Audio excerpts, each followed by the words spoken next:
When Ouyang Shuo and his group reached Gushan town, it was already 3 p.m. With the large tribe leader Lei Fan at the forefront, all the tribal leaders welcomed Ouyang Shuo. The tribal alliance had chosen Lei Fan as the head of Gushan town. The brief interaction allowed Ouyang Shuo to see that Lei Fan was exceptional. According to what he knew, Lei Fan became the leader of his tribe at 24 years old. 10 years had passed, and his reputation and prestige were very high within the tribe. Not only that, but the other tribes also respected Lei Fan. Compared to the conservative nature of Shi Xiong from the Suanio tribe, Lei Fan was much more enlightened and forward-thinking. His tribe had descended from the mountains due to his strategic planning.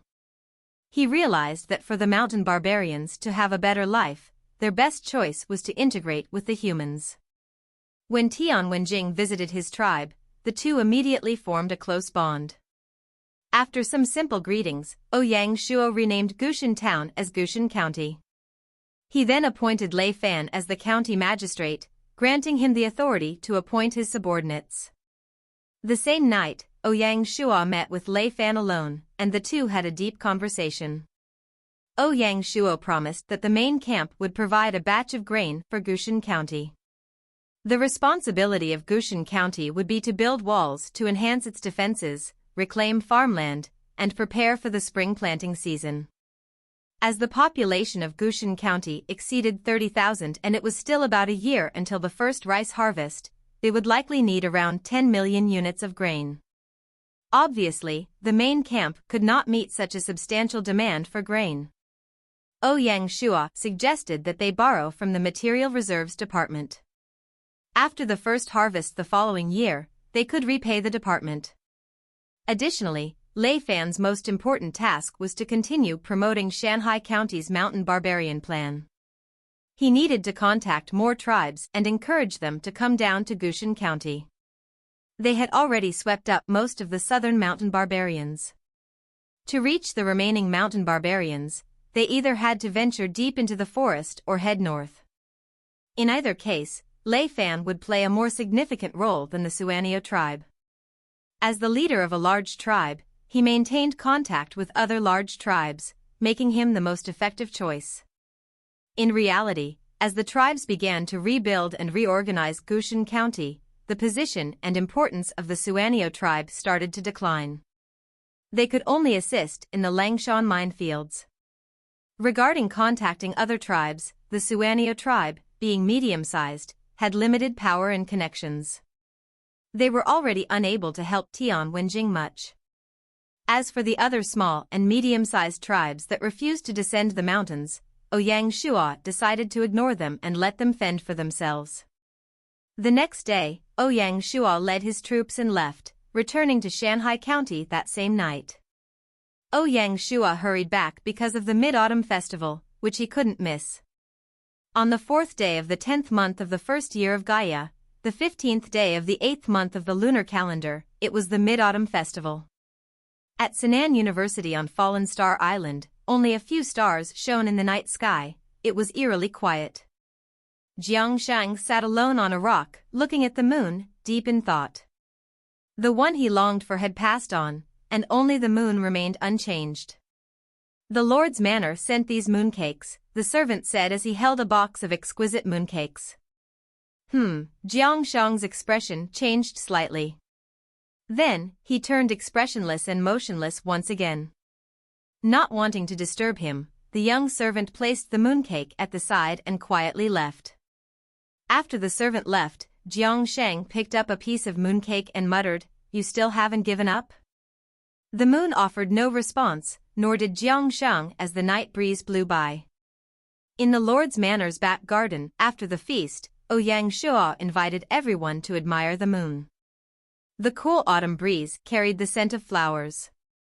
Binger, holding a bunch of osmanthus flowers, ran to Zissou. "Sister Zissou, I want to eat osmanthus cake." Zissou nodded and laughed. "Sure, tomorrow, I'll ask Auntie Wang to make some for you." Ouyang Shuo watched them with amusement. It had been a long time since he felt so relaxed. Recently, the duties of the territory had kept him so busy.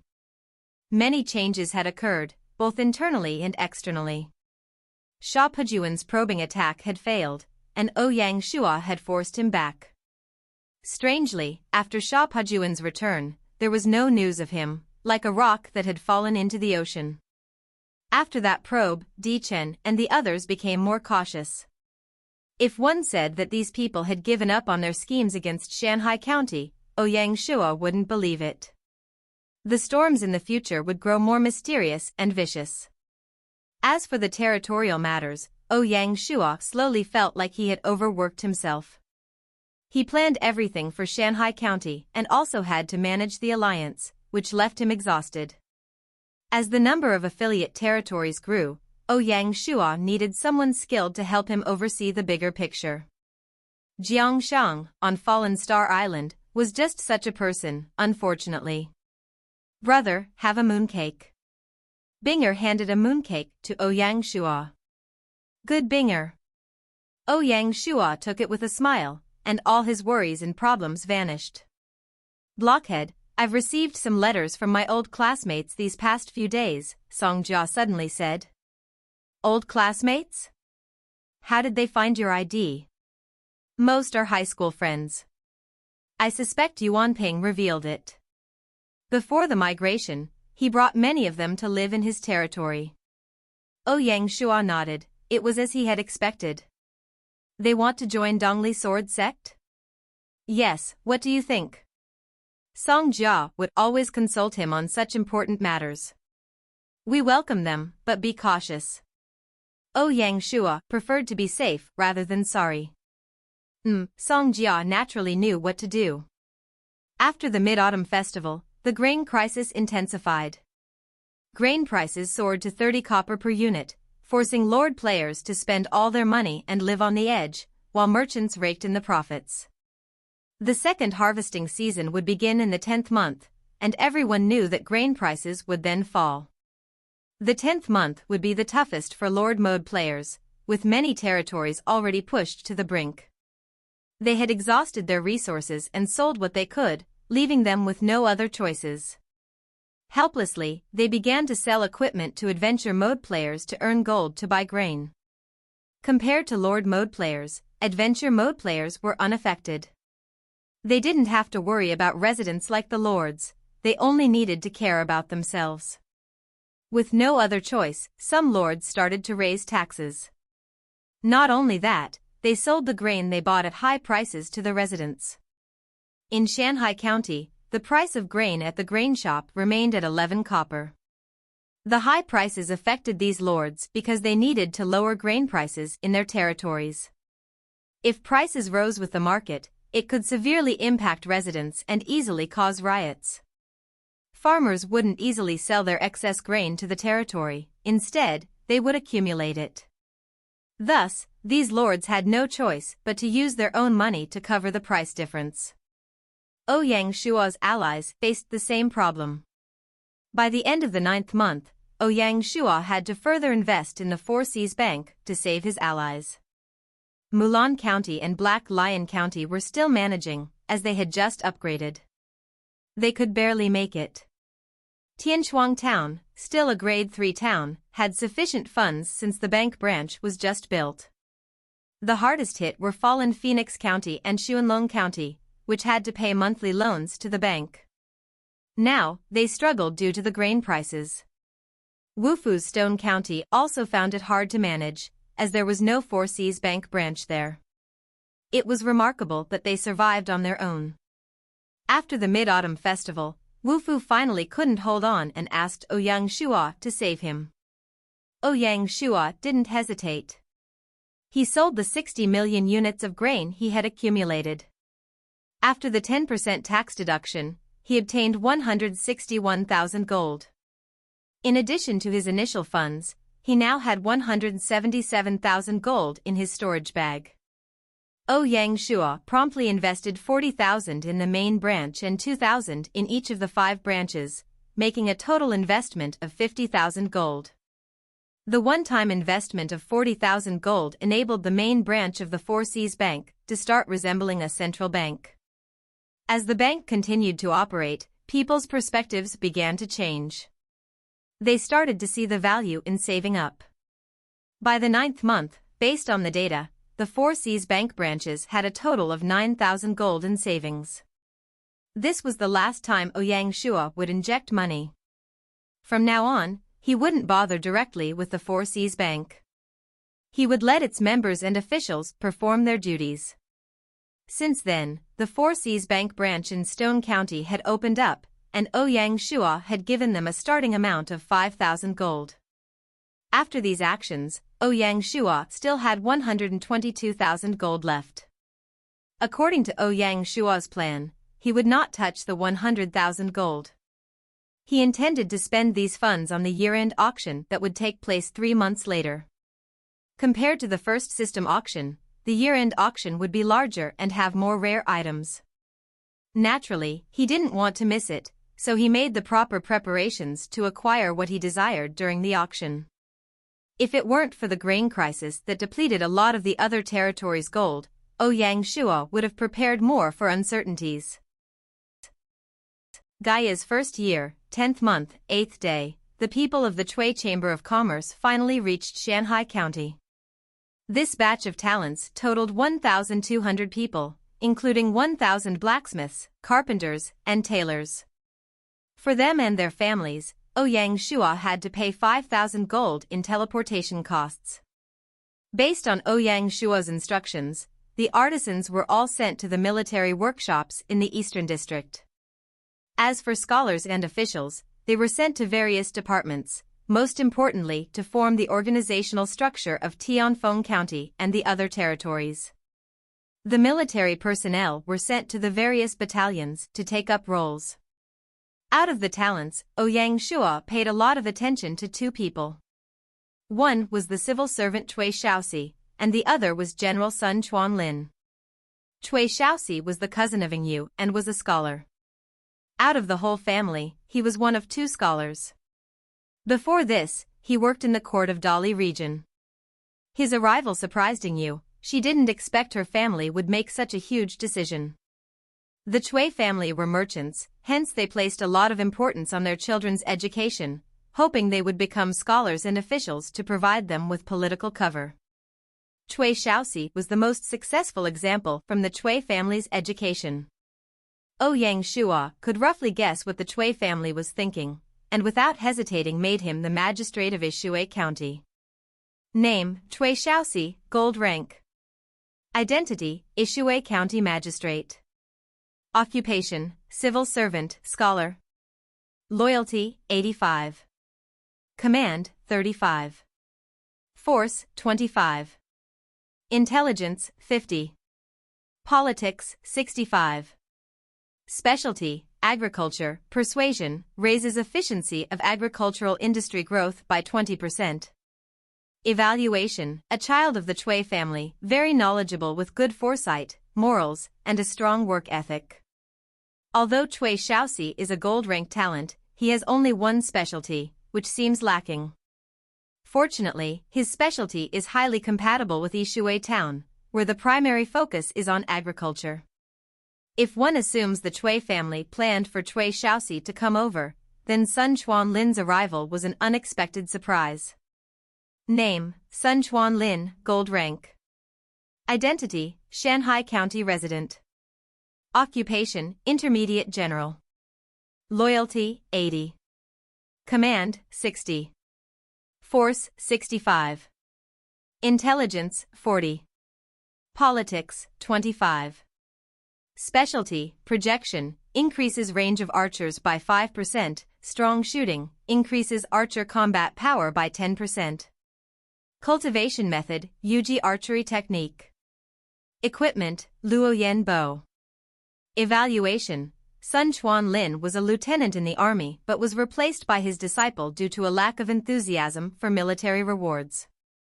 He exposed corrupt practices in the military and received his rewards but was subsequently treated coldly.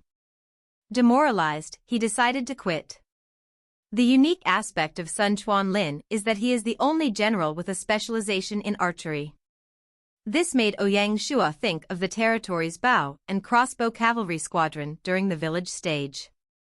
Without hesitation, Ouyang Shua appointed him as the colonel of the 5th Regiment and the vice-head of the city's eastern camp, tasked with building a bow and crossbow cavalry regiment.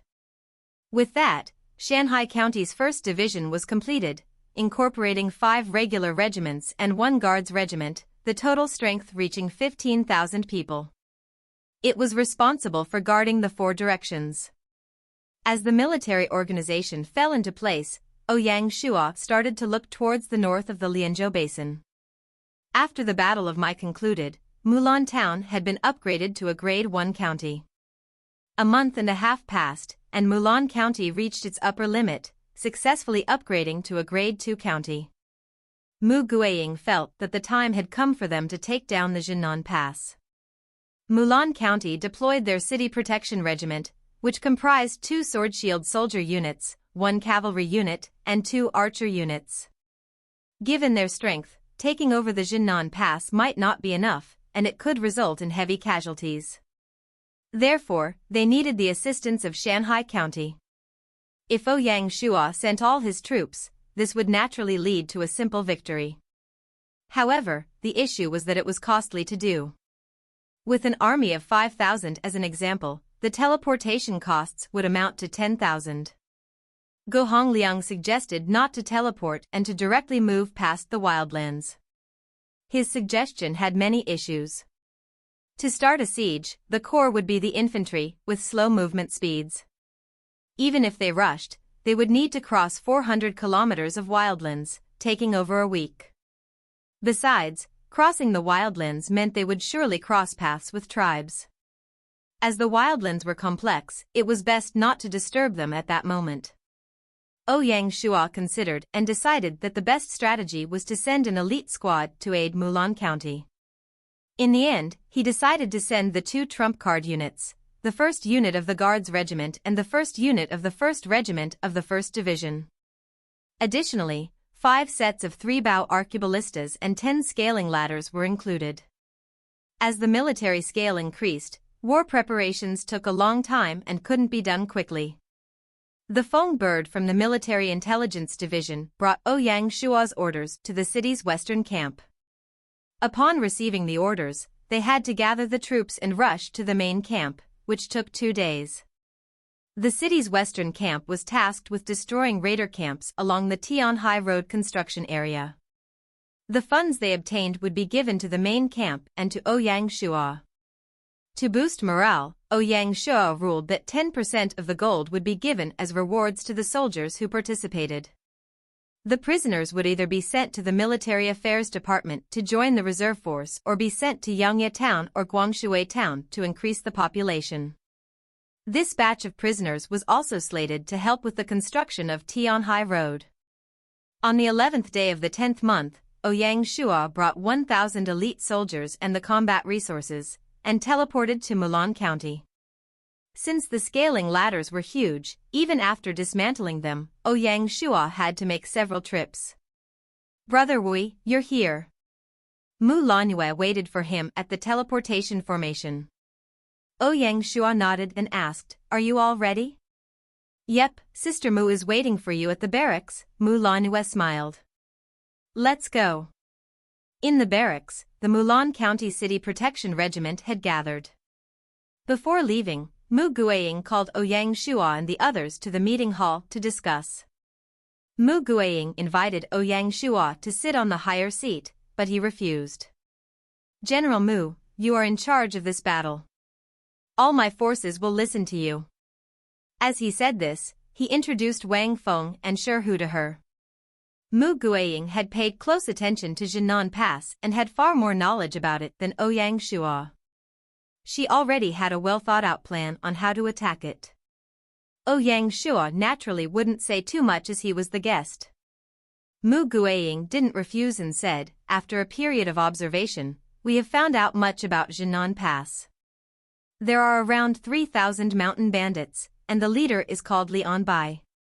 He was originally a swordsman, but he was schemed against and chased out of his sect, being forced to live in the wilderness and ending up as a bandit.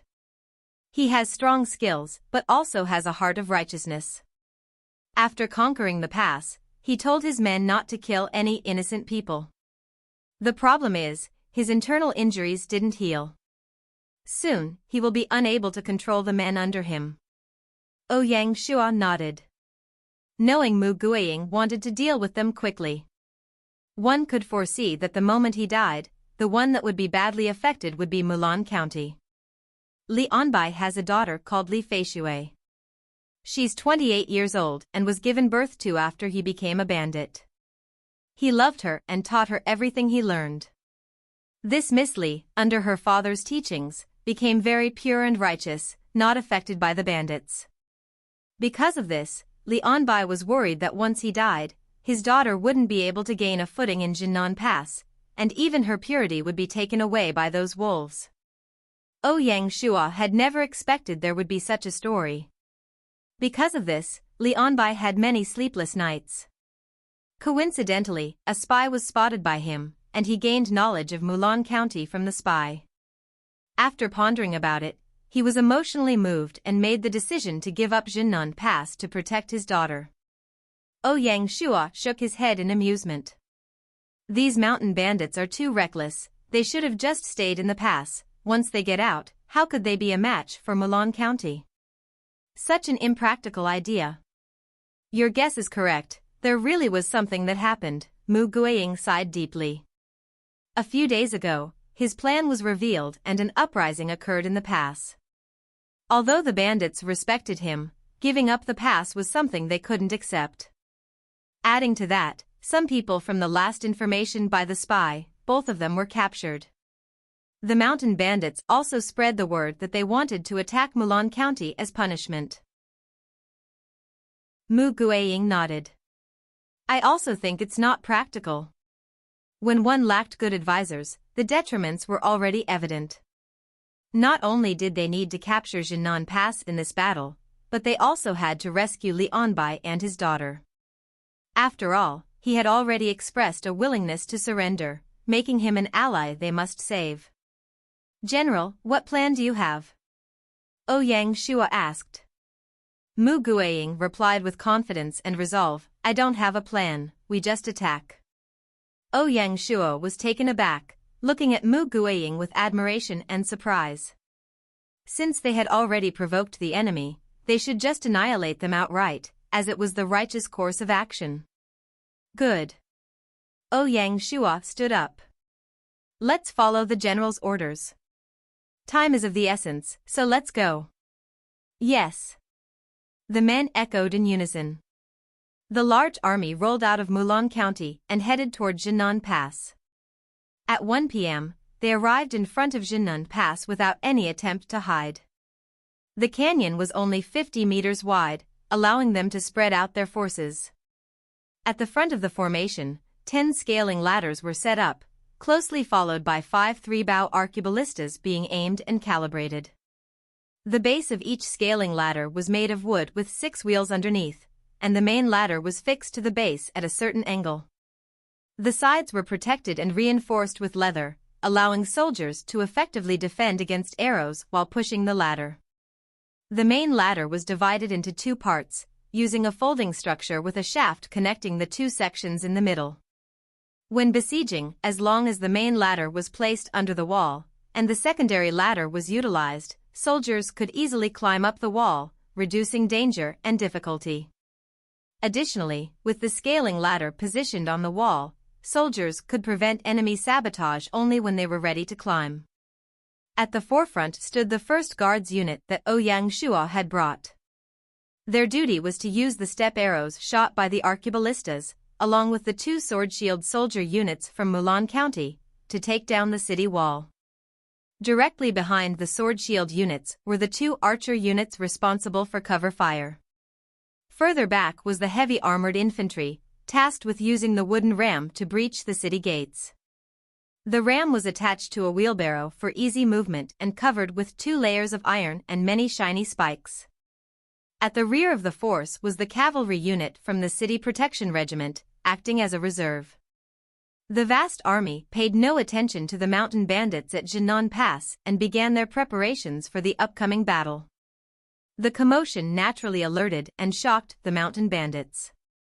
The bandit leader, who had successfully staged a coup, received the report and brought a group to the city wall. Upon seeing the massive army outside, he muttered, "Who can tell me where this army appeared from?" The bandits on either side of him looked at each other, but none knew what to say. "Leader, was it the old head of the stronghold?" one bandit stammered. Although Li Anbai was locked up, he still held high prestige in the mountain stronghold and was regarded as its head. The leader froze and scolded, "There's an 80% chance it's that old fogey. He's on his way out but still wants to defy me. I'll go and kill him now."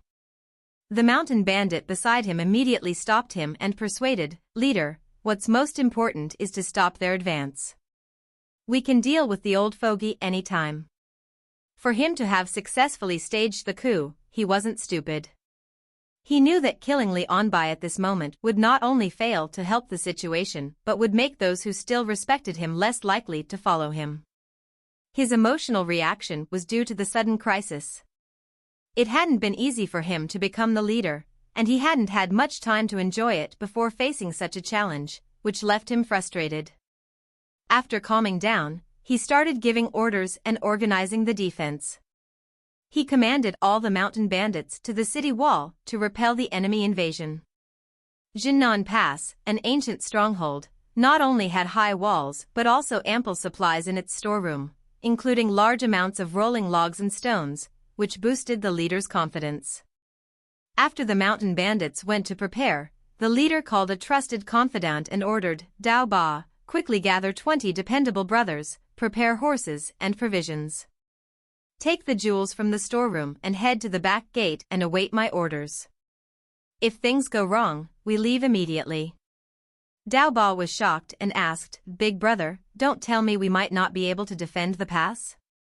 The leader glared at him furiously. "What do you know?" I took a brief look, and they actually had scaling ladders and arqueballistas. They are obviously prepared.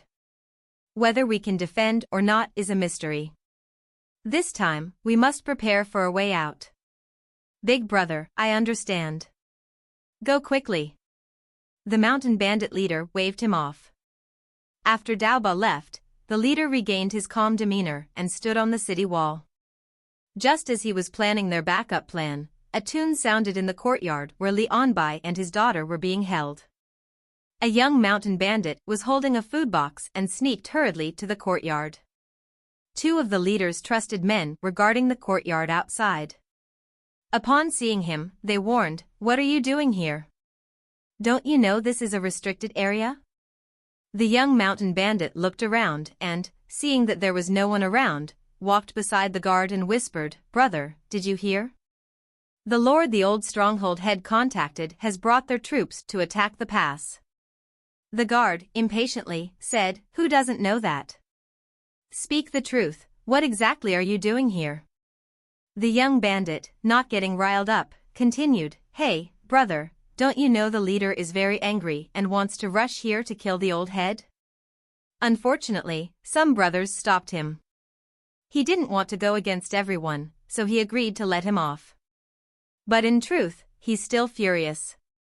So, he secretly arranged for me to come here to see them off. The young bandit pointed at the food box he was holding, not saying a word but making a hand signal for killing. The guard was astonished. Given his understanding of the leader, this was something he would definitely do. Instantly, he believed it and nodded. "Since that's so, I'll follow you in." "No, you definitely can't." The young bandit immediately shook his head and said softly, "Think about it. This is such a secret matter, how can everyone see it? Both of you should just guard outside so no one will suspect anything. If this is revealed and the leader finds out, we'll all be in big trouble." Thinking of how the leader handled things, both guards felt a chill and said gratefully, "Brother has thought it through. Go in quickly." With the guards' grateful gazes, the young bandit entered the courtyard.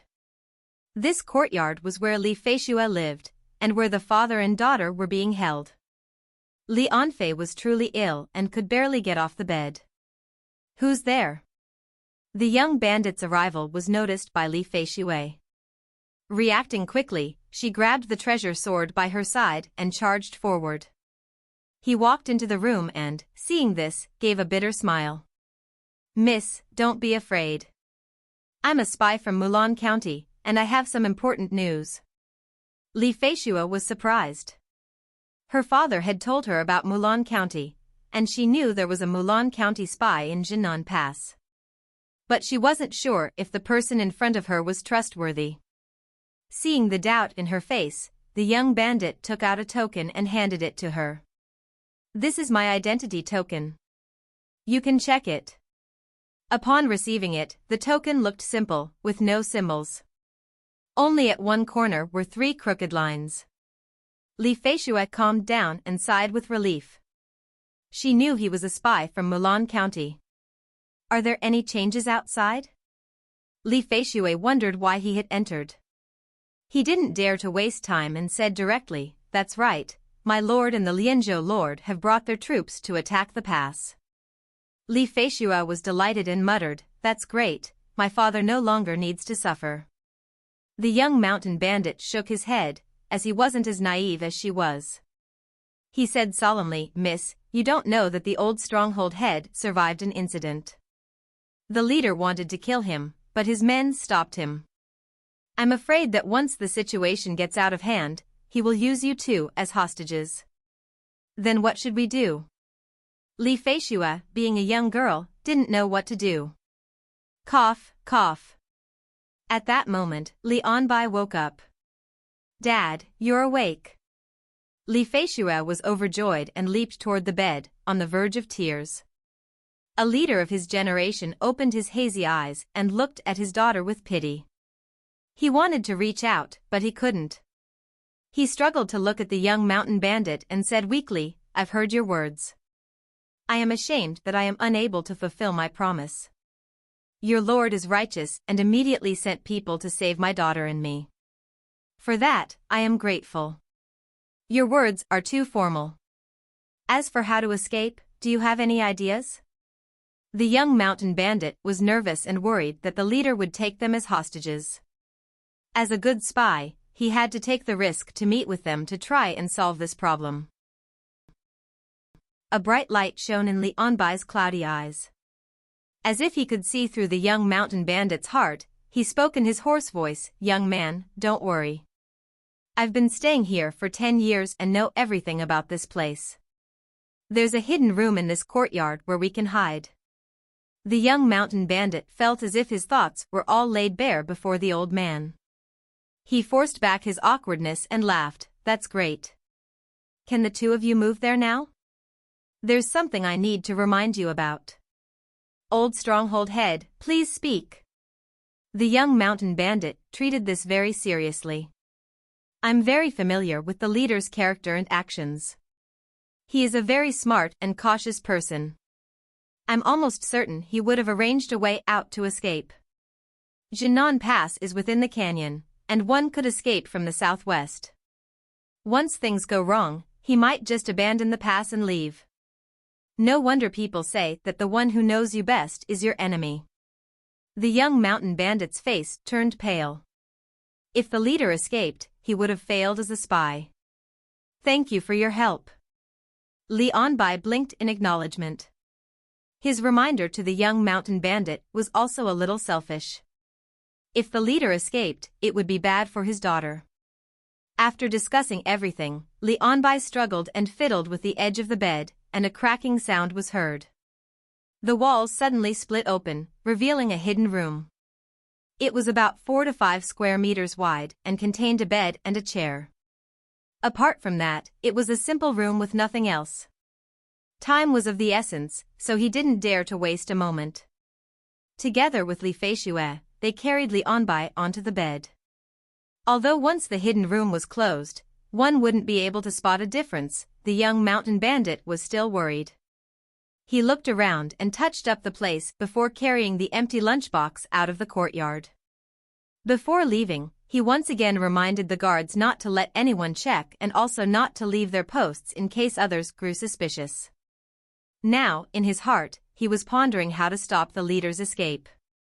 Outside Zhennan Pass, the bells of war had already sounded. The first to attack were the 5 3-bow arqueballistas and the archer unit. Their rain of arrows drew arcs in the air as they headed for the city walls. The arrows from the arqueballistas were fast, like machine gun fire, flying out one after another, taking lives one by one. As long as the mountain bandits dared to show their faces, they were mercilessly shot down. Cover! Cover! The leader hid under a shield and hollered. Hearing the order, the mountain bandit archers didn't dare to disobey. They stumbled out from behind the shields and, without aiming, fired. The arrow rain was like the knife of the god of death, striking from above. "Raise your shields," the commander shouted. Shwa, the men raised their shields. From above, it looked as if the ground had a layer of shields. Some unlucky souls didn't hold their shields properly and slipped to the left when the arrows hit, so the arrows mercilessly pierced them, claiming their lives. Taking advantage of the engagement, the 10 scaling ladders were slowly pushed towards the edge of the city wall. Hidden within the scaling ladders was the first unit of the Guards Regiment.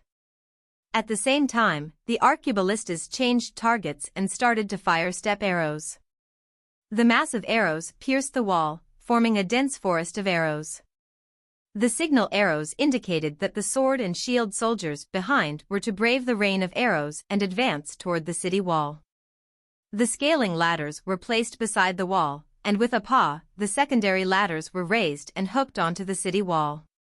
The soldiers from the guards unit began to climb the scaling ladders, holding their tang swords in their mouths to use both hands for climbing to increase efficiency. "Leader, they're climbing up the scaling ladders," the mountain bandits panicked. "I'm not blind, I can see that," the leader fumed. "Rush up and push the ladders away, kill them." The hooks on the scaling ladders were specially designed, making them hard to push away. The mountain bandits, untrained in such tactics, were terrified by the bloodthirsty soldiers climbing up. "Throw rocks at them," the leader, realizing his mistake, quickly adjusted. "Yes." The mountain bandits raised stones and threw them down. However, it was too late. The soldiers were nearly at the top, and the rocks mostly hit those in the front. The soldiers at the back swiftly climbed up, seizing the opportunity to ascend. They drew their tang swords and engaged the mountain bandits from atop the ladders. The soldiers in the Guards Regiment were highly experienced. The first unit consisted of elite warriors, each at least a rank 10 war elite. Their killing prowess was formidable. 10 scaling ladders, 10 killing zones. Wang Feng led the charge and was the first to reach the city wall. He shook his spear and shouted, "I am Wang Feng. Whoever isn't afraid to die, step out. Kill him." The mountain bandit leader didn't step out personally. Kill. Among the mountain bandits were many ruthless men. They feared nothing except the thought that they might be called cowards. Wang Feng's taunt enraged them. Wang Feng remained unfazed. With a single sweep, he cleared a large area in front of him. During the battle at Ayrshire Ridge, Wang Feng's breakthrough had enhanced his combat power. Whether sweeping or stabbing, he took life after life, no one could come near him.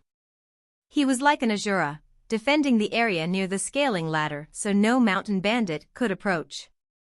Seizing the opportunity, the guard soldiers quickly followed and climbed onto the wall.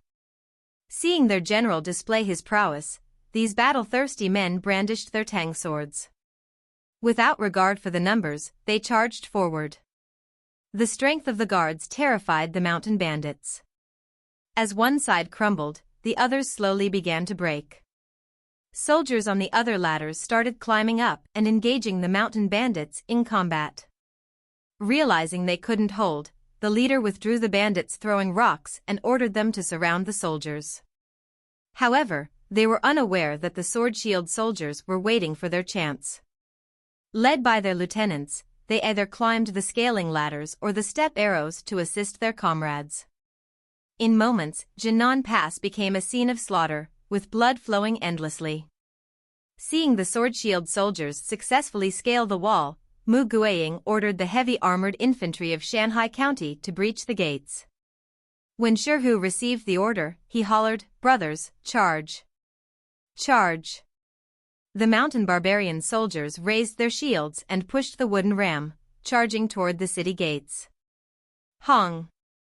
As the wooden ram smashed into the gate, an earth-shattering sound echoed, shaking the pass. Hey! The soldiers shouted out the signals, pulling the wooden ram back before ramming it into the gate again.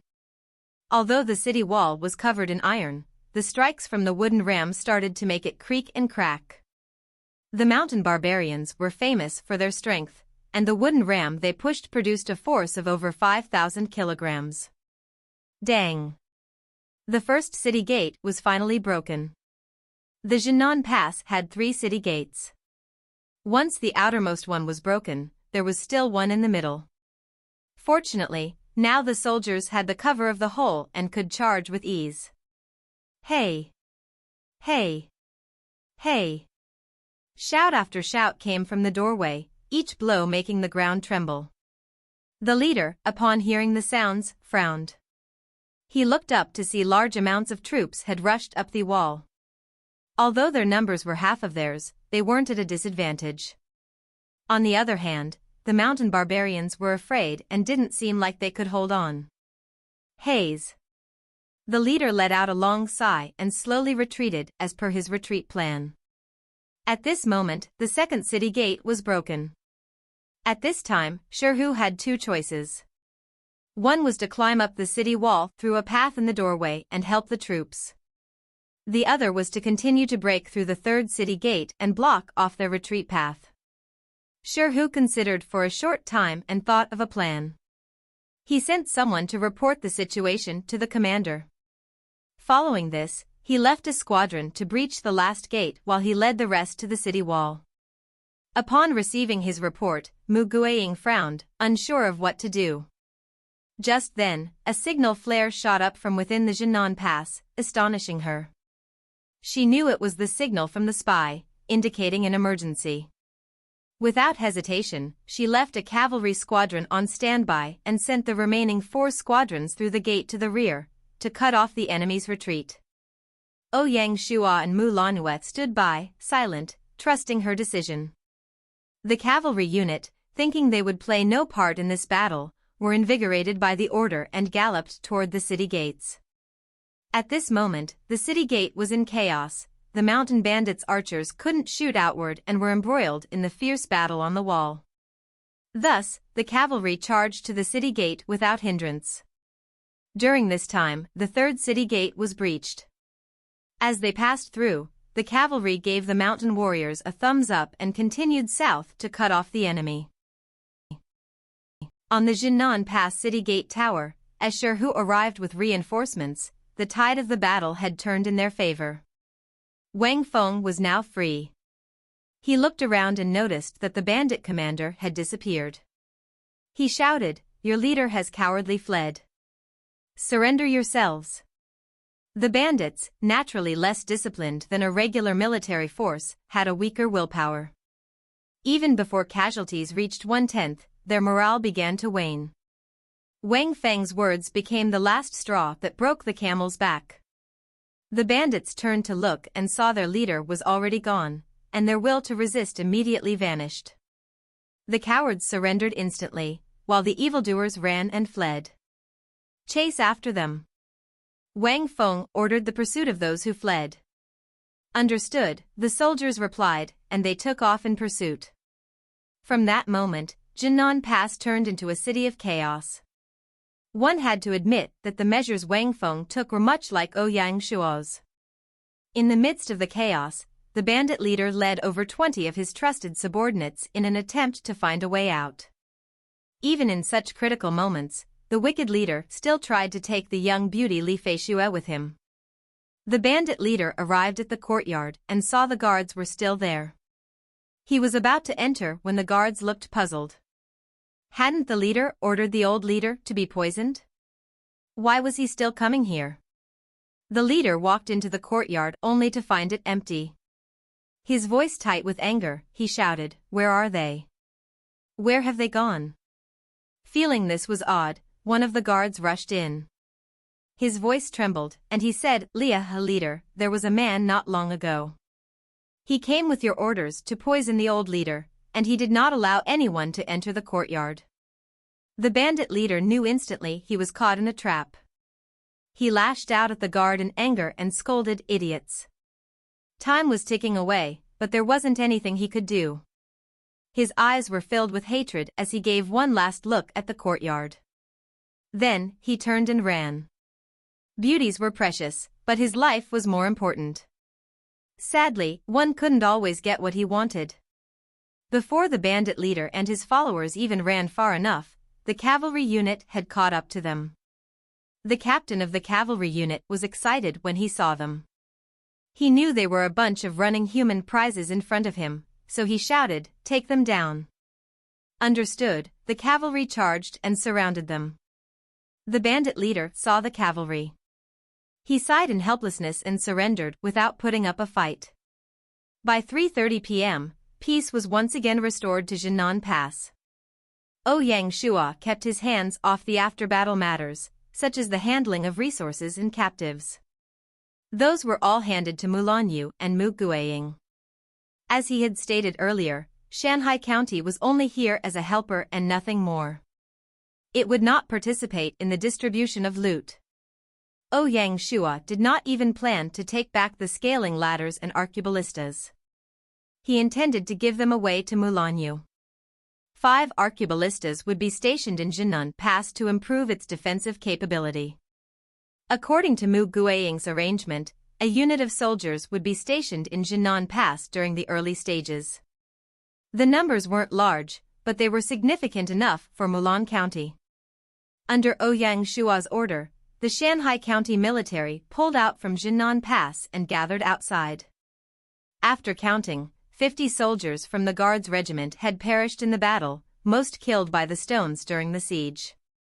Since the 1st Regiment's 1st unit did not participate in the intense fighting, only 5 soldiers were lost. Ouyang Shu ordered the soldiers to take good care of their fallen comrades, whose bodies would be brought back to Shanghai County Cemetery for burial. "Brother Wui, let's go in together." Mulanyu hopped toward Ouyang Shua with a bright smile. Ouyang Shua was taken aback, he hadn't planned to enter at all. In fact, he was ready to depart back to Shanghai County. He asked, Yeah, is there something?" Don't underestimate Mulanyu as a teenager. After over half a year as a lord, her mentality had matured. If she wanted to hold Ouyang Shua back, there must be a reason behind it. "Brother Wui, just come." The mischievous girl didn't explain but instead pulled on Ouyang Shua's sleeve and dragged him into Zhennan Pass. Ouyang Shua could only smile bitterly and follow her.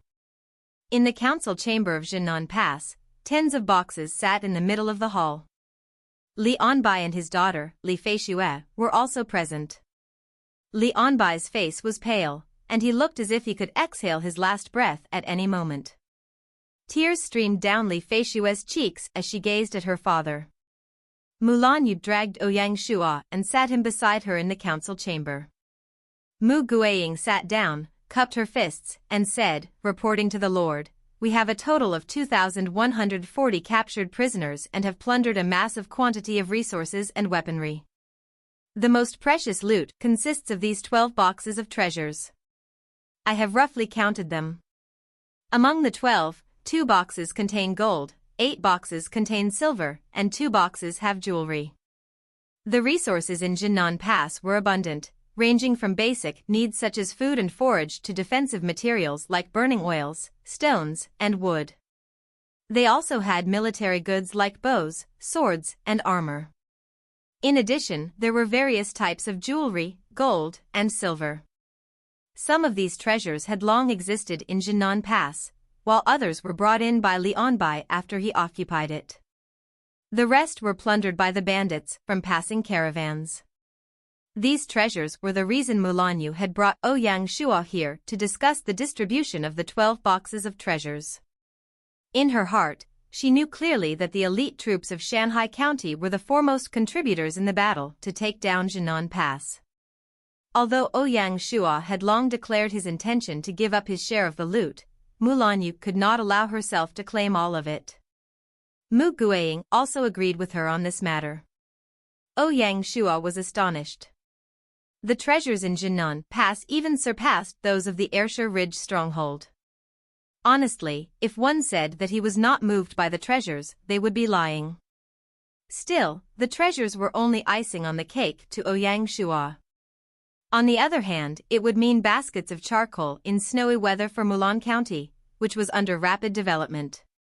Brother Wui, the gold and jewelry will be yours to take, how is that? Her distribution plan looked exaggerated, but it was reasonably fair. The value of the resources she had plundered from Zhennan Pass was far greater than just 2 boxes of gold, especially the various weaponry. Ouyang Shua shook his head with determination. He fondly looked at Mulanyu and said firmly, yeah, there is no need for this. How about this? I will take 1 box of gold, and the rest belongs to you. Mulanyu was about to voice something, but Ouyang Shua raised his hands and stopped her words, this shall be it. All right, thank you Brother Wui. Mulanyu rolled her eyes and accepted his decision with a smile. After settling the distribution plan, Ouyang Shua rose and was about to leave. Cough, cough. Li Onbai faked a cough, reminding them of his presence. Is there anything, old leader? Mu Guiying asked. Even a simple nodding of his head required great effort, and his voice was hoarse as he spoke. I am dying, there is not much time left for this old man anymore. The only worry I have left is my lovely little daughter. I beg the general and the 2 great lords to take good care of her. Mu Guiying turned to Mulanyu, waiting for her response. Mulanyu said in a cute voice, this won't be a problem. Little sister Feishue is so cute and innocent. She will definitely not be bullied in Mulan County. May the old leader be at ease. Ouyang Shua shook his head in amusement. He didn't know that Mulanyu shared his hobby of adopting little sisters. If that's the case, I am thankful, Li Onbai said after Mulanyu gave her promise. When he saw that everything was settled, Ouyang Shua rose to leave. Before he departed, Mulanyu handed Ouyang Shua a token. What's this? Ouyang Shua asked. Mulanyu smiled mysteriously. This was found when Sister Mu was searching the secret chamber in Zhennan Pass. Have a look. Ouyang Shua took the token and examined it. His jaw nearly dropped. Token of territory merging, 3/3 after use. A subordinate village creation token can be used to merge an existing territory, eliminating the need to build everything from scratch. Needless to say, the Z token of territory merging solved the greatest problem troubling Ouyang Shua.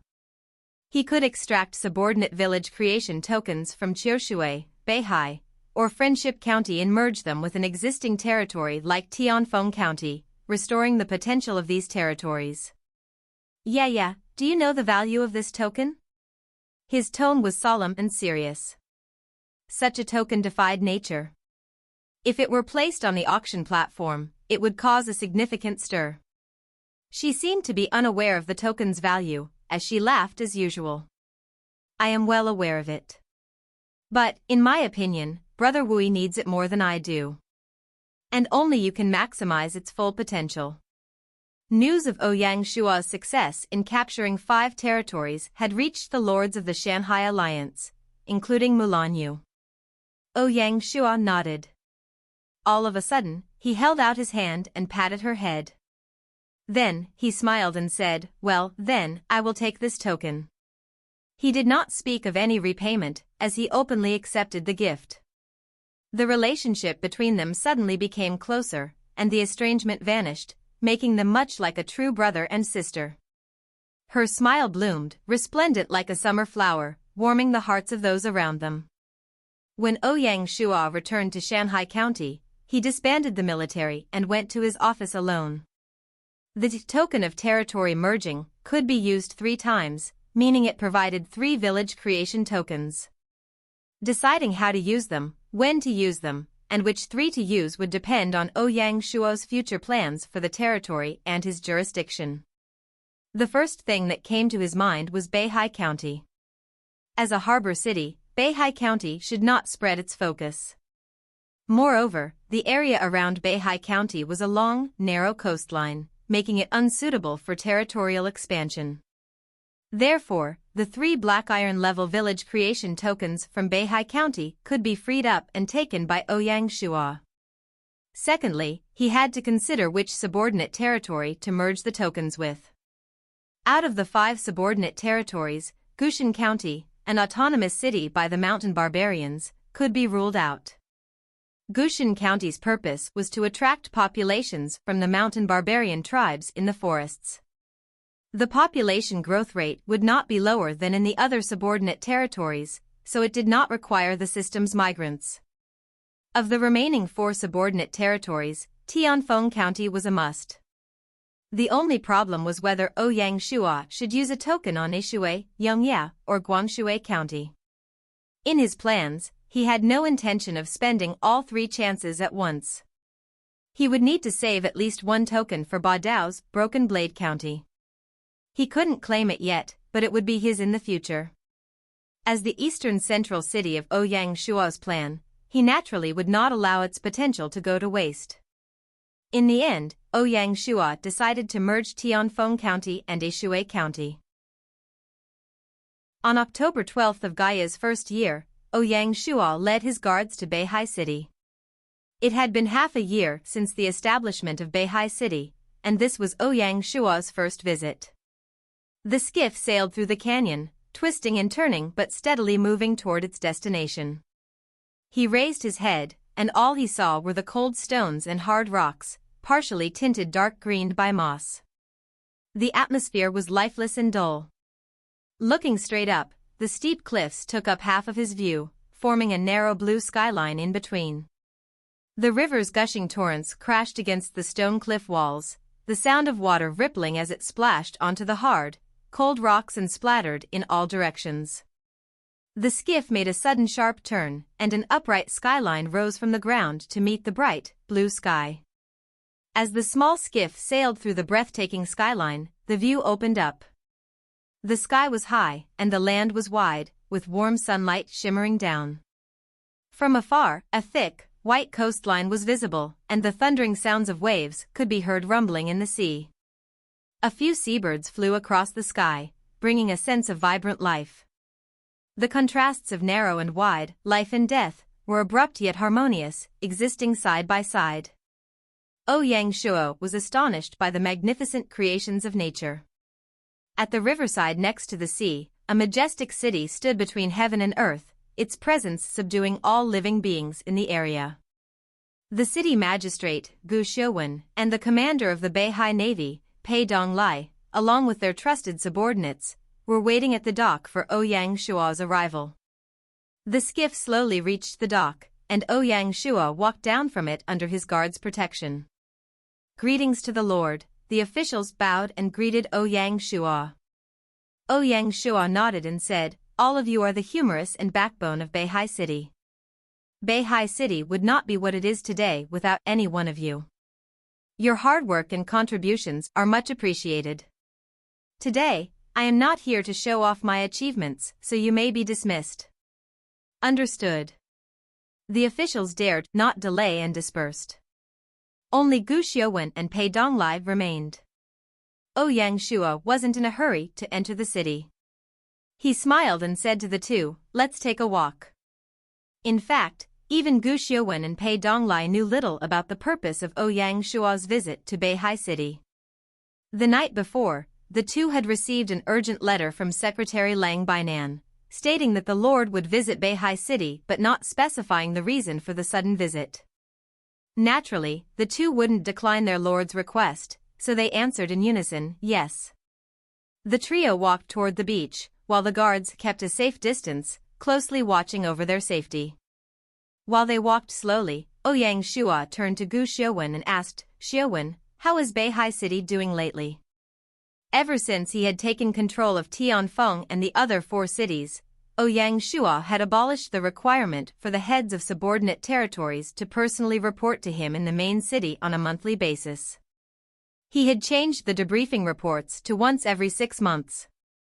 Therefore, it had been quite some time since Ouyang Shua had met his trusted right-hand man, Gu Xiuwen. Gu Xiuwen was taken aback for a moment. Then, he bowed and said, reporting to the Lord. Hey, Ouyang Shua waved his hand.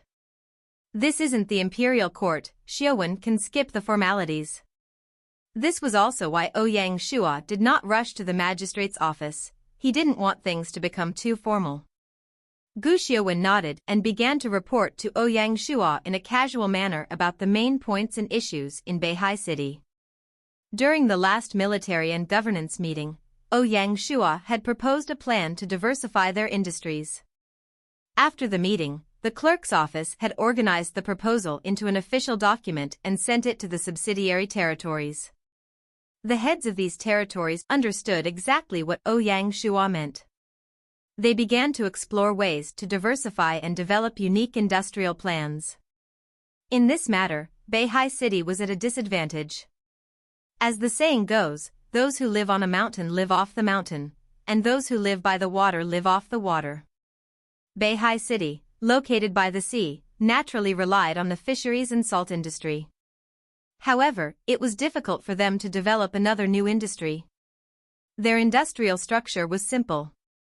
The salt industry, constrained by the limited beach area by the sea, had long reached a bottleneck. Fisheries were also struggling, with fishermen facing bad weather and pirate threats, making the industry unstable. They could only fish within the Navy's patrol waters. Baiqi City was estimated to need about half a month to upgrade to a Grade 3 city.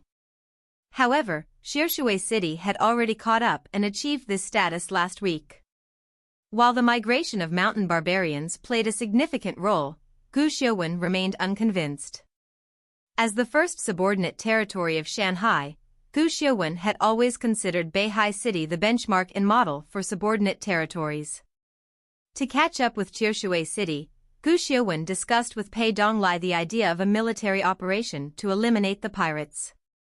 This would capture fugitives and increase Baiqi City's population while removing obstacles for the fishermen. Pei Donglai had long considered this plan, and as he listened to Gu Xiuwen, they immediately agreed. However, after several defeats, the Black Shark pirates retreated and stopped sending scout ships to monitor Baiqi City's activities. To avoid any incidents, the two sought Ouyang Shua's approval for the military operation to eliminate the pirates. Seeing them beat around the bush and ultimately return to the topic of pirate extermination, Ouyang Shua laughed and shook his head. The two of you, stop giving me a two-man comedy show. The battles that have taken place on the land recently have indeed affected the operation to exterminate the pirates. However, with the fall of Zhennan Pass and Ayrshire Ridge, the land battlefield can now enjoy a momentary peace. That is why I am here today, to discuss with the two of you matters regarding the extermination of the Black Shark pirates of Moon Island. Listening to his words, Gu Xiuwen and Pei Donglai were overjoyed. As they talked, they reached the beach. The seawater was crystal clear, and the beach was free of rubbish. In the modern world, such a pristine beach was long gone. Seeing this paradise-like beach, Ouyang Shua had a sudden urge to dive deep and immerse himself in the sea. He gazed at it, and thoughts flowed in his mind. He could bring Binger here for a vacation in the future. Xiuwen. Ouyang Shua called. Here. Do me a favor. Build a wooden hut near the beach. Next time, I will bring Binger here for a vacation, and we will stay in the hut, Ouyang Shua instructed. Although he was the great lord of Shanghai, he did not want to be tied by the endless affairs of military and governance. When it was time to relax and enjoy, he would not hesitate at all to do so. Understood. Gu Xiuwen took the words to heart. He decided that he would build and decorate it into the best wooden hut ever, so that his lord and the third young lady could enjoy the most comfortable living environment. All right, let's head back to the magistrate's office. After feasting his eyes on all the breathtaking views, Ouyang Shua decided to return to the city. In the Baiqi City Council chamber, as Ouyang Shua whispered to the heartstone in his chest, the crystal-white heartstone responded to his call and slowly rose above the ground. On the heartstone's surface, 3 glowing ancient Chinese characters spelled out Baiqi City. He placed his right hand on the heartstone and whispered, "Subordinate village." Then, a system prompt sounded in his ears. System notification: Baiqi City is a Grade 2 city and possesses 3 village creation tokens. Do you wish to use one? Yes. System notice: Baiqi City's village creation token is silver level. The village creation token for subordinate territories will automatically be reduced by 1 level to black iron. Do you wish to extract it? Extract. 3 black lights flashed on the crystal white heartstone, gradually coalescing and falling into Ouyang Shua's hands, transforming into 3 black iron level village creation tokens. He then examined their properties. Name: Village Creation Token, Black Iron. Features: 25% increase in attracting immigrants, 10% increase in attracting special talents, 25% increase in crop production, 10% increase in skilled worker productivity, 10% increase in military promotion. Evaluation: a unique item, cannot be dropped, untradeable. The properties of a black iron level village creation token were only half those of a gold level token, and the quality was much lower. However, Ouyang Shua didn't mind at all.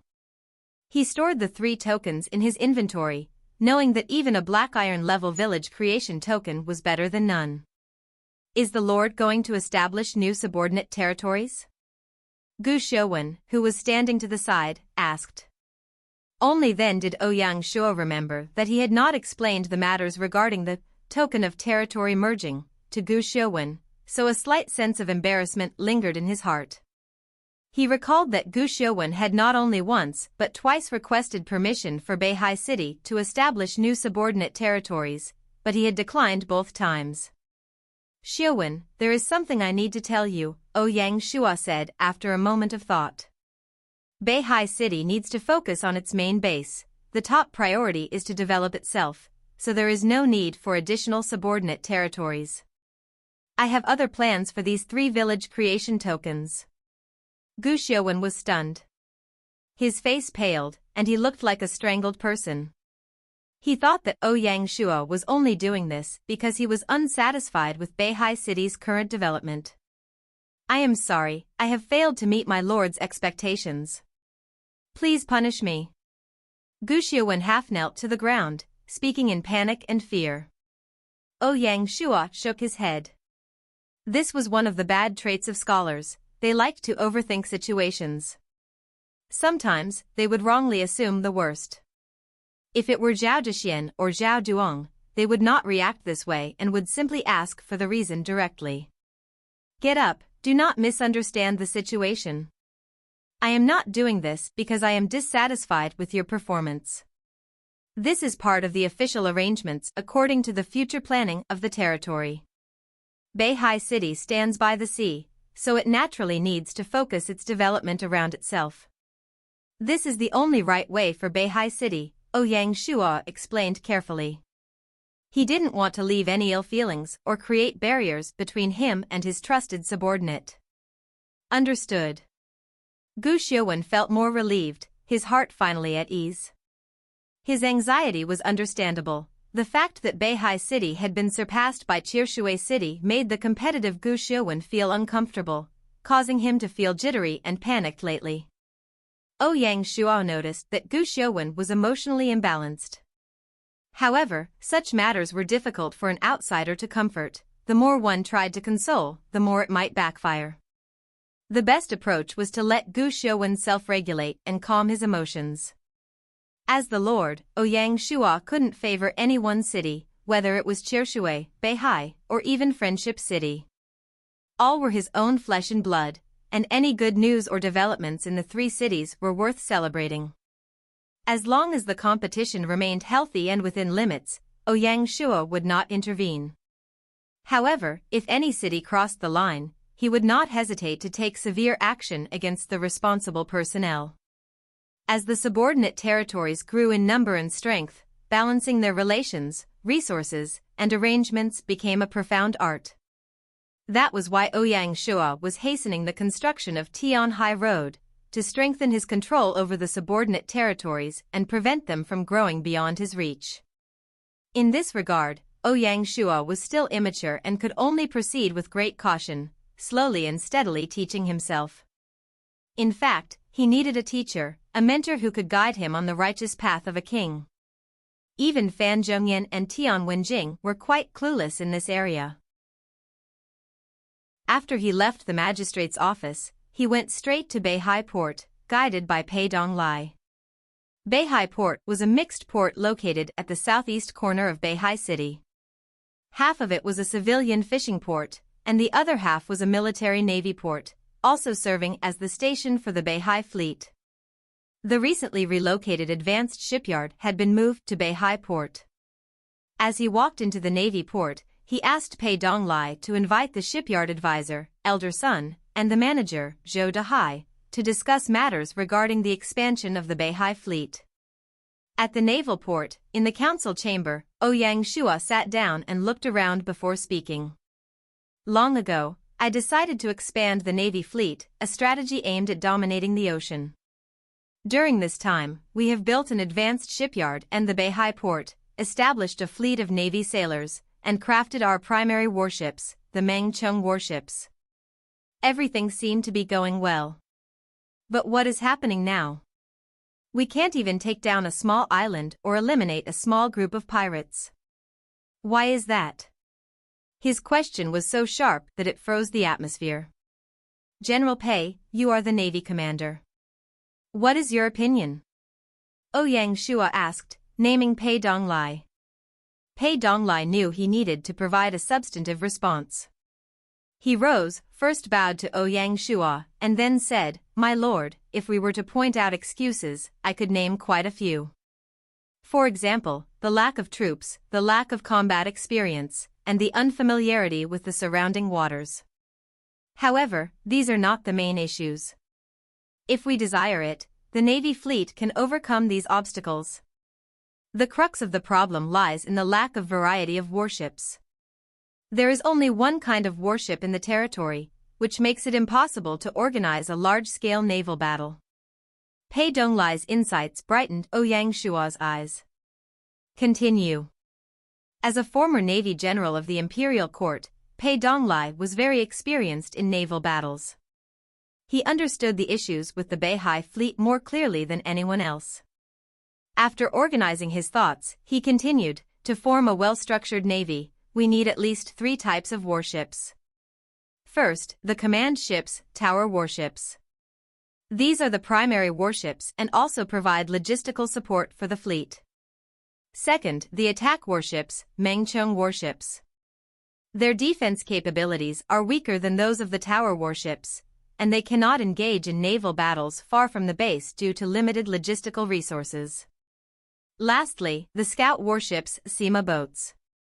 These are small, light, fast, and easy to conceal.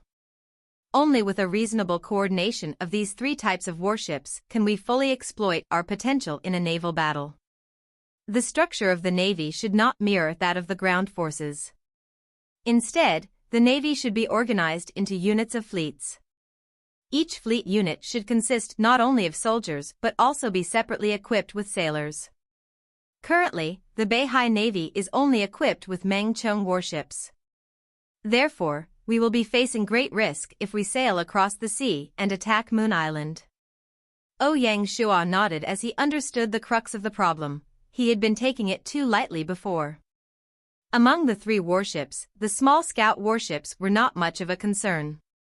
The main issue would be the large command warships, the tower warships. To build the tower warships, they had to face 2 obstacles. The first was to acquire the tower warship manufacturing manual, and the second was to build a premium shipyard. The advanced shipyard he had now could only manufacture mid-sized warships. The biggest obstacle to upgrading the shipyard into the premium level was cleared, as Zhang Dehai was already a master shipbuilder. The only thing Ouyang Shua needed to do was to spend 5,000 gold on the premium shipyard building blueprint. The main key was still the tower warship manufacturing manual. It belonged to the special class, and one could only hope to lay hands on such a rare item. Ouyang Shua could hope it would appear in the next system auction. However, the distant waters could not quench his present thirst. The aid would be coming in too slow to be of any help. Ouyang Shua turned and looked at Zhang Dehai. Is there anything to report about the shipyard? Zhang Dehai rose, bowed, and said, reporting to the Marquis, the shipyard has stopped manufacturing Mengcheng warships and is now only producing fishing boats. Why is that so? It is because the demand for Mengcheng warships has been fulfilled. Other than those delivered to the Beihai Fleet and the Shila Lake Navy, there are still 20 extra Mengcheng warships docked in the port. We barely managed to fit them in, Ouyang Shua said, stunned at the shipyard's efficiency. When did this high output start? They shouldn't be underestimated. Ouyang Shua asked, what are the levels of the shipbuilders in the shipyard? Zhang Dehai's face lit up with pride as he answered with a bright smile. Reporting to the Marquis, after half a year of training, the shipyard now has a total of 870 shipbuilders. Among them are 1 master, 12 advanced, 54 intermediate, 228 basic, and 575 apprentice-level shipbuilders. Nurturing such a large team was no easy feat. Not bad, Ouyang Shua nodded in approval. Finally, Ouyang Shua turned to Elder Sun and asked, Elder Sun, how is the transformation of the warships progressing? Besides his research at Institute No. 7, Elder Sun had spent most of his time at the shipyard. Sun Xiaye had complained to Ouyang Shua about this, saying that he was overworking her grandfather. Ouyang Shua could only respond with a wry smile. In truth, since entering the game, the constraints of the real world no longer bound the elders. Each one of them was brimming with vigor and endless energy. Ouyang Shua couldn't even slow them down. Elder Sun, his face flushed with enthusiasm and his voice loud and clear, shook his head. Just as General Pei described, the types of warships are too limited. Many technological transformations couldn't be applied. Specifically, on the Mengcheng warship, we equipped it with a compass and upgraded the sails. At the same time, I plan to enhance the ship's structure with inner metal plates and fit them with naval rams to increase the impact damage capability of the Mengcheng warships, he continued. The most important research is the watertight bulkhead technology. This will increase the water draft. Otherwise, installing metal plates would be useless if the water draft can't keep up. Ouyang Shua was overjoyed. He didn't expect Elder Sun to implement so many upgrades in such a short period. Elder Sun, your modesty is misplaced. Such transformations are worth more than tens of thousands of gold, Ouyang Shua said with a smile. Elder Sun waved his hand. Ouyang, there's no need to flatter me. Ouyang Shua nodded, then turned to look at the others, especially Pei Donglai.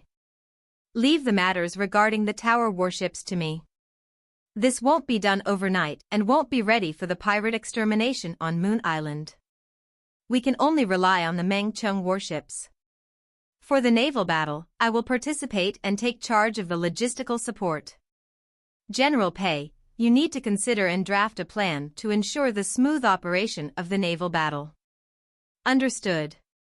Pei Donglai answered, feeling the immense responsibility on his shoulders.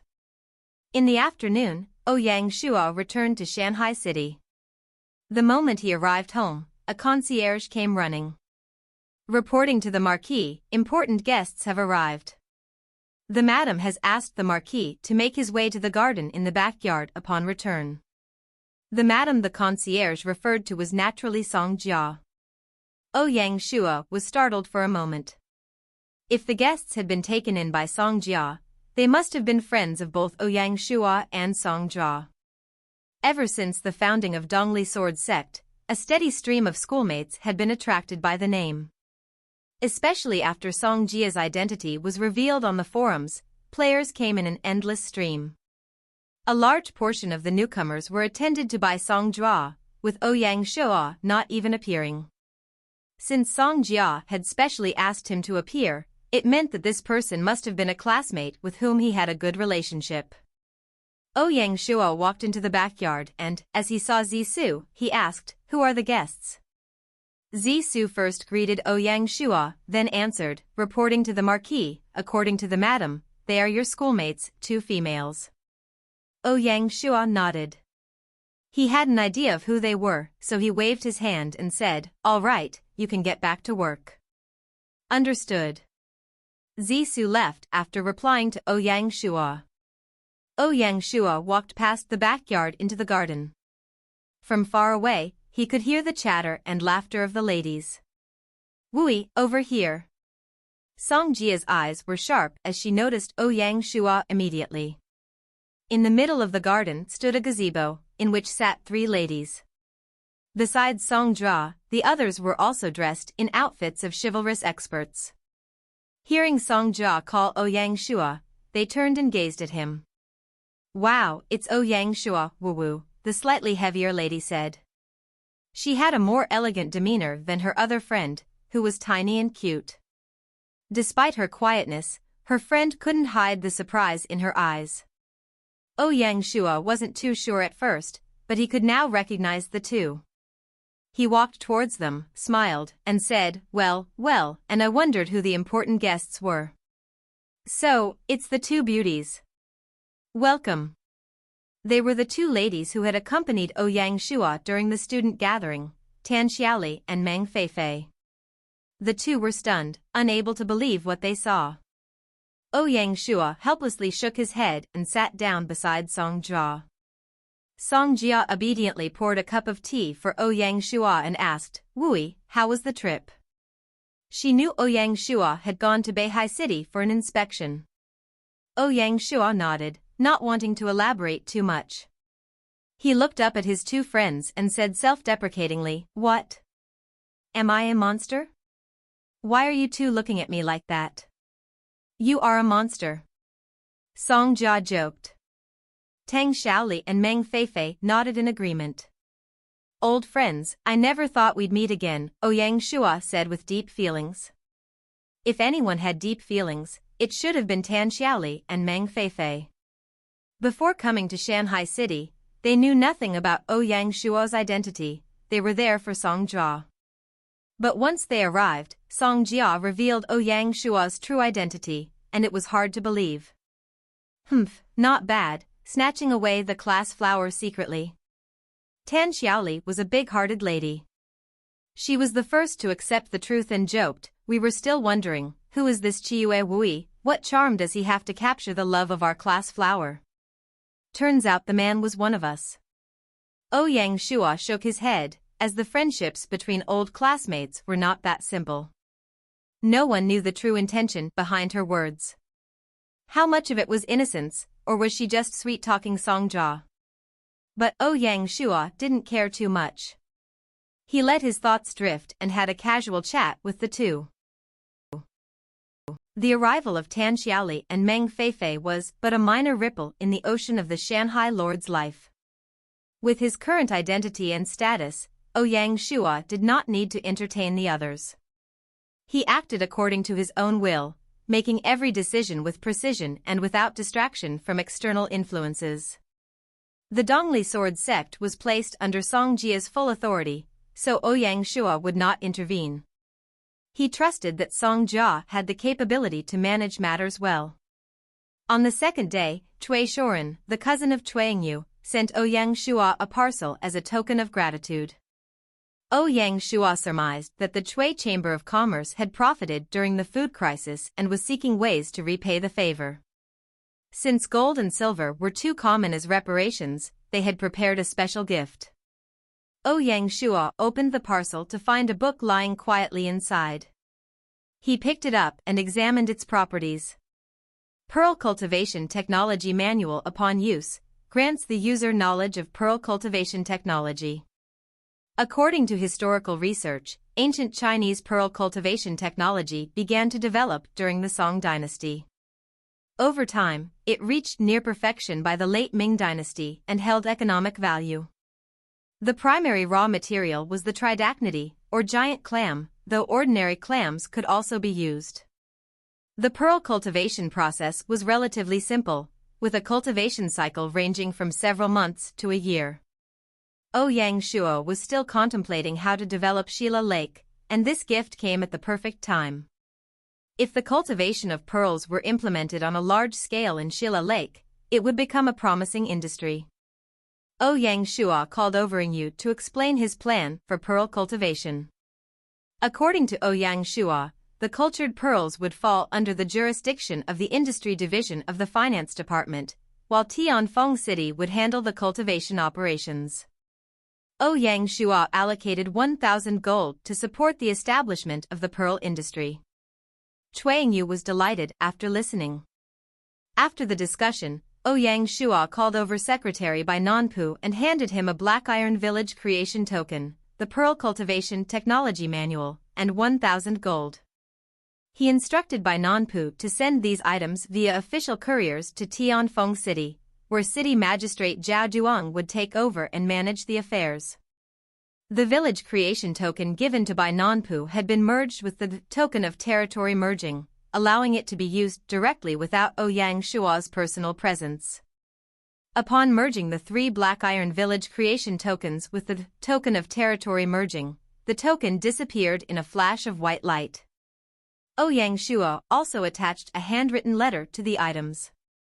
In the letter, he outlined his plan for the pearl cultivation industry and directed Zhao Duang to revitalize the potential of Tianfeng City using the token. After the city's revival, the generated refugees would be assigned to work on pearl cultivation, aiming to develop it as the core industry of Tianfeng City. Additionally, Ouyang Shua did not forget to send a village creation token to Yishui City. As Chuang Shua's cousin, Chuang Yu's brother, Cui Shaoxi was assigned to serve as the city magistrate. Ouyang Shua believed he could efficiently maximize the token's use. Regarding the last village creation token, Ouyang Shua kept it in his storage bag for future use.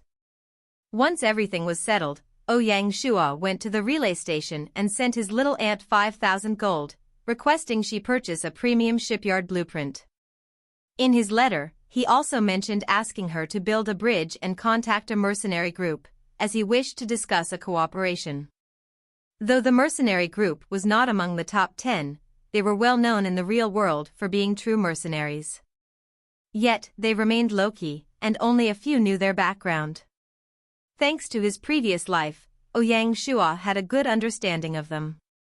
The cooperation he proposed involved hiring the mercenaries to train the Shanghai military scouts and special forces. Since Ouyang Shua couldn't collaborate with Zhang Leng, who was backed by the military, his only option was the mercenaries. He asked his little aunt to act as the mediator. Being adventurers themselves, they could communicate more effectively. Ouyang Shua believed that a personal meeting with the mercenaries might appear unusual. Jianyi, base of the Snow War Rose mercenary group. Lin Jing frowned upon receiving Ouyang Shua's letter. She mumbled to herself, what sort of business does this brat have with the mercenary group, and how did he come by this name? Jing, what are you mumbling about? Xia Xiun, who was beside her, asked. Lin Jing raised her head and said awkwardly, Xiun, do you have any contacts with the mercenary group? Them? Xia Xiun frowned. From what I know, they're also based in Jianyi. I met their leader, Black Mamba, at a gathering of Jianyi's leaders. I heard they keep a low profile. Why do you ask? Little Ouyang Shua wants us to put him in touch with Black Mamba. It seems he has intentions to cooperate with them, but he hasn't specified what. Cooperation? Xia Xiun lowered her head and pondered. Slowly, she recalled, from the clues and trails, they should be a fixed group in the real world. They don't take in new members and stay around 500 to 600 in number, not even the size of a medium guild. As the president of the Jianyi Overlord Guild, Xia Xiun was familiar with every guild in the city, but there was an exception. She only knew a little about the mercenary group. Xia Xiun shook her head, clearing her thoughts, and said with a wry smile, what a mysterious nephew you have. Even from thousands of miles away, he's still so familiar with the mercenaries in Jianyi. Since he mentioned it, he must have his reasons. All right, I will contact the leader, Black Mamba, and see what he has to say. All right.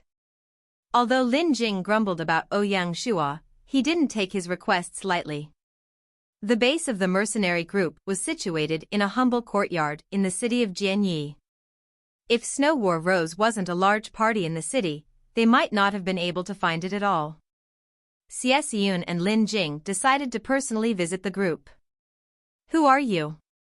The guard was alert. In a situation like this, it was always handled by Yun. She answered their questions with a smile. "We are from the Snow War Rose. We have something for your leader. Please pass the message." To the adventurers in Jianyi, how could they not know the name of Snow War Rose? The guard, of course, knew who they were. His heart skipped a beat, but he remained calm on the surface. "This way, please." Yun and Lin Jing glanced at each other, their eyes filled with surprise. The quality of the members of the mercenary group was so high. Even an ordinary guard was so calm and steady.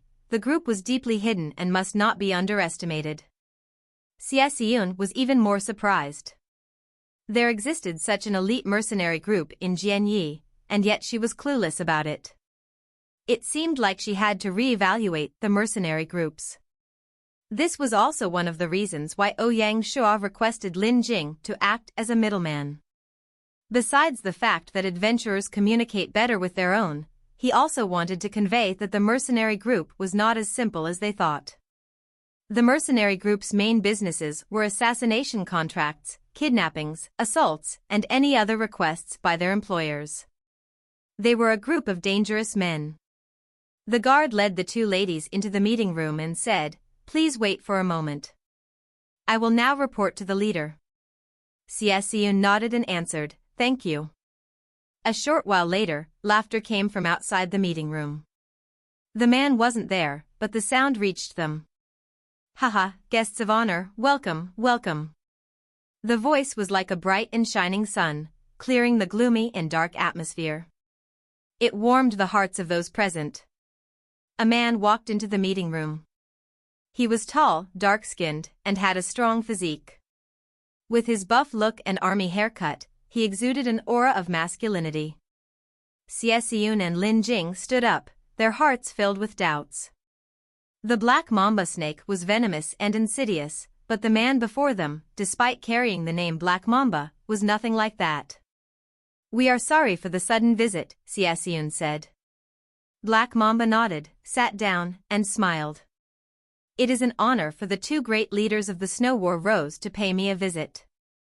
In fact, he was also surprised and curious about the sudden visit.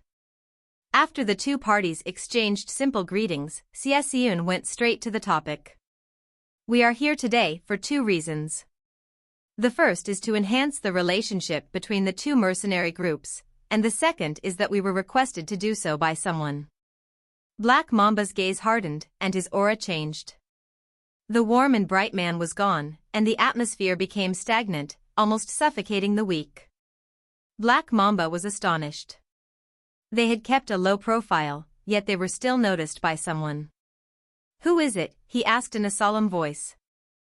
Yun was shocked. Her heart trembled, but she was no ordinary woman. She stayed calm and said, "Lord of Shanghai City, Lianzhou Marquis Chiue Wui. What a man of high prestige. No wonder he can instruct the two of you." Black Mamba gazed carefully at the two ladies. His eyes were filled with questions, wanting to know the relationship between the Snow War Rose and Shanghai City. Yun ignored his unspoken questions and summarized the situation. Lord Wui would like to have cooperation between Shanghai City and the mercenary group. What do you think? Cooperation? What kind of cooperation? Black Mamba asked curiously.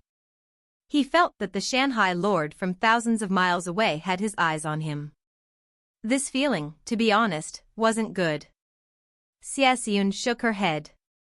The details will be discussed between you and the Shanghai lord. But, with his high prestige, he will not say meaningless words. Again, his gaze focused. Even without Yun's encouragement, he would still visit the legendary lord of the Chinese server. His heart would never rest easy until he knew who the lord was and what business he had with them. All right, as a mercenary group, we will naturally not decline business. Please pass the message to Lianzhou Marquis that I am always ready to visit Shanghai City. Black Mamba reverted to his usual image of a bright and warm gentleman, answering like a businessman. Xiaxian nodded. She stood up and left with Lin Jing. On October 14th, Ouyang Shua received a premium blueprint and a reply letter from his little aunt, Lin Jing. Ouyang Shua first handed the premium shipyard building blueprint to Bai Nanpu in the office next to his, instructing Bai Nanpu to deliver it to Beihai County and to order them to immediately upgrade the shipyard. He then returned to his office and opened the letter.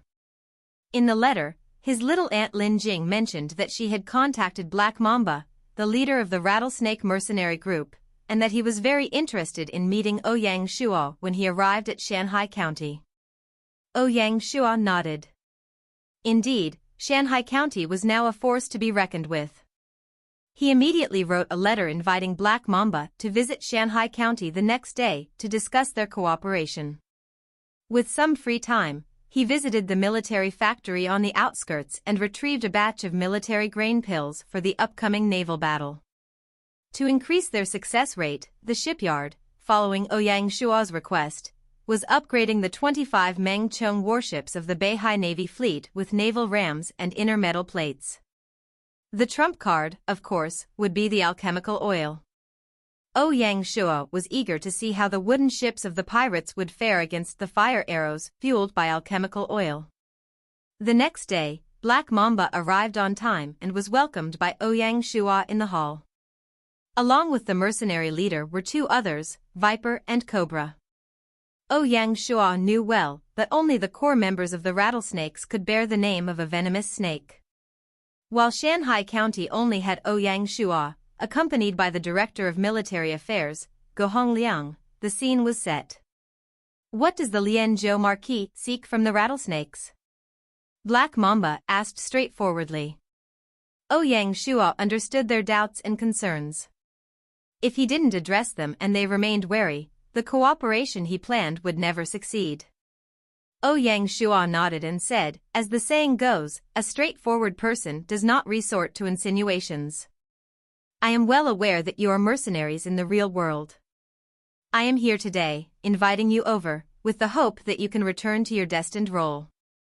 Black Mamba's eyes narrowed, his bad premonition had come true. Being mercenaries wasn't a big issue, especially after the interplanetary migration, which had left little to hide. What Black Mamba wondered was how Ouyang Shua had uncovered their identity. Ouyang Shua made his intentions clear, not wanting both parties to get tangled in their respective backgrounds. Black Mamba was also an extraordinary man. After Ouyang Shua spoke plainly, he stopped hiding and said, "You truly live up to the name of Lianzhou Marquis. I am now very curious, what kind of cooperation can someone like you have with us?" Simple, Ouyang Shua explained. I hope the Rattlesnakes can send a team of instructors to be stationed in Shanghai County. They will assist Shanghai County in training an elite special operations force. How does that sound? His idea was straightforward, to implement modern warfare tactics and strategies in the armies of an ancient era. It would be challenging and difficult, a whimsical idea that required the help of professionals. The Rattlesnakes were among the best international mercenaries. The elites of the elites.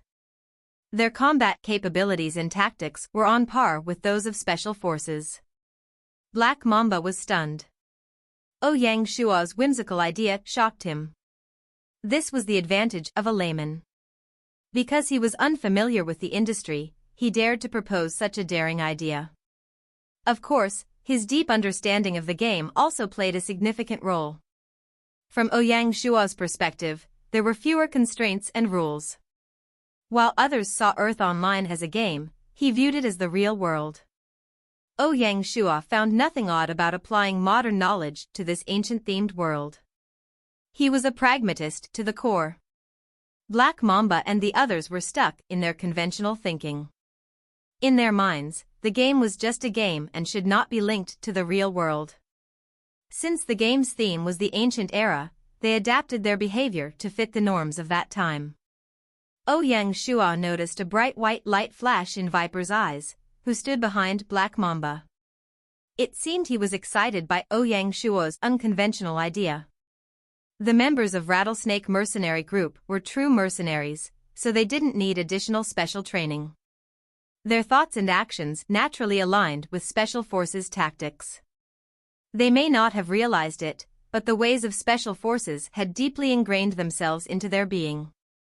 Ouyang Shua's idea was a stimulating challenge for the war enthusiasts. Difficult and challenging, it played to their strengths, as they were naturally drawn to and enjoyed such challenges. The more challenging it was, the more exciting it became. As the leader of the Rattlesnakes, Black Mamba set the perfect example. However, he was also the most level-headed. Despite his heart pounding with excitement at Ouyang Shua's proposal, his cool mind continually reminded him to consider the mercenary group's best interests. He suppressed his excitement, mastered his emotions, and calmly asked, "The idea Lianzhou Marquis proposed is indeed intriguing. But what price are you willing to pay?" Ouyang Shua understood the Rattlesnake's needs well. The offer he made was something they couldn't resist. "I am willing to pay with God-arm crossbows, and this is the number." Ouyang Shua lifted 5 fingers. 50? Black Mamba was a bit unsatisfied. As Ouyang Shua had anticipated, the God-arm crossbows were the best cold weapons for mercenaries like the Rattlesnakes. 50 God-am crossbows were close to his minimum expectation. "No," Ouyang Shua corrected, 500 of them. Hiss. Even with his usual composure, Black Mamba couldn't help but take in a breath of air to calm his heart. 500 God-arm crossbows were enough to fully equip the entire Rattlesnake group. Based on the current market price, their total value would not be less than 8,000 gold, and the market supply was unstable. "All right." Black Mamba slammed the table as he stood up in excitement. "The Lianzhou Marquis is truly generous. The Rattlesnakes accepts your terms and the deal is sealed. Rest assured, the best instructors from the Rattlesnakes will be sent to Shanghai County." Ouyang Shua's generosity earned Black Mamba's respect and approval of the cooperation. Ouyang Shua nodded. This was exactly what he wanted. The next step was to expand the discussions on the details of the cooperation. The agreements included the Rattlesnakes sending 10 core members, including Viper and Cobra, to Shanghai County to assist in training a Special Forces unit. In the afternoon, Ouyang Shua invited Black Mamba, Cobra, and Viper to a banquet at Restaurant Sangu. At the table, Black Mamba raised his cup of 3-flower wine, smiled, and said, "Shanghai County truly lives up to its reputation as the world's first county. It has truly broadened my horizons." Ouyang Shua nodded, smiled, and said nothing in response. After the banquet, Black Mamba returned to Jianyi, while Viper and Cobra stayed behind. To train the Special Forces, they needed to select suitable candidates first. Only the elite could join the training. Naturally, Ouyang Shua's first thought was the Guards Regiment, and he decided the entire regiment would participate. However, to avoid any jealousy or dissatisfaction from other units, Ouyang Shua also decided that each of the 5 regiments from the 1st Legion could recommend a squadron of soldiers for the screening. Additionally, the 3 city defense regiments from Shanghai County, Chirshui County, and Friendship County could each recommend 50 soldiers for the screening. Other than that, Ouyang Shua had instructed the spies of the Military Intelligence Division to join, as one of the Special Forces' key abilities was scouting, which was exactly what the Military Intelligence Division needed. After learning the situation, all 3 heads of the Military Intelligence Division requested to join. Ouyang Shua's encouraging words were still ringing in their ears. With the opportunity to receive specialized training, they naturally did not want to miss it. Seeing that the intelligence gathering workload was not as heavy as before, Ouyang Shua approved their requests. As a result, the total number of candidates reached 3,250. Ouyang Shua did not set any limits. He left the selection to the instructors, who would decide who stayed and who left. After the candidate selection, a proper specialized training base would be established. The training camp would be located in the outskirts. Qiushui County, situated beside the woods, was a good option. In the afternoon, Ouyang Shua led Viper and Cobra to the southern outskirts of Qiushui County. Following the professional advice of the two mercenaries, they chose a piece of woodland. It was special because it had a pond, providing an ideal water source and utility for certain training programs. Additionally, another naval training base would be established in Baiqi County. Ouyang Shua specially invited Sun Xiaoya to help. Based on the suggestions of Viper and Cobra, Sun Xiaoya drafted the architectural blueprint and handed it to the construction division. The training base required many professional pieces of equipment and facilities.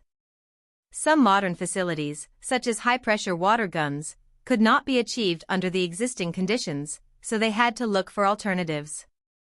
To establish a qualified training base and realize their whimsical plan, Viper and Cobra would have to utilize their specialized knowledge to find alternatives and improvise existing conditions to meet the required standards of facilities. Not only that, but the establishment of the base would require coordination between the construction division, weapons workshop, woodworking workshops, and others. The complexity and importance of the project were such that Ouyang Shua personally asked the Master of Weaponry, Liu Mo, to slow down the research at Research Institute No. 7 and come over to collaborate with the Rattlesnakes in perfecting the training facilities.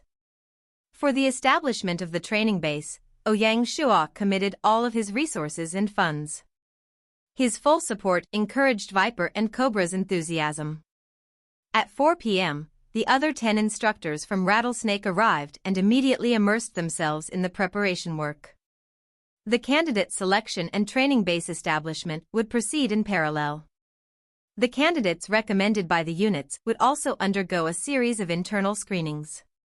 Before the training base was completed, Viper and the others would begin a round of physical fitness tests in the western outskirts of Shanhai County, serving as the first round of screening. To form a special force, in addition to selecting candidates and establishing a training base, there was another requirement that needed to be met: the innovation of weaponry.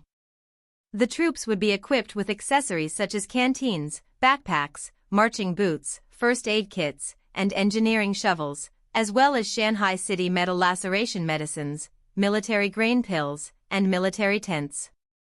The main weaponry would consist of armors, tang swords, god arm crossbows, and Qingfu horses. There were also plans to develop a military knife in the future. Thus, forming a special forces unit was a comprehensive project. If successful, it would significantly enhance the overall military capability of Shanghai City, pushing it on the fast track to becoming an elite force. The idea of an elite route had long been on Ouyang Shuo's mind, but he hadn't implemented it before. With the military now comprising 1/10 of the population, it was causing a significant financial burden on the territory. At the same time, having too many people in the military could stifle the industry and economy. Ouyang Shua planned to reduce the military forces to 1/15 or even 1/20 of the total population. On October 12, in the first year of Gaia, in the western suburb of Shanghai City, the construction division had set up a temporary military camp for the 3,250 candidates and instructors within 4 days.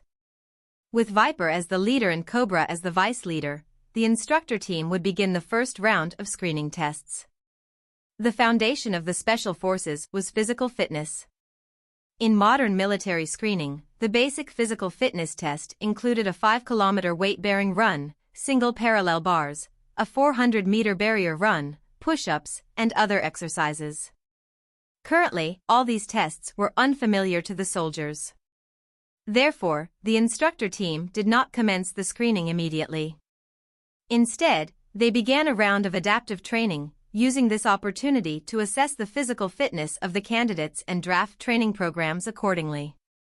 As per Ouyang Shua's request, in addition to adaptive training, the instructor team would also provide basic foundation training, including military drill formation, emergency assembly, housekeeping, and other recruit training. In reality, the temporary military camp functioned as a recruitment camp. Ouyang Shua aimed not only to form a group of special forces but also to instill modern military practices into the core of the Shanghai military. His goal was to enhance and discipline the troops and teach them to use more logical and scientific methods to solve problems. To this end, Ouyang Shua had established a military code of conduct long ago. However, as a layman in this field, he found it challenging to implement it himself, let alone within the military. The arrival of the instructors presented an opportunity. Even if some candidates did not qualify for the special forces, they could still spread what they learned back to their units. Under Ouyang Shua's directive, each regiment was required to send at least a major and 5 captains to join the training, with the training focusing on them to become the backbone for disseminating the training across the Shanghai military. Given that the candidates were the best of the soldiers, Ouyang Shua and the instructors discussed and decided to set the training period to 1 month. After 1 month, the candidates would undergo the first round of screening. The day they established the recruitment camp, Ouyang Shua personally went to the camp and gave a speech. He emphasized the importance of discipline and requested the soldiers to strictly follow the instructor's commands. Otherwise, he would punish them according to military law. After settling these matters, Ouyang Shua focused all his attention on the upcoming Moon Island naval battle. In the meantime, an interesting incident occurred. Song Jia suddenly returned to the manor to look for Ouyang Shua. She said, "Wui, I want to recommend someone to you." "Who is it?" What person could make the Dongli sword sect leader, Song Jia, come down from the mountain herself? Ouyang Shua teased. Song Jia playfully hammered him and said, "Brat Woodsy, I'm trying to help you, and you dare to tease me." All right. Who is it?" Ouyang Shua raised both hands in surrender. "Didn't Tan Xiaoli and Meng Feifei come the past few days? I took them into the Dongli sword sect. After they settled in, they brought their families to the territory. Guess what? Meng Feifei's father, Meng Jida, is no ordinary man. He was part of the senior management team at the Bank of Jiao State. I think he can meet your urgent need for finance professionals. That's why I came down the mountain to tell you this," Song Jia explained. As the Four Seas Bank expanded day by day, Ouyang Shua sought real-world talent to manage it. He wanted to move away from the rough and primitive operating methods and transition to a more systematic and refined form of management. The professionals stationed in Shanghai City were all experts in theoretical research and science. None of them were financial experts, and they had no experience in banks or financial institutions. The Song family had these kinds of talents, but to avoid arousing suspicion, both Song Jia and Ouyang Shua consciously avoided the topic and did not think of asking the Song family for help. However, as time passed, this issue became increasingly troubling for Ouyang Shua. Song Jia was well aware of this. Therefore, when she learned about the background of Meng Feifei's father, she immediately rushed down the mountain to help. Ouyang Shua was gratified and nodded with a smile, "The one who knows me best is my wife." "You are saying nonsense again," Song Jia replied, feeling a bit helpless but with affection in her eyes. She was very happy to be able to help Ouyang Shua. After Song Jia returned to the sword sect, Ouyang Shua sent someone to invite Meng Jida to the Lord's manor. This invitation surprised Meng Jida. Although he knew that Shanghai's lord was his daughter's old schoolmate, the idea of seeking employment had never crossed his mind. Instead, he had prepared to retire peacefully in Shanghai City. Ouyang Shua welcomed Meng Jida in the hall. At 45 years old, Meng Jida was in his prime, with a unique demeanor and charismatic personality, a man of calm and passion, persistent yet elegant. This was the first time Ouyang Shua met Meng Jida, and he immediately had a very good impression of the financial elite who could command the world of finance. He smiled and said, "Uncle Meng, have you grown accustomed to life in Shanghai City yet? Forgive me if there were any bad receptions." To the players, Ouyang Shua wouldn't usually offer such courtesies. Not to mention Meng Jida was Meng Feifei's father, an elder of the Ouyang Shua clan. Meng Jida looked at Ouyang Shua with deep feelings. The young man before him was the same age as his daughter, yet their achievements were as far apart as heaven and earth. At such a young age, he had climbed the ladder and made himself the world's greatest lord without any prominent background or support. His every action and every move brought about wind and clouds, stirring storms and rains, truly a young overlord.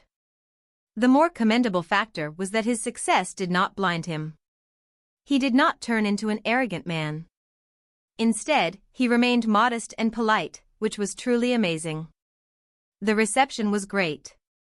I still have to thank you for taking care of Feifei, Meng Jida smiled. The two started with casual talk. Besides daily life topics, Ouyang Shua also sought Meng Jida's advice on economic issues and the management and operation of the bank. As they chatted, Ouyang Shua realized that Meng Jida was already extraordinary. He had his own unique insights on economic and financial issues.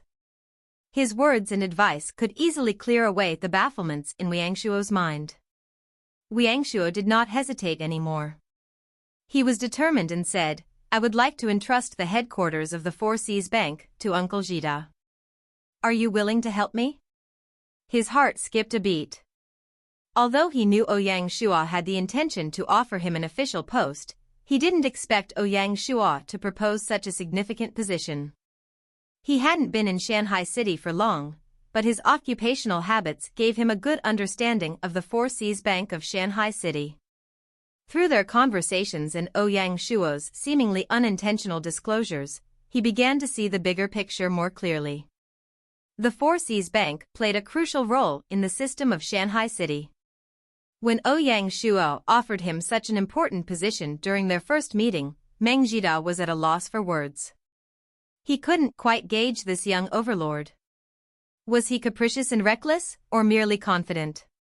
It was hard to discern. However, in terms of his personal wishes, taking charge of the Four Seas Bank was far more appealing than pensioning off in Shanghai City. As an experienced senior banker, the opportunity to oversee an ancient bank and integrate modern ideology into it was very attractive and meaningful. Not to mention, if he managed the Four Seas Bank well, he could improve his family's living conditions in the game. It could also enhance the evaluation of his achievements. Meng Jida gazed into Ouyang Shua's eyes, and said calmly and steadily, I am honored by your trust and cannot decline your sincerity. Then, he stood up, bowed, and greeted, greetings to the Marquis. This simple gesture and bow, however, transformed their status forever. Ouyang Shua was taken aback. He quickly stood up and dodged the bow, saying, there's no need for such formalities. Meng Jida shook his head with great determination and said, since I have accepted your offer, I am now your subordinate. I must not violate the rules and customs. After saying this, he solemnly bowed and greeted Ouyang Shua again. Ouyang Shua was left helpless. He could only incline his body to accept Meng Jida's bow. Meng Jida was the first player to hold such a significant position within Shanghai City's administrative system, making this a historical event. The professional expert group members were merely advisors and fundamentally different from Meng Jida. Therefore, Meng Jida was well aware of the impact his appointment as an official would have on other players. Additionally, he insisted on maintaining the customs to protect and uphold the authority of Ouyang Shua, the Lianzhou Marquis and Lord of Shanghai. If he relied on his status as Ouyang Shua's elder and recklessly violated the rules and customs of officialdom, his colleagues and other officials would surely exclude him. This would make it difficult for him to integrate into the officialdom. Consequently, Ouyang Shua, even if reluctant, would eventually have to remove him from his position. Ouyang Shua clearly understood the current situation deep down. Although he was the one building the bureaucracy system, it also constrained him. He couldn't compromise the rules and customs of officialdom. In short, he couldn't act on his own free will anymore. Previously, these matters were hidden in the shadows. However, Meng Jida had now brought them to light, revealing the truth. Nonetheless, Ouyang Shua did not foresee that appointing the manager of the Four Seas Bank today would elevate the bank to the world stage, spreading its name far and wide. October 22nd, Ouyang Shua arrived at Beihai City again. This time, none of his guards were present, only Director Gu accompanied him. At Beihai Port, the Beihai naval fleet was ready. Each Mengcheng warship had been fully refurbished. Ouyang Shua took out a bag of military grain pills and distributed them to each warship. The sailors loaded bundles of arrows, barrels of water, and alchemical oil onto the warships. One by one, the warships raised their sails, along with the flag of the Shanghai City Lord and the Beihai Naval Fleet. The flag of the Beihai Naval Fleet, which also served as the Shanghai City Navy flag, was modified from the Lord's flag. The Volcano was changed to a 5-level tower warship, and a blue dragon soared above it instead of a golden one. Before departing, Ouyang Shua led the fleet in a prayer to Mazu, hoping for a smooth and successful expedition. After the prayers, the fleet formed an attack formation and officially set sail from the port. Due to the lack of tower warships, the Beihai Naval Fleet chose a Mengcheng warship as their flagship, which sailed in the middle of the formation. Accompanied by Pei Donglai, Ouyang Shua boarded the flagship.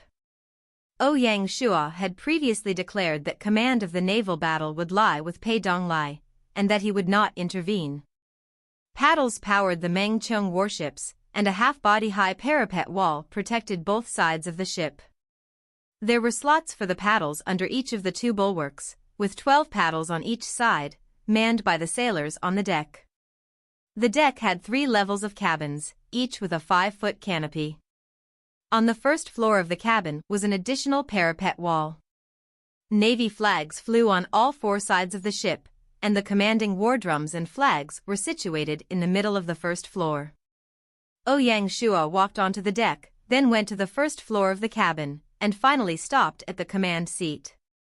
Pei Donglai waved the command flag. When the drummer saw the signal, he began to play the drums. In the thrilling rhythmic beats, the fleet sailed on the mighty ocean. Moon Island was over 500 nautical miles away from Beihai Port, about 925 kilometers.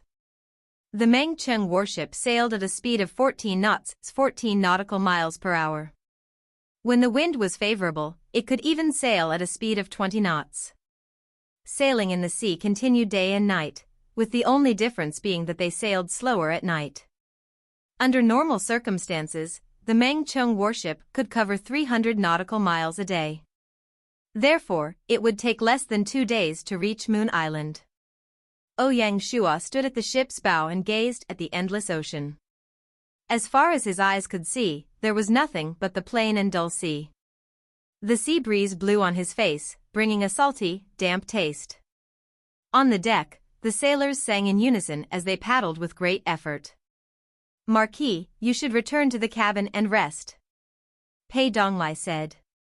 Ouyang Shua nodded and went back to his room, then shut the door and practiced his techniques. When night fell, strong gusts of wind blew across the sea.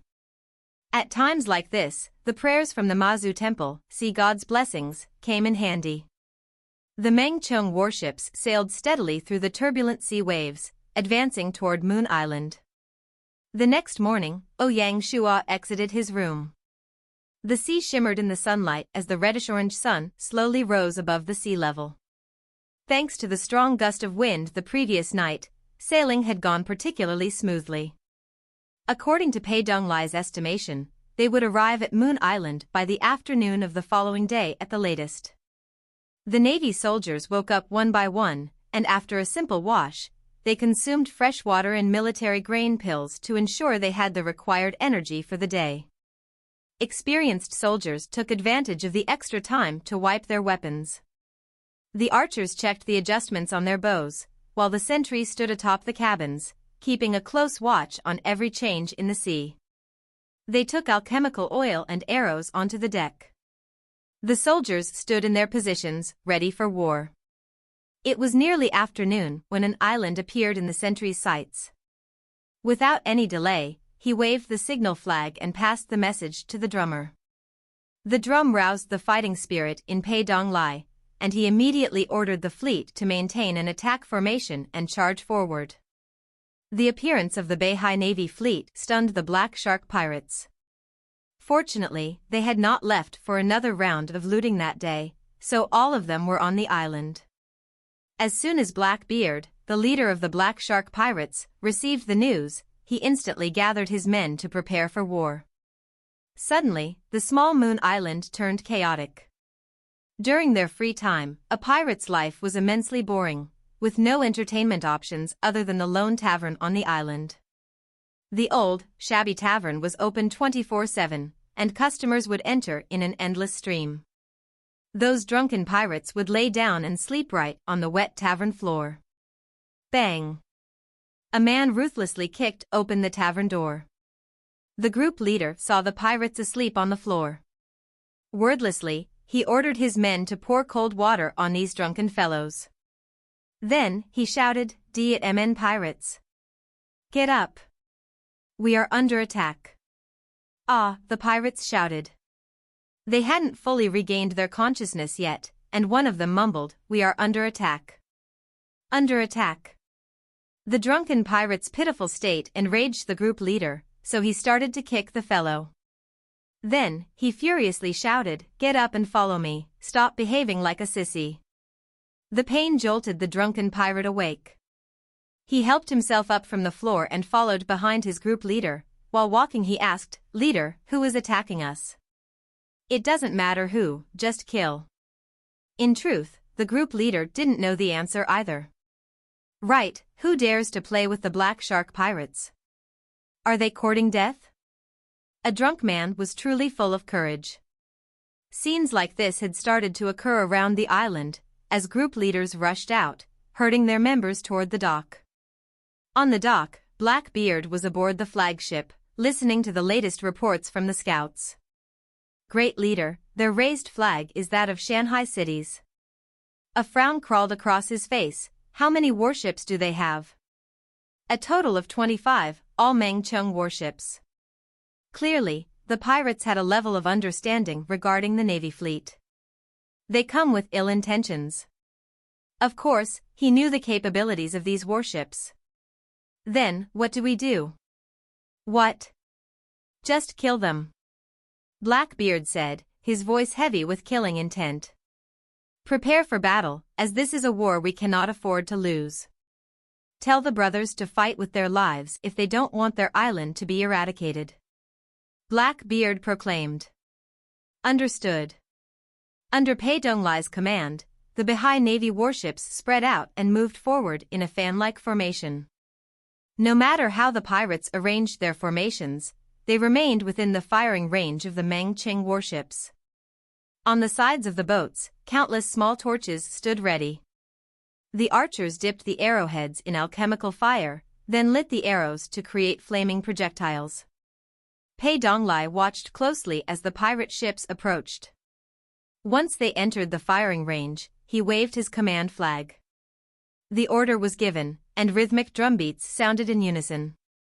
A volley of fire arrows shot into the sky, the scene like stars in broad daylight. The fire arrows struck the pirate ships with deadly accuracy, setting them ablaze. Blackbeard panicked. He quickly ordered his men to put out the fires, but it was too late. Volley after volley of fire arrows formed a dense net that rained down on the pirates. Despite the pirate ships being prepared for fire, they were no match for the endless barrage of fire arrows. The fire arrows set the sails ablaze, ignited the cabins, and spread smoke across the decks. When a fire arrow struck a pirate, they could only blame their bad luck. The pirates around them would avoid the burning men as if they had the plague. In the end, the burning pirates were left with no choice but to jump into the sea to save their lives. Ship after ship went up in flames. The smoke from the fire rose into the sky, forming a truly breathtaking scene. The fire occupied the pirates as they tried to extinguish the flames. They couldn't even defend themselves, let alone counterattack. It led to only one end, their demise. Amidst the flames, the pirates began to dive into the sea to escape. Blackbeard was on a skiff, paddling with all his might to reach the beach. The naval battle was over the moment they clashed. His only hope was to form a defensive line and push back the intruders on the island. However, Pei Donglai knew that although the pirate ships were now engulfed in flames, a large number of pirates remained safe in the sea, swimming hard toward the island. Decisively, he commanded the archers to switch to ordinary arrows and direct their weapons from the ships to the pirates in the sea. Without the need to dip the arrows in alchemical oil, the shooting rate doubled, and the arrows rained heavier onto the pirates. Since the pirates were in the sea, only half of their heads were visible, making it difficult for the archers to aim precisely. Therefore, the archers chose to rain arrows down over a large area. This lacked accuracy but helped in suppressing the pirates. The arrows shot through the sky and plunged into the sea at lightning speed, stirring the water into a mix of chaos and blood. Each pool of blood marked the death of a pirate. Surviving a shot in the sea was impossible. Even a minor injury would cause enough bleeding to exhaust them, leading to drowning. Pools of blood floated on the territorial waters, slowly forming a bloody Red Sea in the area. Bodies of the pirates floated on the sea, which told the tale of endless desolation. The pirate ships groaned in the burning flames. One by one, they sank to the bottom of the ocean. As a direct result of the sinking ships, torrents and swirls formed around them. Some unlucky pirates too near these vortexes were drawn in. Along with the ships, they were taken on a trip down to the bottomless ocean. The naval battle went extraordinarily smoothly. The alchemical oil had done a great job again. When the Baiqi Navy fleet approached the pirate ships, only a few were left. These ships occasionally emitted smoke. As an experienced Navy general, Pei Donglai was cautious. He instructed the warships to maintain their distance from the pirate ships to avoid the swirls. Under his command, the warships steered away from the hell they created and pressed forward to the island. As the Mengchong warships made their way, some pirates screamed for help. "Help," the pirates cried. As a general of Shanghai City, Pei Donglai knew his lord's captive policy very well. They would not kill those they could capture, and they would not decline those that surrendered. Therefore, he ordered his men to give out ropes and salvage the pirates on board. Of course, they would tie up the pirates with ropes. After he salvaged the captured pirates, Pei Donglai had to face a huge issue. Blackbeard had regathered his troops, totaling more than 1,000 pirates on the dock, so how could Pei Donglai successfully dock on the island? The Baiqi Navy fleet wasn't like the Marines in the real world, which could conduct amphibious operations. In the end, Pei Donglai came up with a stubborn idea. He ordered the first unit to dock on the island, and the other 4 units remained in a fan-like formation. These units provided cover fire to suppress the pirates. Blackbeard saw the warship as it prepared to dock. In response, he quickly ordered the pirates to stop them. Right at this moment, a wave of arrows rained on the path of the pirates and stopped them in their tracks. The pirates hesitated, unsure if they should move. The Baiqi Navy fleet's actions infuriated Blackbeard. He continually scolded them. What incredibly shameless intruders! Charge, move! Or we all die. Under his command, the pirates rushed toward the rain of arrows. Every second, the archers would shoot down a pirate, leaving some injured and others dying. The pirates on the shore escaped death after their enemies set their ships ablaze. Finally, they jumped into the sea to save their lives, but now, they had to face death again. Naturally, they felt reluctant. As the casualties increased, some of the pirates couldn't take it anymore. Instead of charging forward, they secretly fell back and escaped. They tried to run away from the rain of arrows. When some took the lead, others would follow the trend. Humans feared death, and pirates were no exception. Thus, the pirates hadn't even made it halfway toward the first unit before more than half of them retreated. The Baiqi Navy's first unit took advantage of the situation to dock at the island and establish a defense line. At this moment, Blackbeard knew that no course of action could stop the Baiqi Navy anymore. Even if they continued to charge forward, they would not halt the intruders. "Retreat," Blackbeard said wryly. This order made the pirates overjoyed. They dispersed and ran away faster than rabbits. Ouyang Shua stood on the flagship, shaking his head as he saw the opponent's helpless state. Just like this, the Baiqi Navy fleet successfully docked at the island and began a round of extermination of the remaining pirates. At this time, the pirates were all running for their lives and were not even organized. To prevent anyone from slipping through the net, Pei Donglai arranged the 4th and 5th units to stay in the Meng Chong warships and patrol the island waters.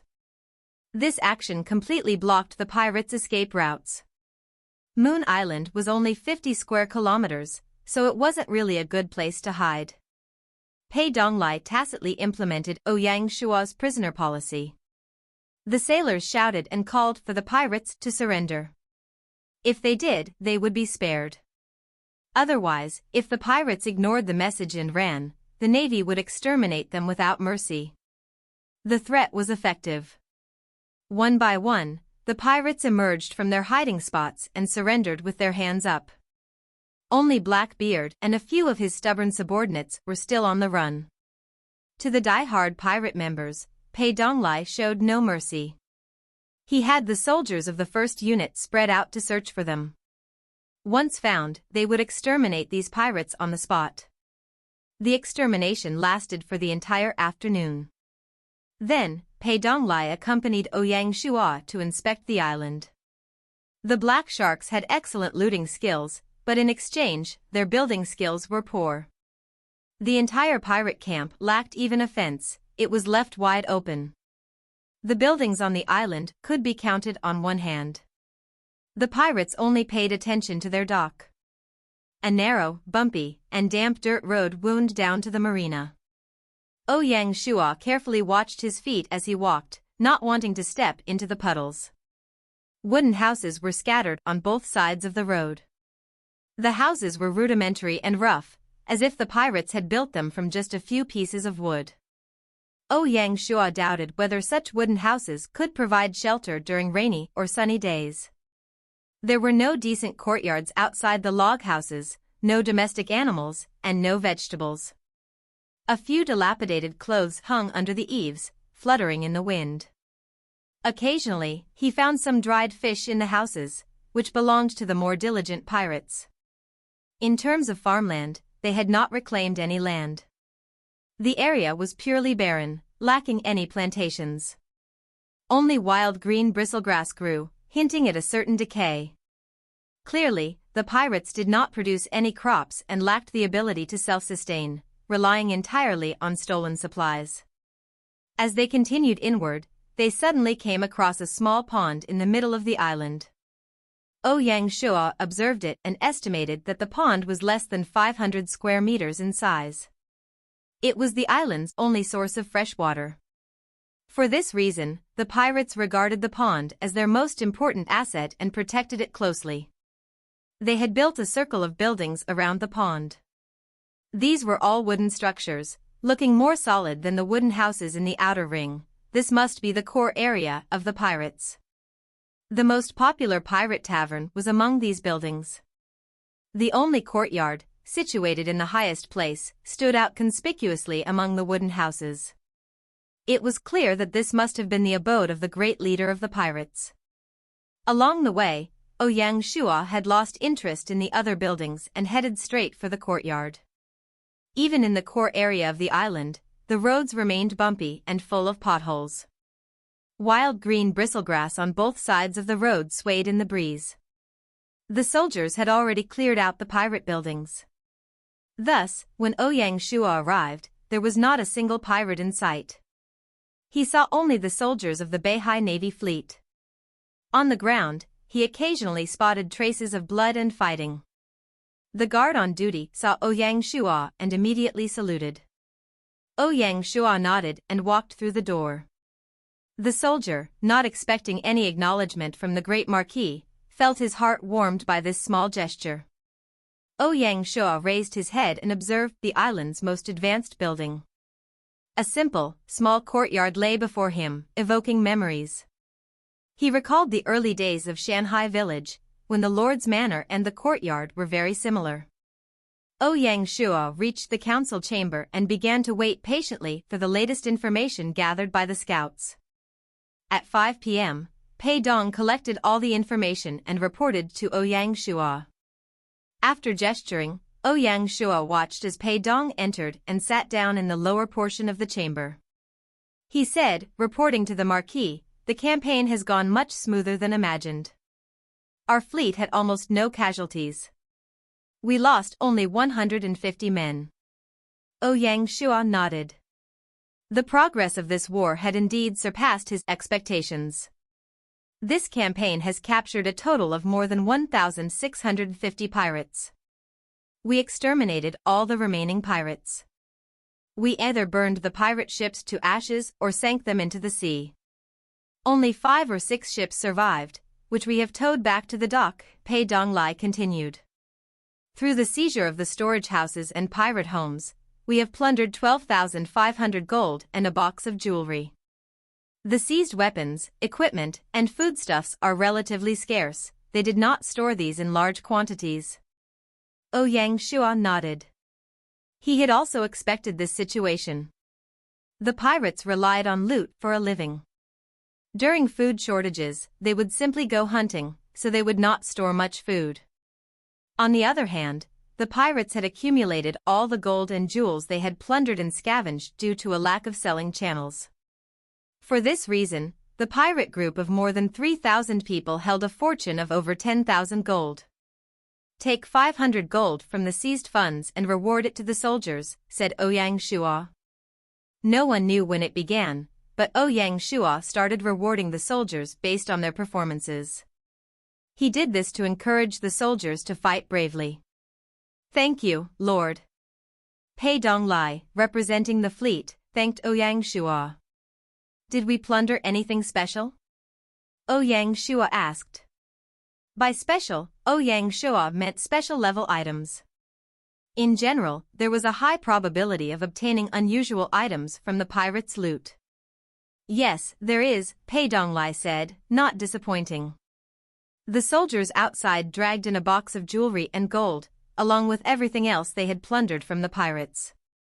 They left it on the ground for Ouyang Shua to inspect. Ouyang Shua stood up. Aside from setting aside 500 gold, he stored the other goods in his storage bag. The previously packed chamber once again became empty. Only 2 items remained on the ground, a stone and a picture. Ouyang Shua picked up the black stone and inspected it. The rock was medium-sized, about the size of 2 fists, and felt heavy in the palm. Meteorite fine iron, platinum, a divine stone fallen from the sky, a rare forging material. The stone had simple properties, but it stirred a great excitement in Ouyang Shua's heart. A platinum-level forging material, Ouyang Shua could see his personal exclusive weapon taking shape. This meteorite fine iron alone made the trip worthwhile for him.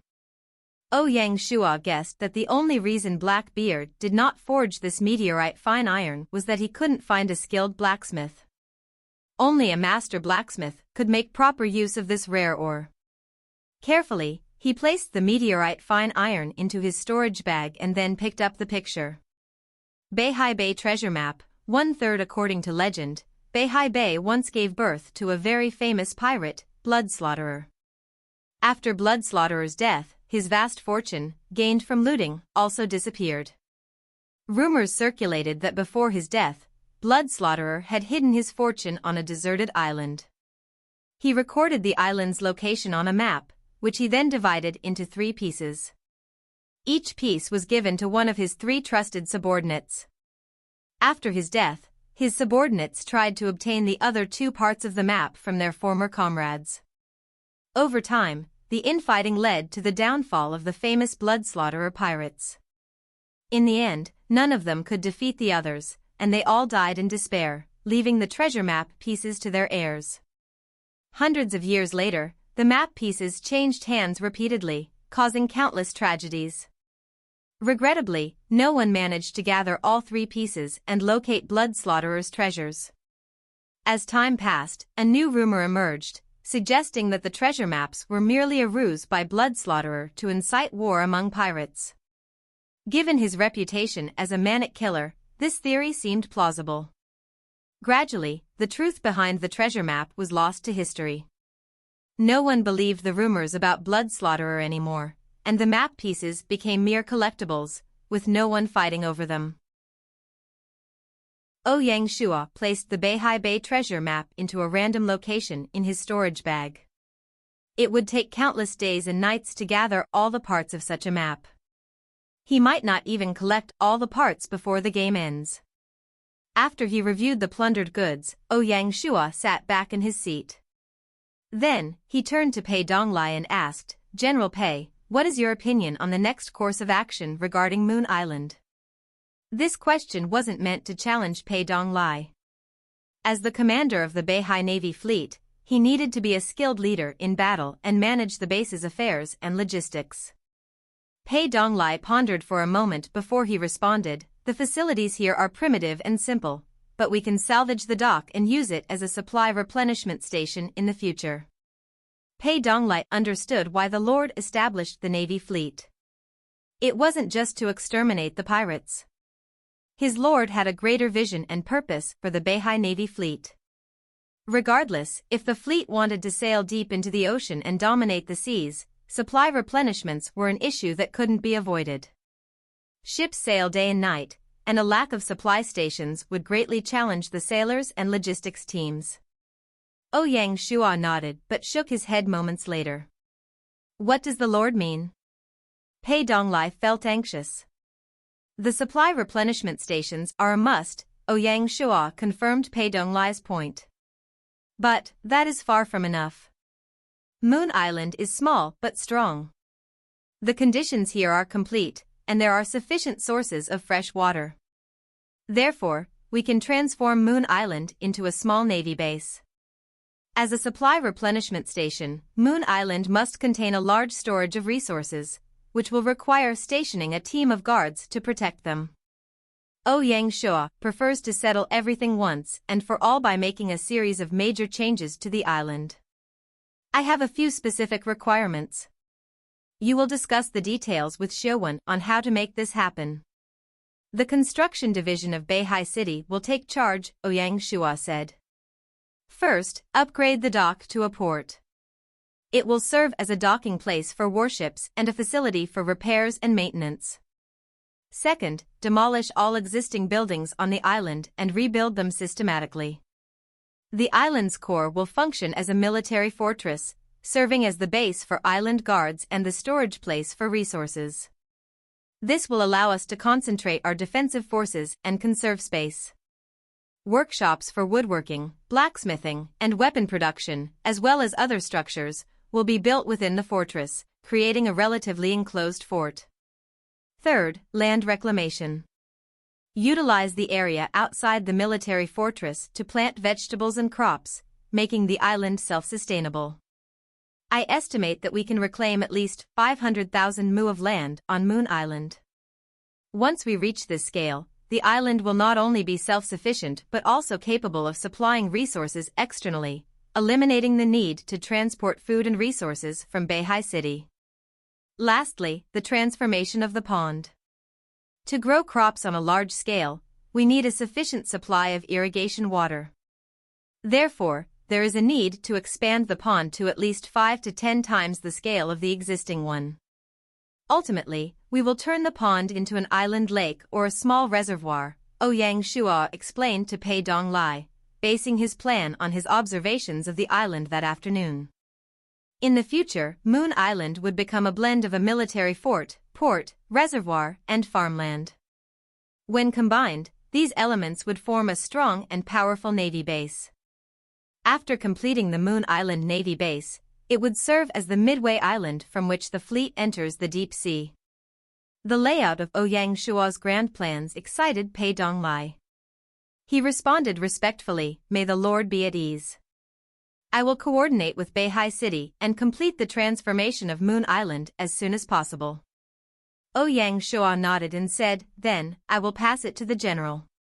When the Navy base is established, I will visit Moon Island again, and together we will celebrate your accomplishment. Yes, my lord. Pei Donglai exclaimed, genuinely excited. After the discussion, Ouyang Shua spent one night on the island. The next morning, the Beihai Navy fleet departed for home, leaving behind the Navy's first unit to guard Moon Island. As for the captured pirates, they brought them all back to Beihai City.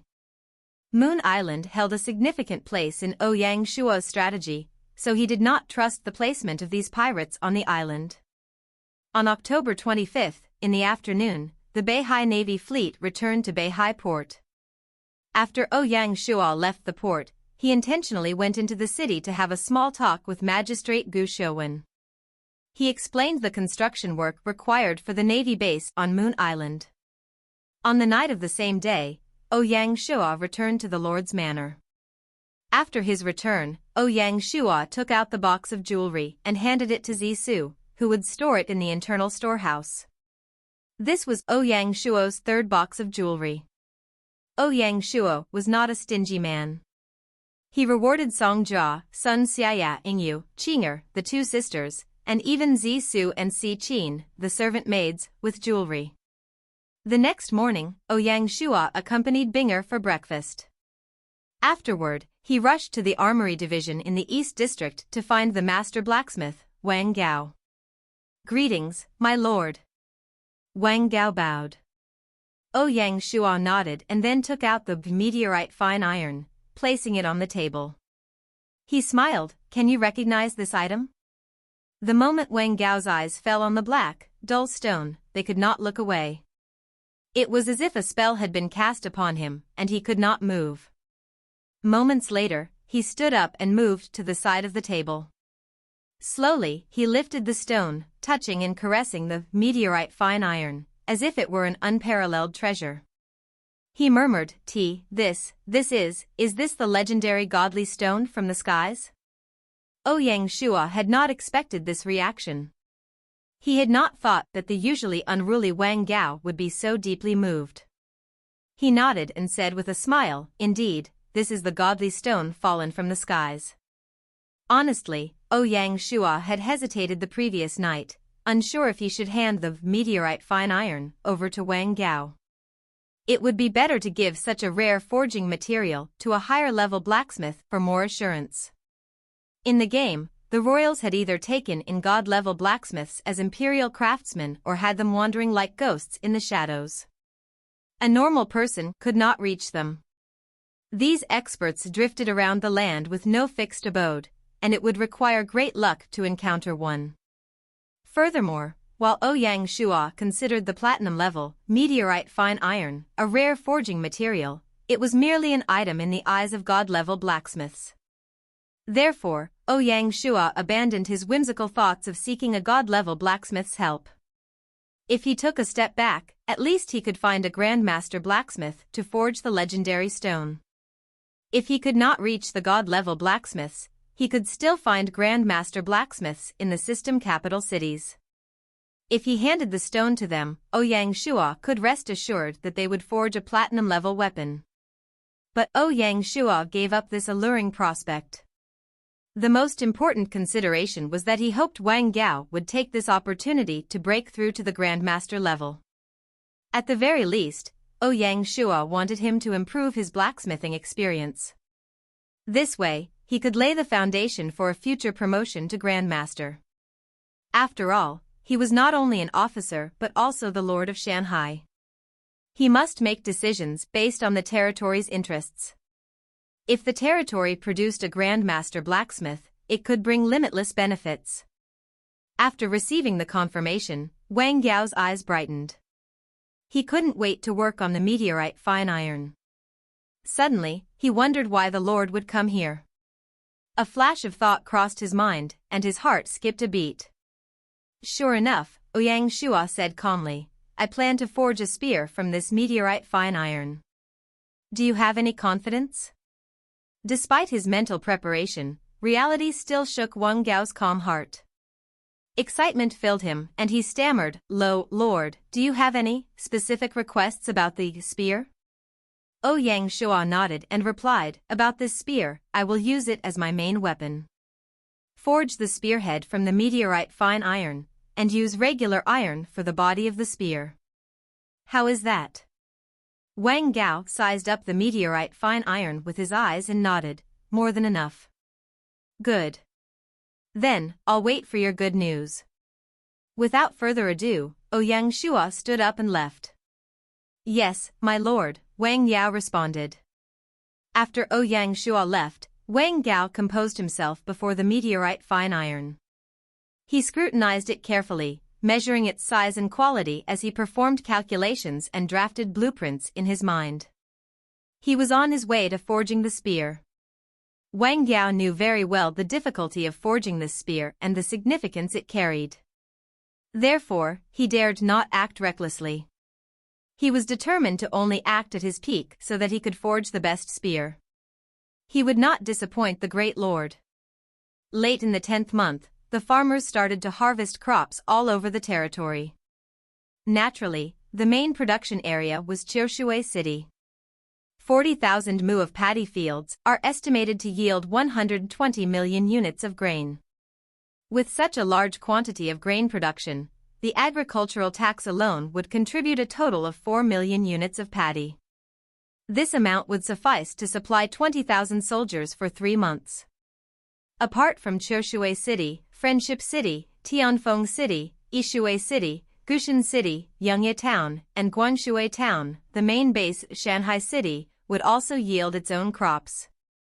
According to the Agricultural Division's estimations, the total crop yield from all territories would sum up to 200 million units during the second season harvesting. There are still 8 full months until the first season paddy harvesting in the next year, the 7th month. However, based on the expansion rate and the population growth of Shanghai City, in addition to the consumption of the 3 flour winery and the military factory, Ouyang Shua estimated that Shanghai City would need to purchase an additional 20 million units of paddy from the market to adequately supply the entire territory. Food remains the most strategic resource. The price of grain has dropped in the market, following the paddy harvest. After the previous food crisis, all of the lords learned the importance of food the hard way.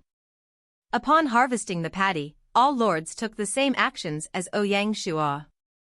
They counted the food stocks in their barns and calculated their territory's consumption for the next 8 months. In the end, they found an insufficiency in their food stocks. Undeniably, the food stocks of most territories did not allow them to become self-sufficient. They had to purchase grain from the market to make up for the lack of food stocks. Hence, even if the price of grain had fallen, the days when a unit of grain cost 10 copper were gone forever. During the 10th month, the Langshan mining field and the northern salt fields each contributed 17,000 gold. Out of this, Ouyang Shua took 5,000 gold and gave the rest to the finance department. They had completed the 3 flour winery in the West District, which would start its operation in the next month. According to Du Dun's estimations, in the 11th month, the winery could yield at least half of its full operational target and contribute between 3,000 to 4,000 gold. They had also completed the expansion of the mulberry fields.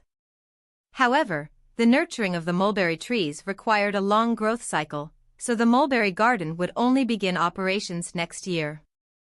Thanks to the advancement in rank of the Fallen Moon Guild and the establishment of the Shanghai City office in the capital city, new players and NPC talents streamed into Shanghai City every day.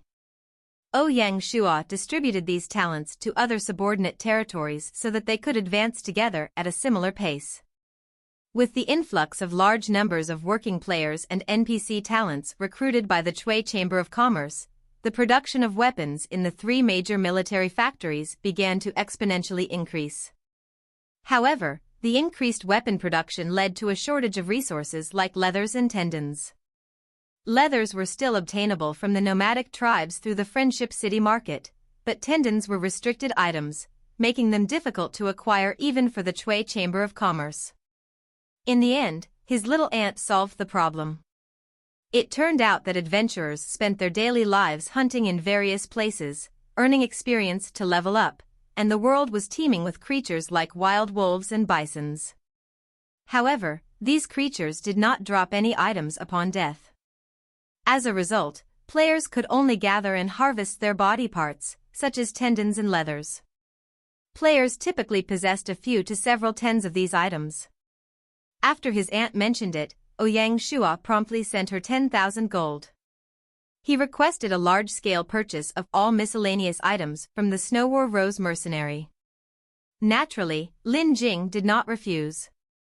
The mercenary group had a surplus of tendons and leathers stored in their warehouse, items they had left to gather dust.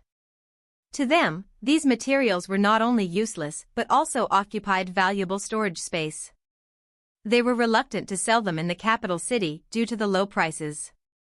Now, a wealthy buyer was willing to buy them all without limit. This was a mutually beneficial deal. After some discussion, they agreed on a price twice that of the capital city shops. Although this was a significant expense, it was negligible compared to the profits from weapon production. Ouyang Shua knew this very well. The reason lords did not use the materials from adventurers was the lack of related technical manuals, which prevented them from entering the military industry. Ouyang Shua realized this only after his aunt's prompt. However, the situation would change in the future. Eventually, the lords would acquire the weapon crafting technical manuals, and the prices of these materials would soar. After purchasing all these materials and stocking them, Ouyang Shua had no intentions of selling them in the future. Since he planned to make Shanghai City the largest arms dealer in the China server, he understood that the future demand and consumption rate of materials would be extremely high. Thus, he decided to prepare before the rain. While everyone was busy with their own affairs, the merchants dispatched secretly by the Snow War Rose mercenary group began to acquire all kinds of materials from adventure players. These items were then stored in the warehouses of Shanghai City. First, they focused on Jianyi, and gradually expanded to all the system capital cities. Players were pleased and responded enthusiastically. Some players, who stored materials in their guild warehouses to save space in their spatial storage, started to withdraw the materials upon receiving this news and sold them to the merchants. Consequently, the materials stored in guilds rapidly diminished. Such an unusual situation naturally caught the attention of the guild leaders. Upon learning about the situation, they promptly withdrew all the materials from the guilds and sold them to the merchants. Everyone felt delighted and satisfied. When players placed materials in the guild warehouse, they effectively authorized the guild to manage them. Naturally, after the guilds sold the materials, they awarded the players with guild contribution points accordingly. A vigorous wave of material acquisition swept through the entire China region. Over time, the acquisition garnered more and more attention. Soon, the group behind the purchases was exposed to the public, and all the top 10 guilds and renowned lords became aware. The Snow War Rose mercenary group had started to voraciously acquire all kinds of materials. Gossip and speculation are inherent in human nature. Hence, they developed a series of incredible skills to uncover concealed information. Slowly, players managed to unveil the relationship between Shanghai City and the Snow War mercenary group.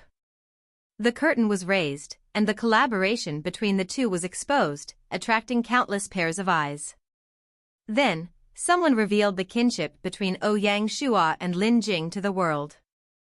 A core member of the Snow War mercenary group had leaked this information. This individual had visited Shanghai City together with Lin Jing. The betrayal enraged Xie and Lin Jing, and they expelled the betrayer.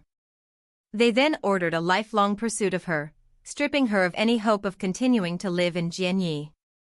Without a doubt, someone had orchestrated the betrayal. Even if the betrayer had to restart everything in the game, the perpetrators would still compensate her with a large amount of money. As for the person behind it all, Ouyang Shua didn't need to guess. Certainly, the likes of Di Chen had done this. The exposure itself did not infuriate Lin Jing and Xie, the betrayal did. A core member had betrayed them, an old friend who had fought alongside them for so many years.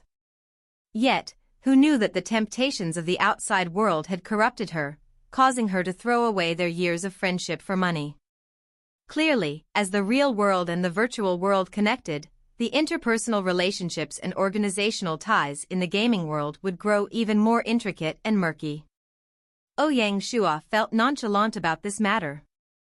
As the cooperation between the Snow War mercenary group and Shanghai City increased, it was only a matter of time before their kinship was unveiled. He had mentally prepared himself long before this. After the exposure, Shanghai City would surely be placed in an even more precarious position. The world would realize that, unknowingly, Shanghai City had gained such clout and influence. They even extended their reach to the adventurers. And this was only the tip of the iceberg. What about the ones beneath the ocean? The true prowess of Shanghai City remained a mystery. Just when you thought the veil masking its prowess was lifted, what it revealed was only more enigma. How could a city like this not astonish the world? Since the world learned about their connection, Ouyang Shua decided not to hide it anymore. He proceeded to send another 20,000 gold to his little aunt. He asked her to clear away each and every piece of material in the adventurer's possession. For this, Ouyang Shua ordered the construction division to select a cave and modify it.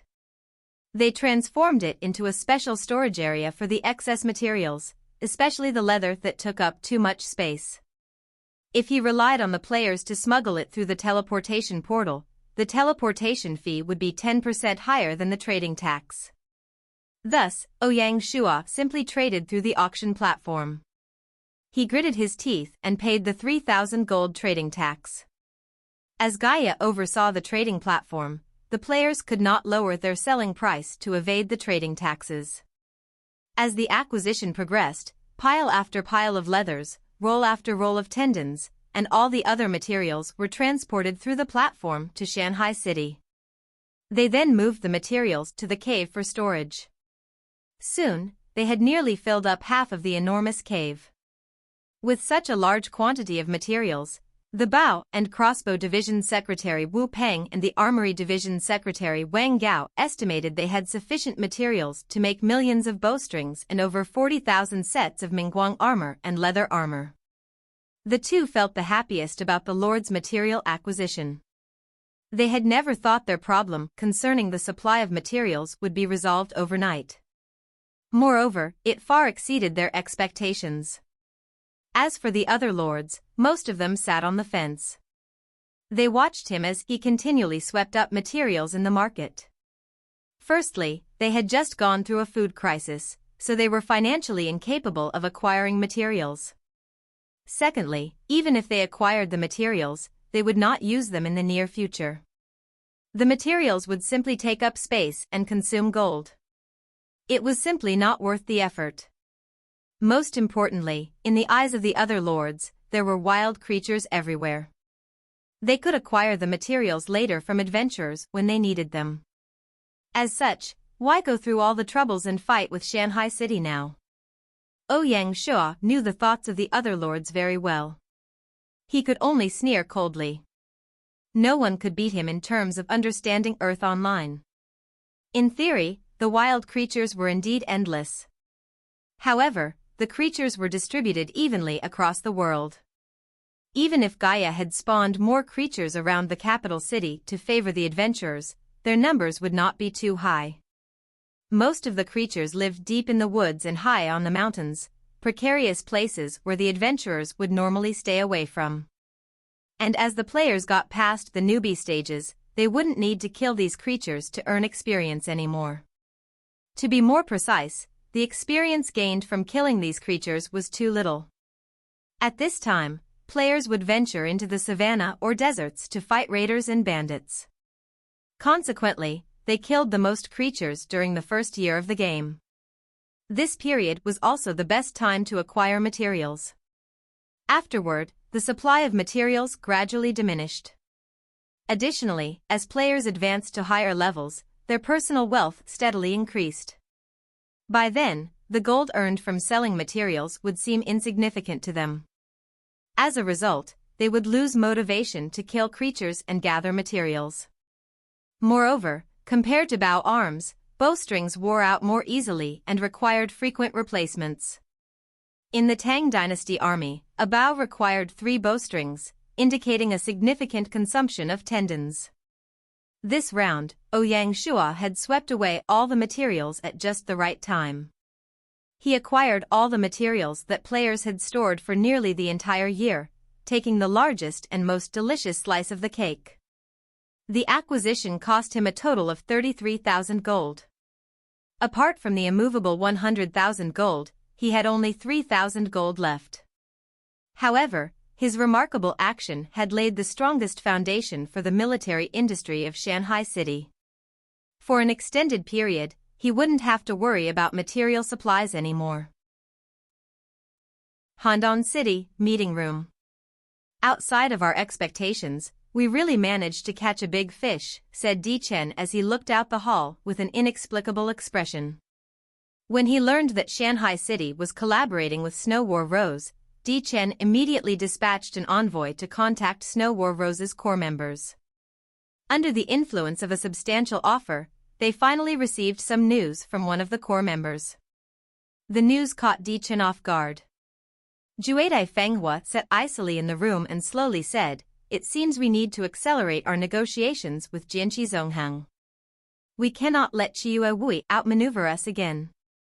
Di Chen did not turn around. Instead, he placed his hands behind his back and said, "Jian Shilai demands too much. It appears that manipulating this big fish will not be easy. According to my people's reports, he had some emotional conflicts with Tingyu Floor's master, Jianqi Lain.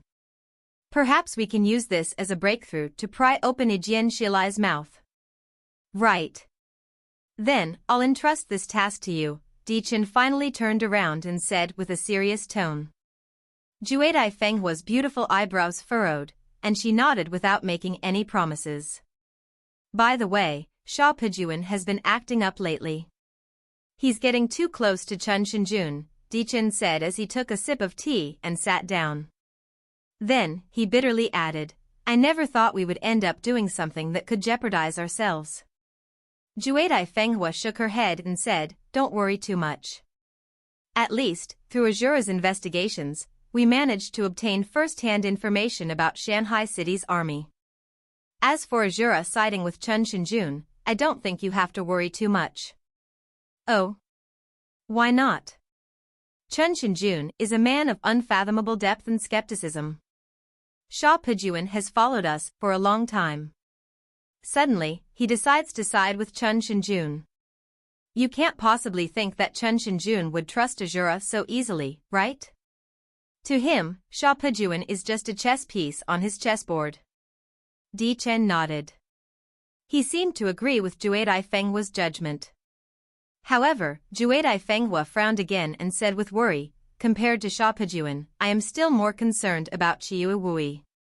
From the reports we have gathered, Shanghai City has spent a significant amount on those purchases." "Yeah," lamented Di Chen.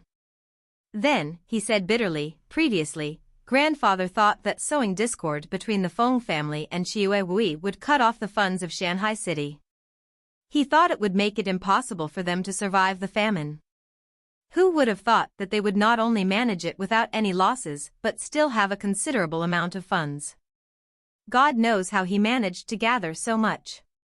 Recalling his grandfather's angry face, Di Chen had no clue what expression or opinion to show. Ever since a young age, his grandfather had always been a formidable mountain, constraining him greatly. Unfortunately, strategies that could work well in reality sometimes became ineffective in the game, leading to his grandfather's embarrassment. Thus, it seems this upcoming anniversary auction will be another reign of terror. We must not let our guards down. They had already witnessed firsthand what had happened during the last auction. They could never take the power of these enormous families lightly. There's nothing we can do about it. We should probably control our spending for the moment. No matter what, we must use all our efforts to obtain that item. Dichen was left with limited choices, so he could only feel helpless. He didn't know if he should feel lucky or unlucky to have an opponent like Chiue Wui. Ouyang Shua's crazy purchases also sparked some discussion in the Shanghai Alliance channel. Whoa, boss. You have definitely kept your cards hidden well. Who would have known that Snow War Rose is also our ally, said Gong Changshu in a carefree tone. If you guys need to cooperate with the player guilds, you can go to them. Since he had decided to reveal this matter, Ouyang Shua directly brought the Snow War Rose into the Shanghai Alliance channel. Yeah, sure. With the help of the guild, some things will be much easier to accomplish, said Xuanlong Dianxue. Hey, it's all for our mutual benefits. To be honest, our consonant city is associated with Qingfeng Pavilion in Dali. Bai Hua took this opportunity to reveal her hidden cards. Since the relationship between Shanghai City and Snow War Rose was revealed, the master of Qingfeng Pavilion, Moon Shines Over the River, immediately contacted Bai Hua. After some discussion, they decided to reveal their relationship as well. With this, in the guild wars, Qingfeng Pavilion and Snow War Rose could rely on each other and prevent friendly fire. They could also efficiently compete with the other top 10 guilds. Her news did not cause much surprise among the members of the Shanghai Alliance. Among all the members, other than Feng Qihuang, all of them knew the famous name of Consonant Studio. They were known for their management of their guilds in all the games they were involved in. As a matter of course, they would not abandon their strengths even after switching to territory building mode. Arranging a portion of their people to form a guild was a natural step. No wonder, said Xuanlong Dianxue, with some hidden, unexpressed thoughts. Bai Hua smiled, naturally understanding Xuanlong Dianxue's thoughts.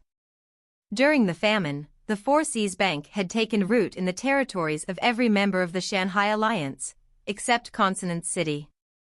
Everyone had been curious about how Consonant City managed to handle the famine so effortlessly.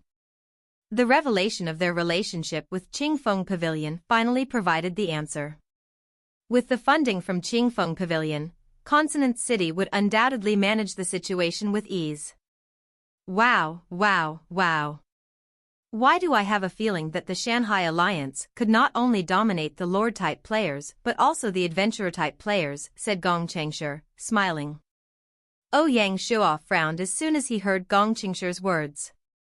He quickly said, don't let your guard down or become overconfident. Also, keep the matter of Qingfeng Pavilion a secret. Keep it hidden as deeply as possible. The longer we keep it a secret, the better. As a man who liked to keep all his cards close to his chest, Ouyang Shua did not like to expose his full strength to everyone. Yes, sir, understood. Feng Qihuang did not say anything until everyone had fully digested the news. Then, she said, Wui, based on the time calculation, I'm guessing the third battle map will open soon? Ouyang Shua nodded and replied, indeed, based on the previous patterns, my guess is that the battle map will appear after the 100th town upgrades to a city. Which means it will open soon. Should we start preparing earlier? How are you going to prepare for it? You don't even know the campaign scenario that will open, asked Gong Changshu. Feng Qihuang was clearly prepared. She said, based on the previous patterns, after Western Zhou, it should be one of the iconic battles from the Spring and Autumn Warring States period.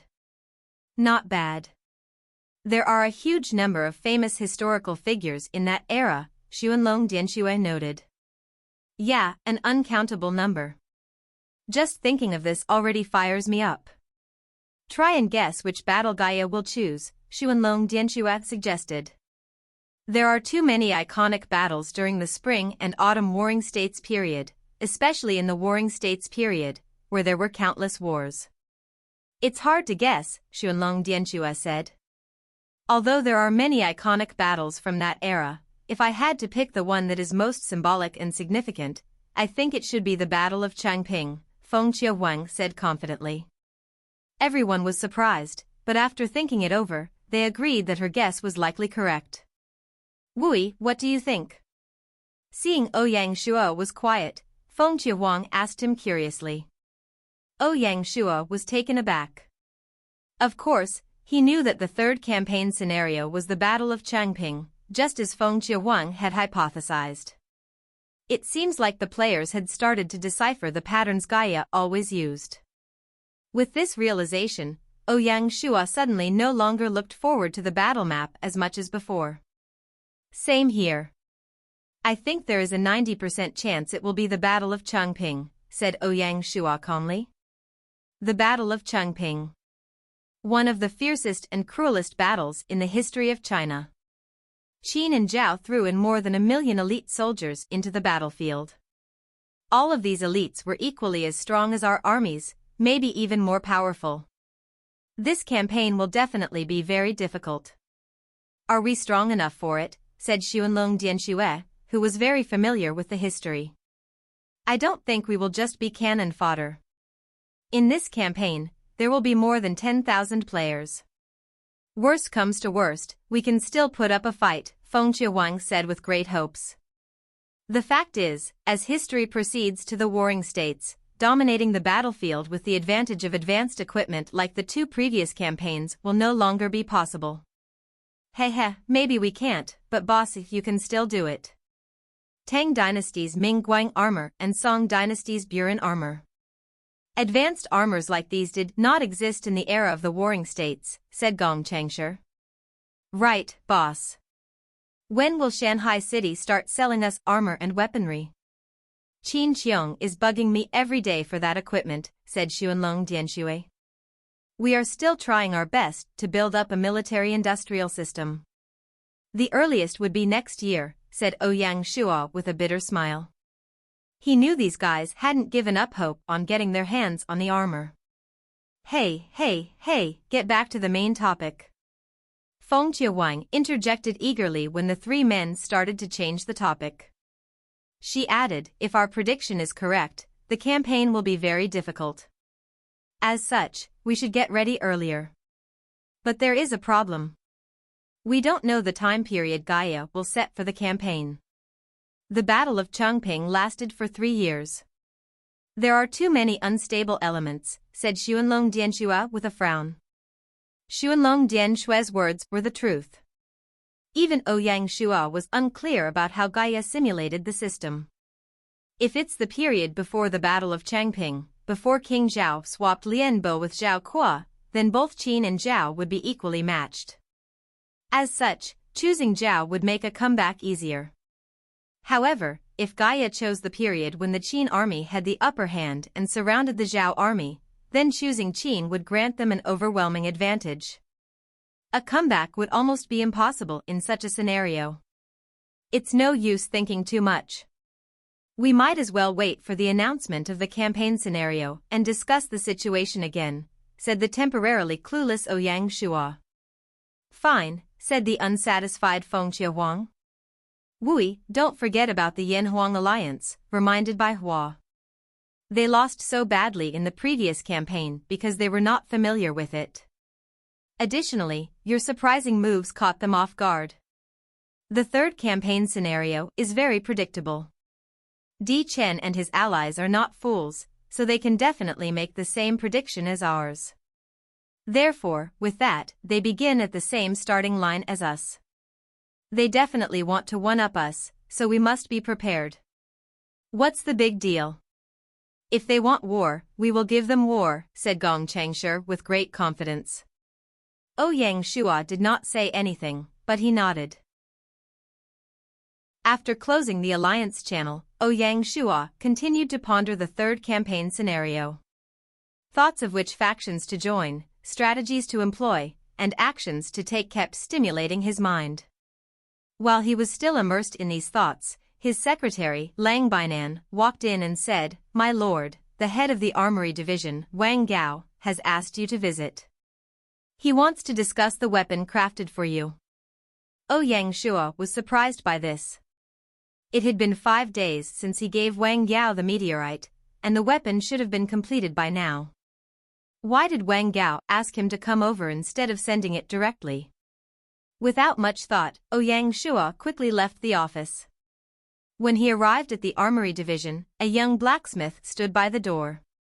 Upon seeing Ouyang Shua, he approached and greeted him. Led by the young blacksmith, they made their way to Wang Gao's personal workspace. As they entered, a continuous heat wave greeted them. In the workspace, 3 assistants were aiding Wang Yao in the final quenching of the spear. It was clearly a critical moment, and Wang Yao was drenched in sweat, which evaporated as soon as it hit the hot workbench. The young blacksmith walked over to Wang Yao and whispered in his ear. Wang Yao nodded and continued with the final crafting stage. With nothing to worry about, Ouyang Shua decided to stay and observe.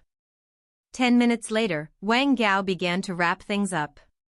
He tidied up, put away his tools, and took a towel to wipe off his sweat before walking over to Ouyang Shua and greeting, "My lord." Ouyang Shua nodded and said, "So, what's the purpose of you calling me here?" Weapons are deadly and possess their own spirit. Each time a divine weapon is crafted, it must be consecrated with the blood of its owner. My lord, you will need to drip some of your blood onto your spear as a catalyst to hasten the birth of its spirit, Wang Yao explained. Ouyang Shua finally understood. It was like using his blood as a password to ensure the weapon could only be used by him. Without hesitation, he pulled out his sword from his waist and carefully made a cut. He then dripped his blood into a small bowl until it was filled. An assistant quickly handed over a bandage and helped him patch up the cut, though minor injuries like this would heal instantly for someone like Ouyang Shua. Wang Yao took the bowl of blood, returned to his workbench, and asked his assistant to place the spear into the furnace. Once the entire spear turned red from the fire, Wang Yao swiftly poured Ouyang Shua's blood onto it. As soon as the blood touched the spear, it was immediately absorbed. In an instant, the spear was covered in a layer of bright red radiance. The radiance flickered as if it were alive. Then, amidst the raging fire and the bright red glow, a demonic god appeared, emitting a fierce and murderous aura. Then, lightning so bright it seemed to blind the eyes flashed across the sky, followed by a thunderous roar. All these sights and sounds were caused by the birth of this incredible spear. Right now. Despite the unnatural and fantastical phenomena, Wang Yao remained calm and shouted to his assistant to stay with him. Together, they took out the spear and started the final quenching, annealing, and other various processes. When Wang Yao struck the final hammer blow, he immediately collapsed. The crafting of the spear had taken a toll on him, and with his assistant's help, he could barely stand. Though nearly fainting from exhaustion, Wang Yao showed no signs of fatigue. Instead, joy and a sense of accomplishment were evident on his face. At the same time, a system notification rang beside Ouyang Shua's ears. System notification: congratulations to player Chiue Wui for his blacksmith, Wang Yao, advancing to a Grand Master Blacksmith. Rewarding him with 2,000 reputation points. Immediately after, an announcement followed. System announcement: congratulations to Shanghai City for raising the first Grand Master Blacksmith in the game, specially rewarding Shanghai City with the title of The Origin of Forging. Ouyang Shua checked the stats of the title, The Origin of Forging. It increased the mastery of blacksmiths in the territory by 10%, and made blacksmith refugees 15% more likely to be attracted to the territory. These stats were highly beneficial. According to Ouyang Shua's prediction, there would likely be other titles such as The Origin of Tailoring, and so on. The advancement of Wang Yao and the stats provided by the title of The Origin of Forging would definitely accelerate the level progression of all blacksmiths in the city, indirectly boosting the development of the military-industrial complex. After a short break, Wang Yao picked up the spear, walked up to Ouyang Shua, and said, "My lord, the spear is ready. Please grant it a name." According to his request, the spear weighed about 35 kilograms and was approximately 380 centimeters long, with a spearhead length of about 37 centimeters. The spear was entirely black. The most unique feature of the spear was the carvings of a demonic god that formed automatically during its crafting. The carvings were so lifelike that the spear seemed like an incarnation of the demonic god. According to Wang Gao, he did not carve them, they formed when the blood seeped into the spear.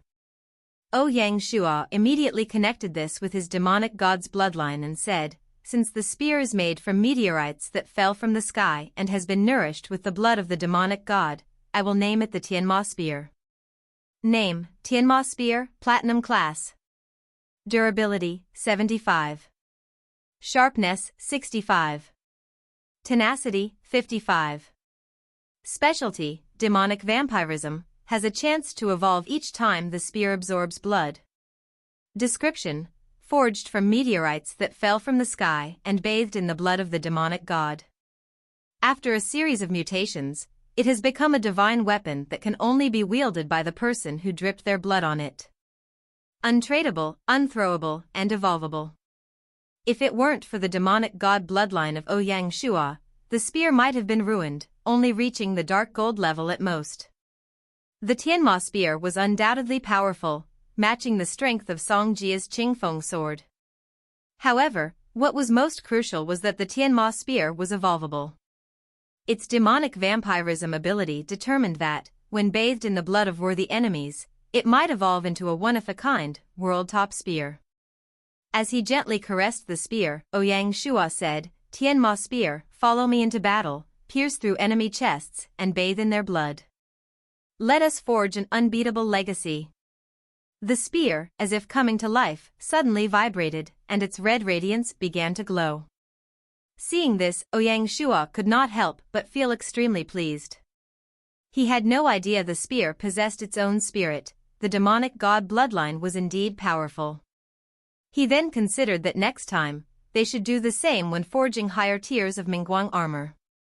Finally, after obtaining a divine weapon, Ouyang Shua also checked its stats. Name, Chiue Wui. Title 1, Lian Zhou Marquis. Title 2, Patriot. Territory, Shanghai City. Occupation, General, secondary job. Level, 55. Merit, 90-500/102-400. Title, Third Class Marquis. Reputation, well-known, 77,000/100,000. Internal energy, 5,800/10,000. Body structure, 18+8. Talent, 21+4. Luck, 5. Charm, 8. Leadership, 75+10. Strength, 38+5. Intelligence, 20. Politics, 56. Talent, omit. Specialty, omit. Scrolls, Yellow Emperor Internal Cultivation Technique, 4/12 layer. Techniques, Baiqi Fist Art, perform with ease, Yang Family Spear Technique, become proficient. Art of War, omit. Skills, Advanced Scouting, Advanced Weapon Mastery, Wild Beast Taming Technique, basic. Mount, omit. Equipment, omit. Armor, omit. Weapon, Tianmo Spear, Platinum Class. Unique item, Beads of Cooling, Treasure Map of Baiqi Harbor. The difficulty of leveling up increased significantly after players managed to reach level 50. It has been 5 months since the Battle of Zhuluo, yet Ouyang Shua only managed to level up to 55 from level 48. Among the acquired stats, whenever the stats after deducting additional stats from equipment reached 80 points, it would require 5 free stats to raise 1 acquired stat. After 90 points, it would require 10 free stats to increase by 1. Ouyang Shua has decided that when his leadership reaches 80 points, he would try his best to increase his strength to 80 points and then focus on leadership again. There is still a gap between his stats and those of Luo Shi Xian. The gap is even larger between Ouyang Shua and Shi Wanshui. His current stats are equivalent to those of an intermediate class officer only. Last month, Ouyang Shua managed to reach level 4 of the Yellow Emperor Internal Cultivation Technique, doubling his ki capacity to 10,000 points. He can now practice it daily, increasing his ki capacity by 10 points per circulation of qi. In one day, His ki can increase by 120 points, and it would take him a month to level it up to level 5. The most important thing is that Ouyang Shua feels he has reached his limit in terms of the number of ki circulations or the amount of inner chi gained each time since reaching level 4.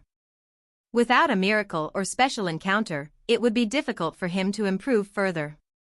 Among Ouyang Shua's equipment, his mount, armor, and weapon are platinum grade. The only issue is his accessories, which include a black iron grade ring of courage and a silver grade strength of barbarian.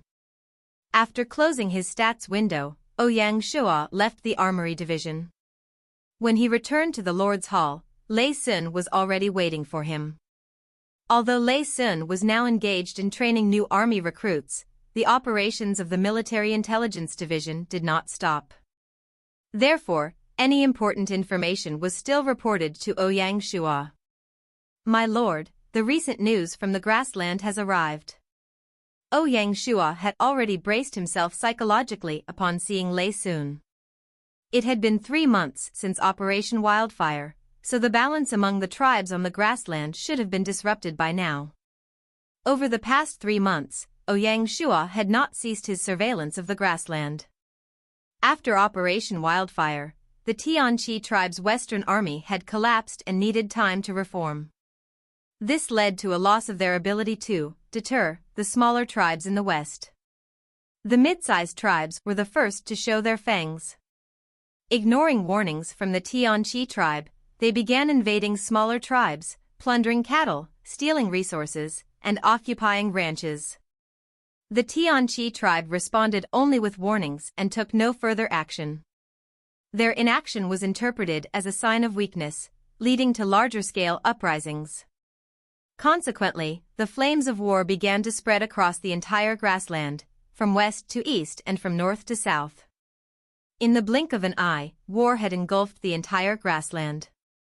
However, the market outside Friendship City managed to benefit from the war, acquiring a large number of Qingfu warhorses to equip the entire 2nd Brigade by trading food and iron with the tribes. According to the spies' reports, the grassland is gradually returning to a peaceful state.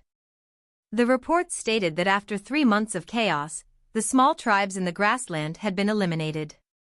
They either joined other medium-sized tribes or entirely moved into the Tianchi tribe. Currently, only the Tianchi tribe remains in the center, along with 8 other medium-sized tribes in the grassland. There is 1 tribe each to the north and south, and 3 tribes each to the west and east. Regarding the Tianfeng tribe to the north of Friendship Town, after taking over the Tianlian tribe, they also absorbed the smaller tribes in the east and became the only tribe in the entire southern region. Ouyang Shua nodded. He was more concerned about what the grassland tribes would do next. Are there any signs that the medium-sized tribes are forming an alliance? Ouyang Shua asked. According to typical strategies, forming an alliance and eliminating the Tianchi tribe would be the best course of action. The only problem now is that, despite suffering some losses, the Tianchi tribe remains the strongest power in the entire grassland. It would be difficult for the medium-sized tribes to invade the Tianchi tribe, as they have lived under their shadow for too long. 8 medium-sized tribes did form an alliance, but they lack strong leaders to guide them. The alliance is too fragile due to weak management. In contrast, the tribes to the east and west had some arguments when they invaded the smaller tribes. It would be difficult for them to form an alliance, the spy reported. Ouyang Shua smirked coldly and said, this is human nature. They might even want to destroy each other and loot their possessions. My wise lord, it is indeed as you said. But the problem is, how are we supposed to interfere to stir up chaos again? As one of the 3 heads of the Military Intelligence Division, Lei Sun had his own unique insights and was sensitive to matters like this. Suddenly, a thought occurred to him, and he quickly said, My lord, there's another report. According to our spies, after taking over the lands of the eastern small tribes, the Tianfeng tribe has now set their eyes on Friendship City. Ouyang Shua said coldly, You're saying that the Tianfeng tribe is planning to invade Friendship City? Probably. My lord, the market outside Friendship City has a significant amount of trade every day. The tribes were busy raiding the smaller tribes, so they could only obediently trade for resources in the market. But now, with the war over, their nature has decided that they might want to raid Friendship City, Lei Sun explained calmly. Ouyang Shua suddenly had an idea as soon as he heard Lei Sun's report and said, if so, let us wipe out the entire Tianfeng tribe and interfere with the matters on the grassland directly.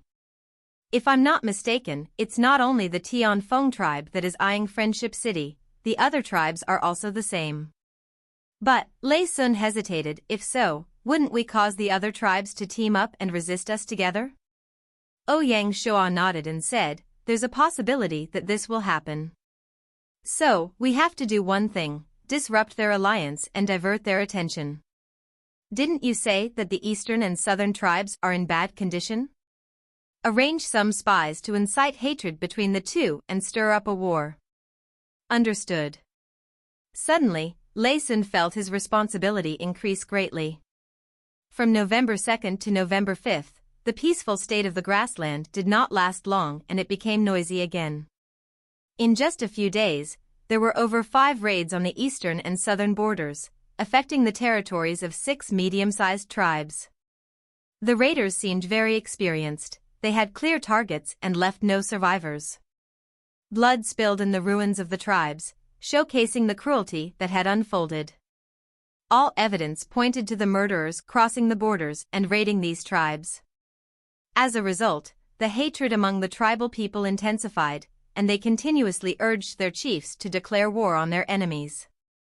However, the tribal leaders did not act rashly. They feared that those with ill intentions sought to destroy the alliance and tried to resolve the issue peacefully.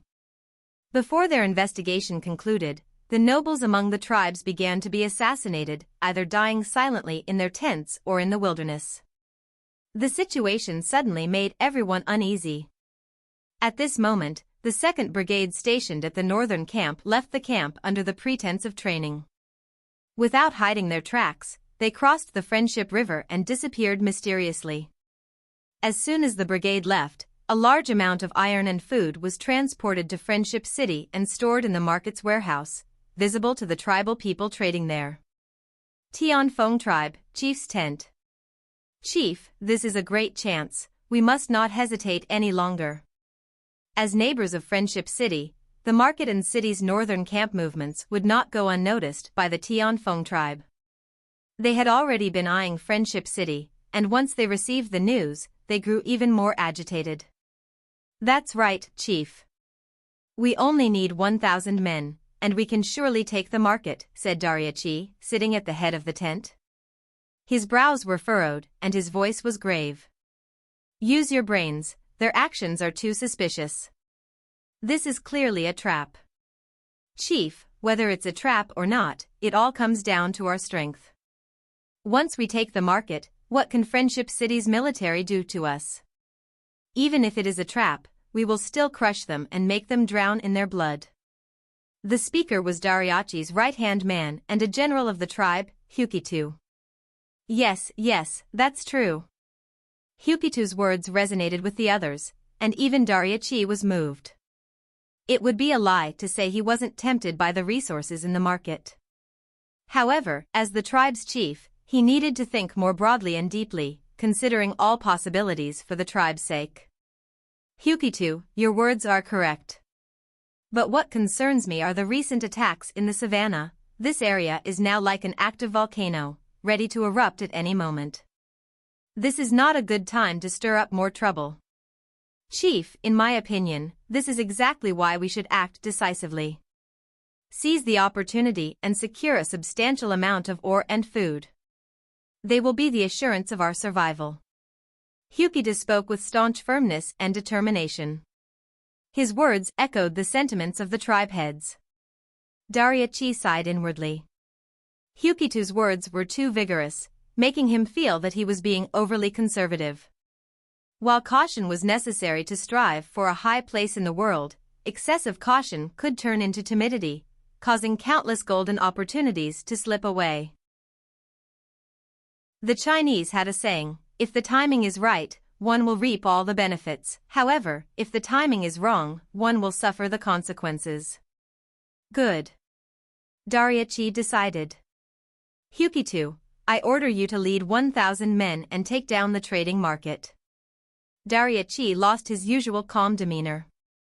Tempted by the promise of victory and profits, and pushed by the noble families, his blood boiled. Okay. Hukitu was highly confident. On the 6th day of the 11th month, Hukitu led his army, suddenly crossing the city protection river and attacking the defenseless trading market. His army chased away all the merchants present, plundering the entire trading market. They didn't forget to set fire to and destroy the entire area. As the fire spread and rose into the sky, the army carried their large amounts of trophies and items away. The trading market outside Friendship City was an important trading spot between Shanghai City and the nomadic tribes. Every tribe, including the Tianchi tribe, had merchants housed there. The action of the Tianfeng tribe was like a whirlwind, and its effects spread across the entire grassland. When all the tribes learned of the news, some envied, others were jealous, and many even regretted not thinking of it themselves. The victors were naturally delighted, and when large amounts of ores and grain were transported back to their tribe, the entire tribe buzzed with activity. They held a huge feast the same day. Even Dariachi couldn't believe what had happened and felt fortunate he hadn't missed the opportunity. According to the calculations, the amount of grain could last the tribe for half a year. The ores were enough to make numerous arrows, knives, and armor. The Tianfeng tribe was now a step closer to becoming the overlords of the grasslands. On the second day, before the celebratory spirit of the tribe had even faded, the messenger from Friendship City arrived. The messenger warned the Tianfeng tribe of their actions and demanded that the tribe return all their goods and 500 Qingfu horses as compensation. Ha ha ha ha, the messenger's words elicited mocking laughs from the tribesmen. The messenger remained calm, his expression unchanged. Dariachi sat in his tent, shaking his head in amusement. And what if I don't? If you decline, then we can only go to war. Such big words, do you know who you're speaking to? Hukitu challenged. The success of the robbery had elevated his prestige, and he was now seen as a hero of the tribe. The messenger's eyes hardened, and he turned to Hukitu, speaking calmly, "You must be the general who robbed the trading market? My lord has said that such evil must be ended." You. Hukitu seethed. Such courage, I will kill you. As he spoke, he drew the crescent knife by his side and lunged towards the messenger. Slow down. Dariachi suddenly halted Hukitu. Bewildered, Hukitu asked, "What did you say just now, lord? A small friendship city and its self-styled lord?" Faced with such strong opposition, the messenger showed no fear and maintained a straight face. Hearing Dariachi's words, he turned around and said, "You have insulted my lord, and now there is no path to reconciliation. Goodbye." Stop. Hukitu shouted, laughing coldly. You still want to leave? Why? You want to kill me, a messenger? Stupid messenger, go to hell. Hukitu raised his crescent knife and brought it down. Hold your blade. Dariachi shouted, then solemnly added, "We Chinese have a saying, 2 countries are at war, but we don't kill the messengers. We can't let them say we are uncultured, let him leave." Chief. Hukitu was a bit reluctant. I said, let him go. Dariachi was furious that Hukitu was getting out of control. Okay. Hukitu was a smart person. When he sensed the tribal leader's displeasure, he backed down. Dariachi looked at the messenger and said, "Go back and tell your so-called lord to not seek humiliation." The messenger shook his head in amusement and walked away. Long before the Military Intelligence Division sent out their spies, the Military Affairs Department had started to mobilize their army. The Tianfeng tribe's population had exceeded 8,000. Based on the tradition that all members of the tribe were warriors, the original 1,000-man army was expanded to 3,000. For this battle, Ouyang Shua did not move the city's western and eastern camp forces. They were clearing out raiders, and calling them over would not only cause panic among the commoners but also alert the raider leaders. The forces sent included the 2nd Regiment of the 1st Division, the Guards Regiment, the Shanghai City Protection Regiment, Chirshui City's Protection Regiment, and Friendship City's Protection Regiment, totaling 5 regiments and 12,500 people. Apart from the Shanghai City Protection Regiment, the other 2 protection regiments were newly formed. After formation, they had not had the chance to engage in any practical battles, so their combat strength was a bit weaker. What Ouyang Shua mainly relied on were the Guard Regiment and the 2nd Regiment. Both were well equipped with Qingfu horses, Mingguang armor, and horse lances. The 2nd Regiment's Qingfu horses already had defensive armor, making them a true heavy cavalry. As for the Guard Regiment, to maintain mobility, they forewent the horses' defensive armor. The sudden military action had halted all training in the western suburbs. To avoid arousing suspicion, the 10-man teaching team from the Rattlesnake mercenary group was sent back to Jianya and would return after the war. On the 8th day of the 11th month in the 1st year of Gaia, in Friendship City, the Lord's flag of Shanghai City slowly rose on the city walls. Under the sunlight, it looked majestic, symbolizing the power of Shanghai City and its readiness to bear its fangs. Facing the sun, the 5 regiments lined up neatly, awaiting the Lord's inspection. Wang Feng and Lin Yi accompanied Ouyang Shua as they climbed the high platform to scrutinize the forces. They also rebuked the Tianfeng tribe for breaking their partnership and destroying the trading market. Not only did they refuse to cooperate, but they also looked down on Shanghai City. For the sake of their honor, they had no choice but to fight. Fight! Fight! Fight! Over 10,000 warriors roared. The spirit of the army surged, as if determined to drown the grasslands in red. Ouyang Shua stood on the high platform, commanding and leading the troops. Witnessing such morale, his blood boiled with excitement. With such great men, such a strong army would surely be able to sweep the earth. Ouyang Shua started to give instructions to the generals. Wang Feng. Present. Wang Feng stepped out and knelt on one knee. You will lead the Guards Regiment and be in charge of the left. Yes, my lord. Lin Yi. Present. Lin Yi stepped out.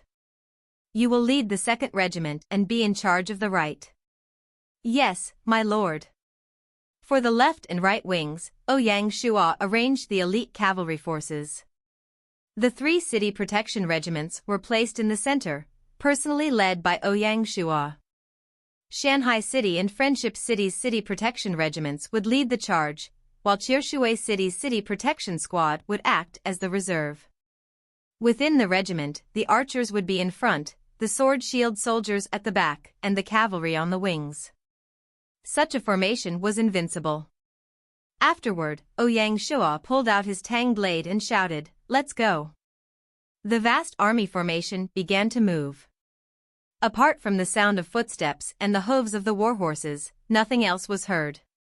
The army crossed the city protection river and marched straight for the Tianfeng tribe. Dariachi did not simply lie in wait. Although he appeared arrogant when he met the messenger, in truth, he had been preparing for a defense against Friendship City and had not lowered his guard after the messenger left. Such a large-scale military movement naturally did not escape his notice. In the face of such a massive army, no one could fail to feel fear. The cavalry troops that had been training in the city's northern camp returned at the right time. When the Lord's flag rose on the walls of Friendship City, Dariachi knew that Friendship City was just a subsidiary territory. At this point, Dariachi understood the true meaning behind the messenger's use of the word lord. A person who didn't control vast lands wouldn't be called a lord. In the tribal tent, Dariachi frowned and raged. This is a scheme. A massive scheme targeting our Tianfeng tribe. The joy of victory had faded, leaving only endless regret. Truthfully, Ouyang Shua's actions were like throwing bait. Sending the messenger was a way to gain the moral high ground. In doing so, the Tianfeng tribe appeared despicable, and the other tribes naturally wouldn't join them. "Chief, what should we do now?" the tribal nobles asked, panic-stricken and terrified. "What can we do? We can only fight," Hukita said. "Shut up." Dariachi fumed. If it weren't for Hukito's persuasion and pressure, he wouldn't have caused this problem. "General, who must be joking. The enemy has 10,000 men. How can we fight them?" the noble families grumbled. When attacking the trading market, the noble families had admired and supported Hukito.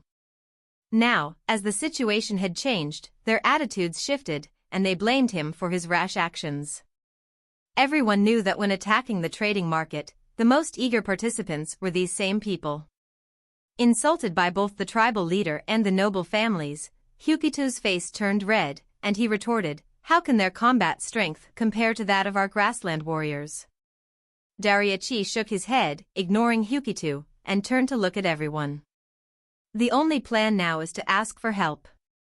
What are your thoughts?" "Ask for help? From whom?" "It was our fault, and the other tribes are laughing at us. If they don't strike us while we are down, we should be grateful. Why would they help us?" "That's right." Dariachi supported his forehead, his hand trembling as he suffered from a severe headache.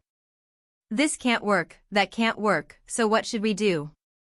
The noble families looked at one another, all at a loss. "Why don't we return the items to them?" one member suggested weakly. "It's too late. If we had agreed with the messenger, everything would have been fine. We rejected their offer, and now that the enemy has gathered their forces, they won't let it go," another said. The atmosphere in the tent grew oppressive. At this point, a noble family member stood up and suggested, why don't we surrender?" The moment these words were spoken, panic erupted as if a Pandora's box had been opened. "Surrender?" everyone stuttered. "We can't. We are the children of the grassland. How can we surrender without a fight?" Hukita shouted, his voice filled with discontent. Dariachi felt a chill in his heart.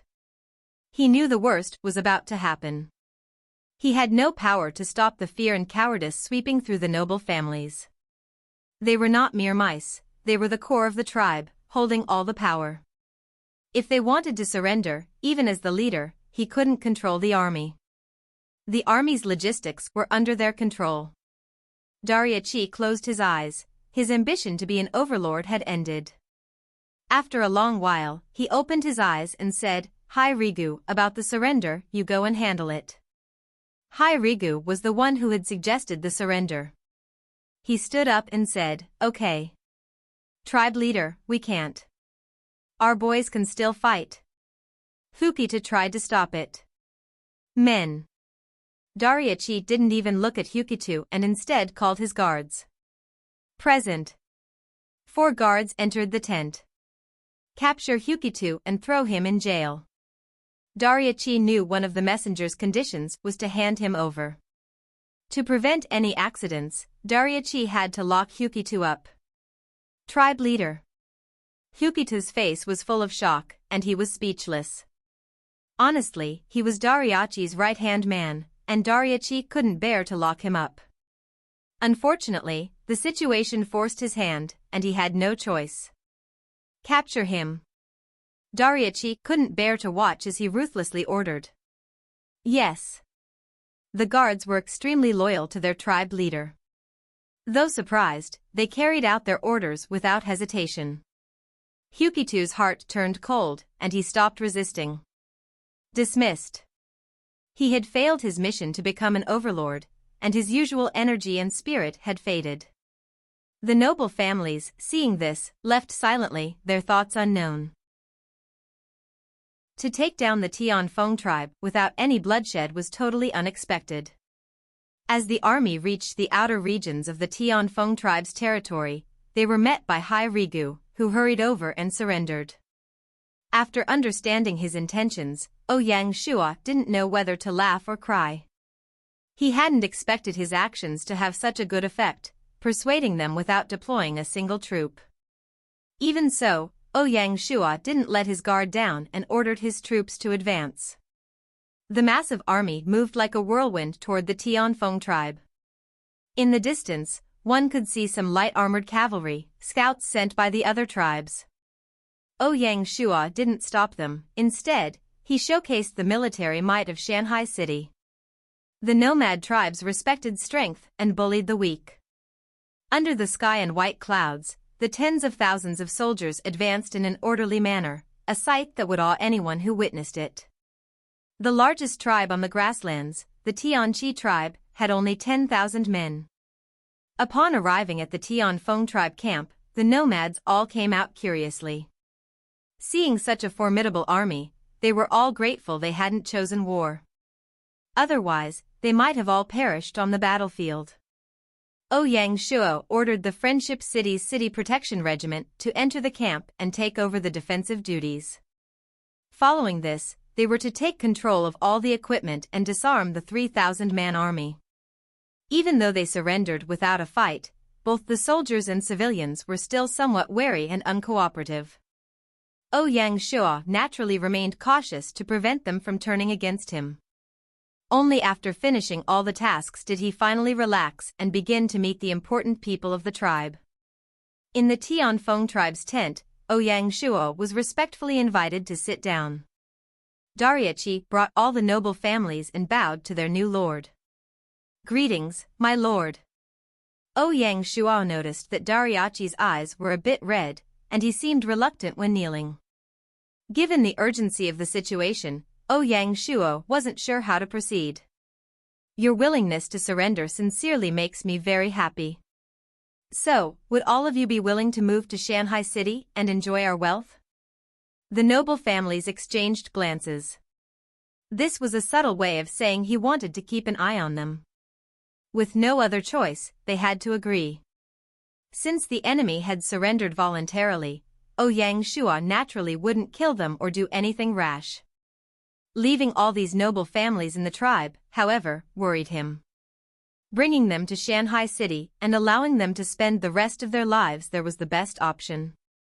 This would also serve as a sign to other tribes that if they found themselves in desperate situations, surrendering was still a viable choice.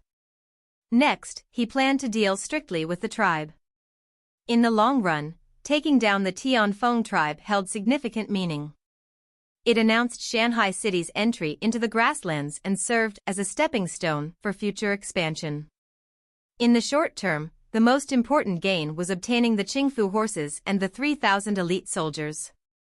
According to his calculations, apart from the 6,000 Qingfu horses prepared for 3,000 of them, the Tianfeng tribe still had an additional 3,500. The 3,000 elite troops were separated by Ouyang Shua and dispatched to the 2nd, 4th, and 5th regiments. The 3,000 cavalry that were replaced became part of the independent division and were housed in the city's north camp. Among the generals, the leaders of 10 men were appointed as sergeants, and those in command of 100 were appointed as lieutenants. The 3 commanders of 1,000 men faced a different fate. Hukitu, who was locked up, would be sent to Shanghai City Prison to spend his days there. Of the remaining 2, one was Mori Genhe, a 45-year-old, experienced officer. Ouyang Shua arranged for him to retire and spend his later years in Shanghai City. The one Ouyang Shua admired was the young man, 26 years old, who had been named in the grasslands.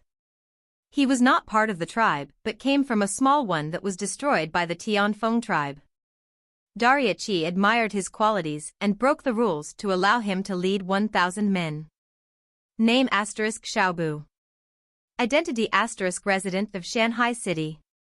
Occupation * intermediate general. Loyalty * 75. Command * 55. Force * 70. Intelligence * 42. Politics * 24. Specialty * charging assault, increases movement speed by 10%, shooting, enhances bow attacks by 10%. Cultivation method * ZB archery technique. Equipment * Sidia bow. Evaluation * trained in archery from a young age, highly accurate. He has a carefree personality and cares for his subordinates. After reviewing his stats, Ouyang Shua did not hesitate and immediately appointed Xiaobu as the colonel of the independent regiment.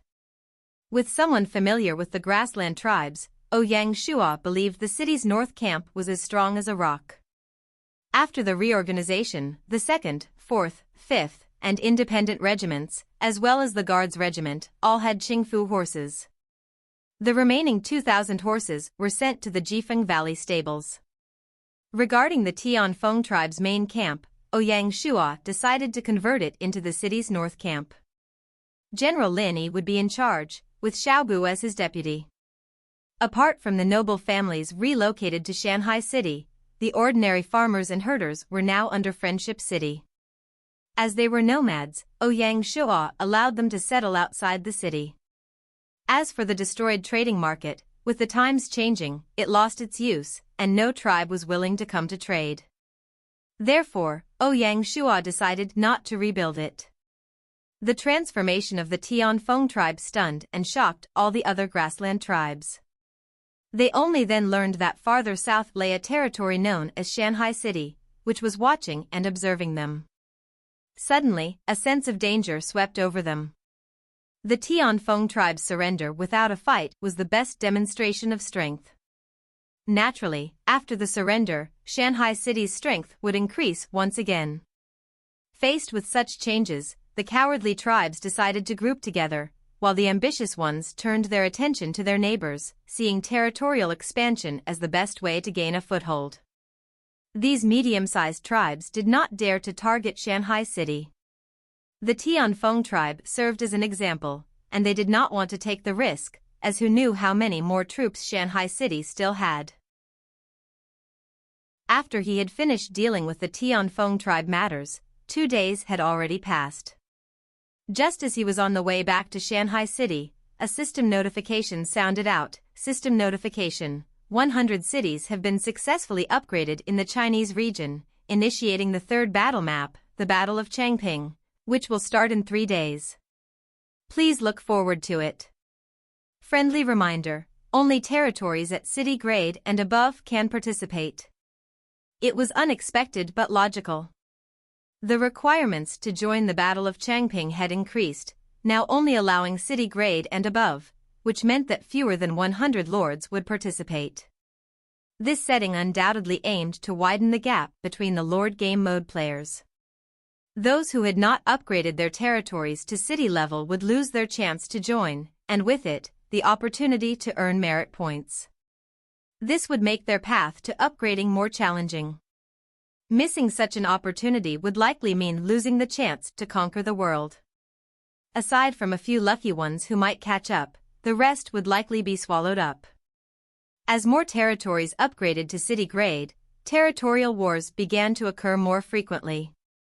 Shanghai City was not the only one experiencing this.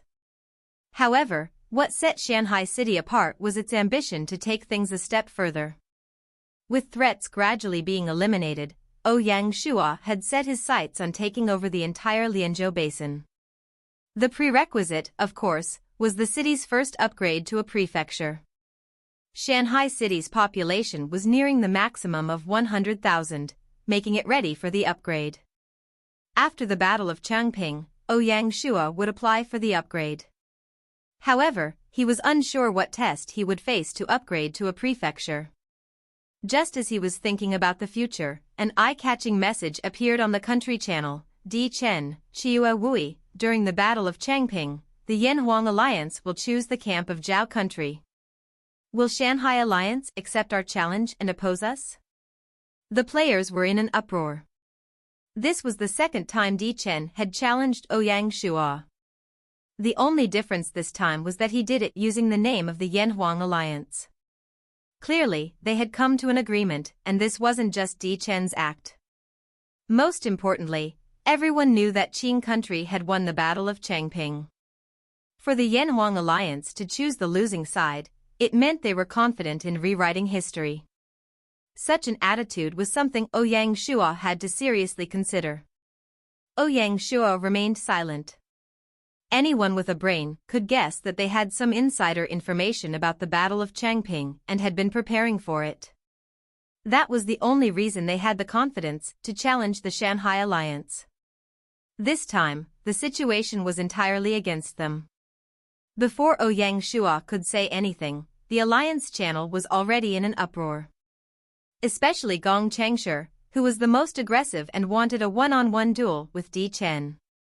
Even the usually quiet Xuanlong Dianxue and others were furious and wanted to accept the challenge. Only Feng Qiawang voiced a theory similar to Ouyang Shua's, though even she couldn't calm everyone down. Wu Yue, what are your thoughts?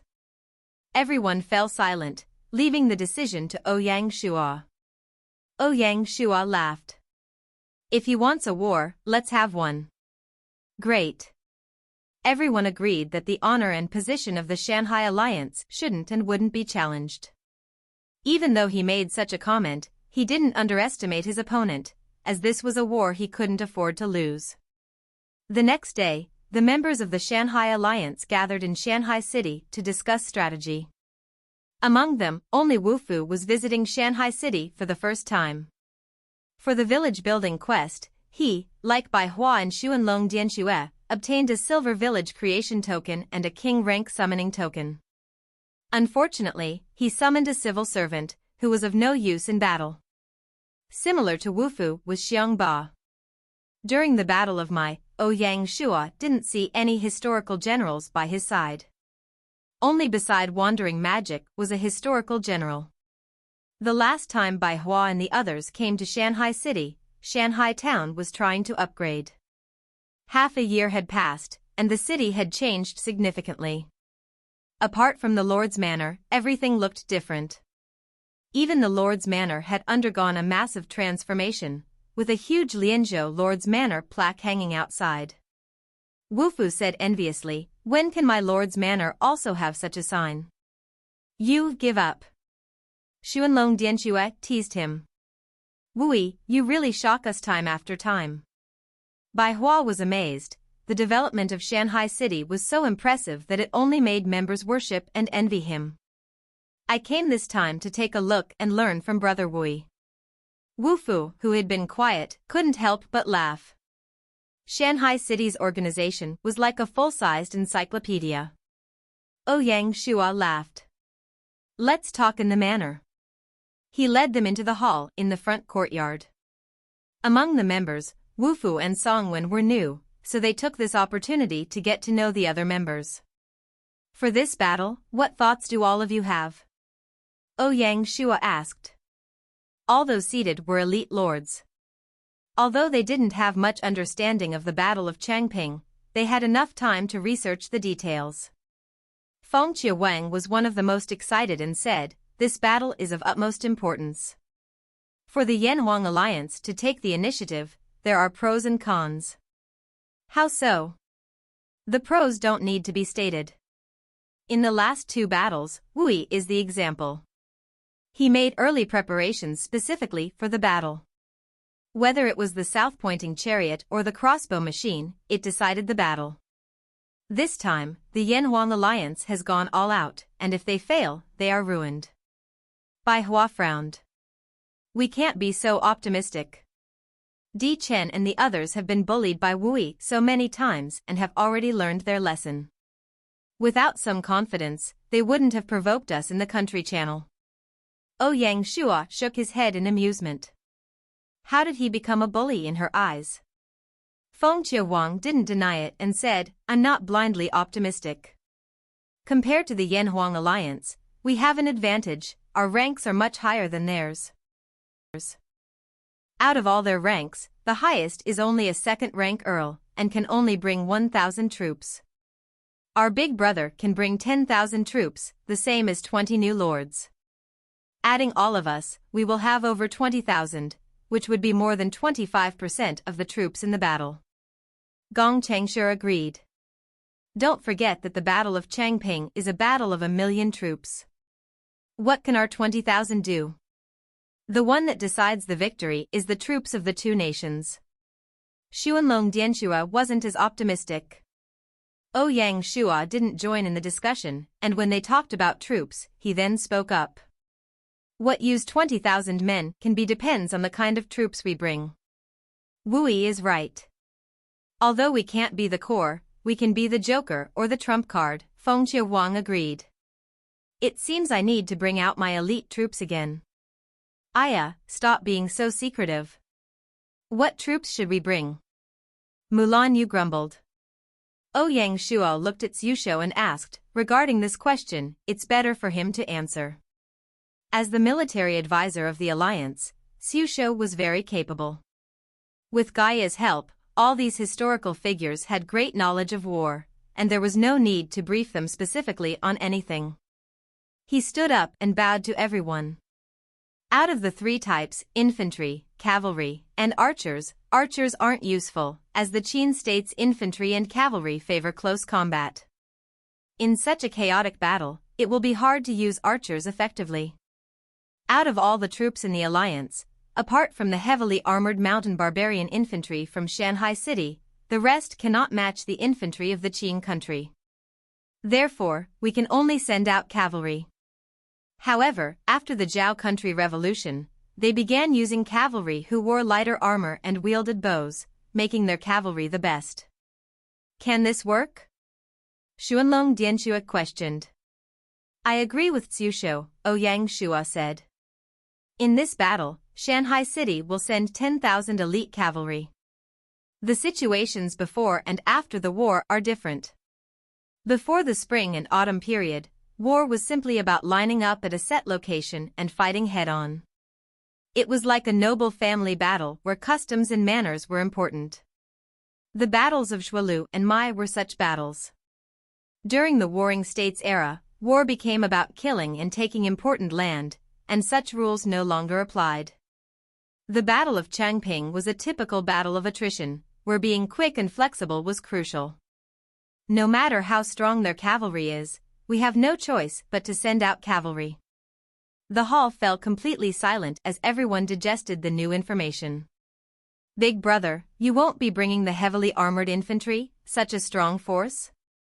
Gong Changshi asked, doubtfully. Ouyang Shua shook his head. To be honest, we only have 2,000 heavily armored infantry. Their armor is only good for defense, and in such a large battle, they won't be of much use. They also won't be able to coordinate and assist the Qin country soldiers, so there's no point in bringing them. Since Big Brother has made this decision, I have nothing more to say. I'll bring all the cavalry. Gong Changshi laughed and firmly believed in Ouyang Shua. The others all nodded in agreement with Xu and Ouyang Shua's views. Seeing that the various lords had reached an agreement, he said, there's also another thing I must remind everyone. Please speak. In the Battle of Changping, the Zhao country's preparations for a long-term war were much better than the Qin country's. Although the Qin country accumulated a lot of grain, making it edible is difficult. So, it's best if you all bring a bunch of military grain pills to reduce the burden on the Qin country. Ouyang Shua didn't hide the manuals he bought to build military grain pills and military tents from his allies and told them all about the manuals. Therefore, apart from Stone City and Tianchuang City, the rest were able to produce these two resources. Ouyang Shua estimated that Di Chen and his alliance most likely bought the manuals as well. They had experts survey the market, and after the Battle of Zhualu, they definitely wouldn't overlook such effective weapons.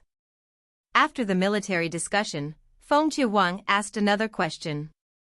Wui, do you want to contact some other lords to invite them to join the Qin country camp? Ouyang Shua frowned.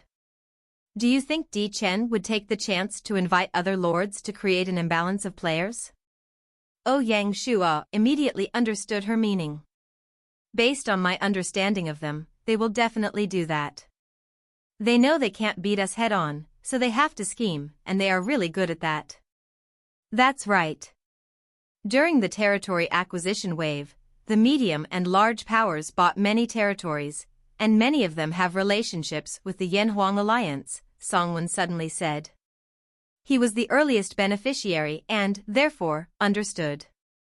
Tianchuang City used the Song family's power to rank among the top 100 territories.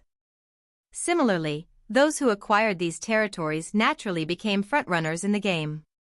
How can commoners compete against rich families? Wu Fu had mocked. Looked down upon and not trusted by Dichen, he was forced to join the Shanghai Alliance for protection. This situation gave him many thoughts on the topic. Ouyang Shuo remained silent. Whether he liked it or not, the Shanghai Alliance and Yanhuang Alliance represented these two powers.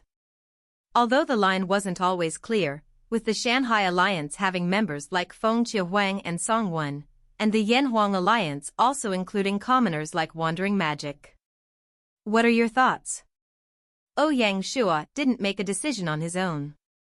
I think this situation is all about voluntary choices. Both sides have made it clear which camp we belong to and which team they support. Each lord will have their own considerations. If they trust us, they will definitely join the Qin country camp, Xuanlong Dianxue observed clearly. That's right, Gong Changshe agreed. Bai Hua didn't object. After all, everyone had some pride and wouldn't want to beg others. Ouyang Shuo had his own idea and exclaimed, "Great, it's settled.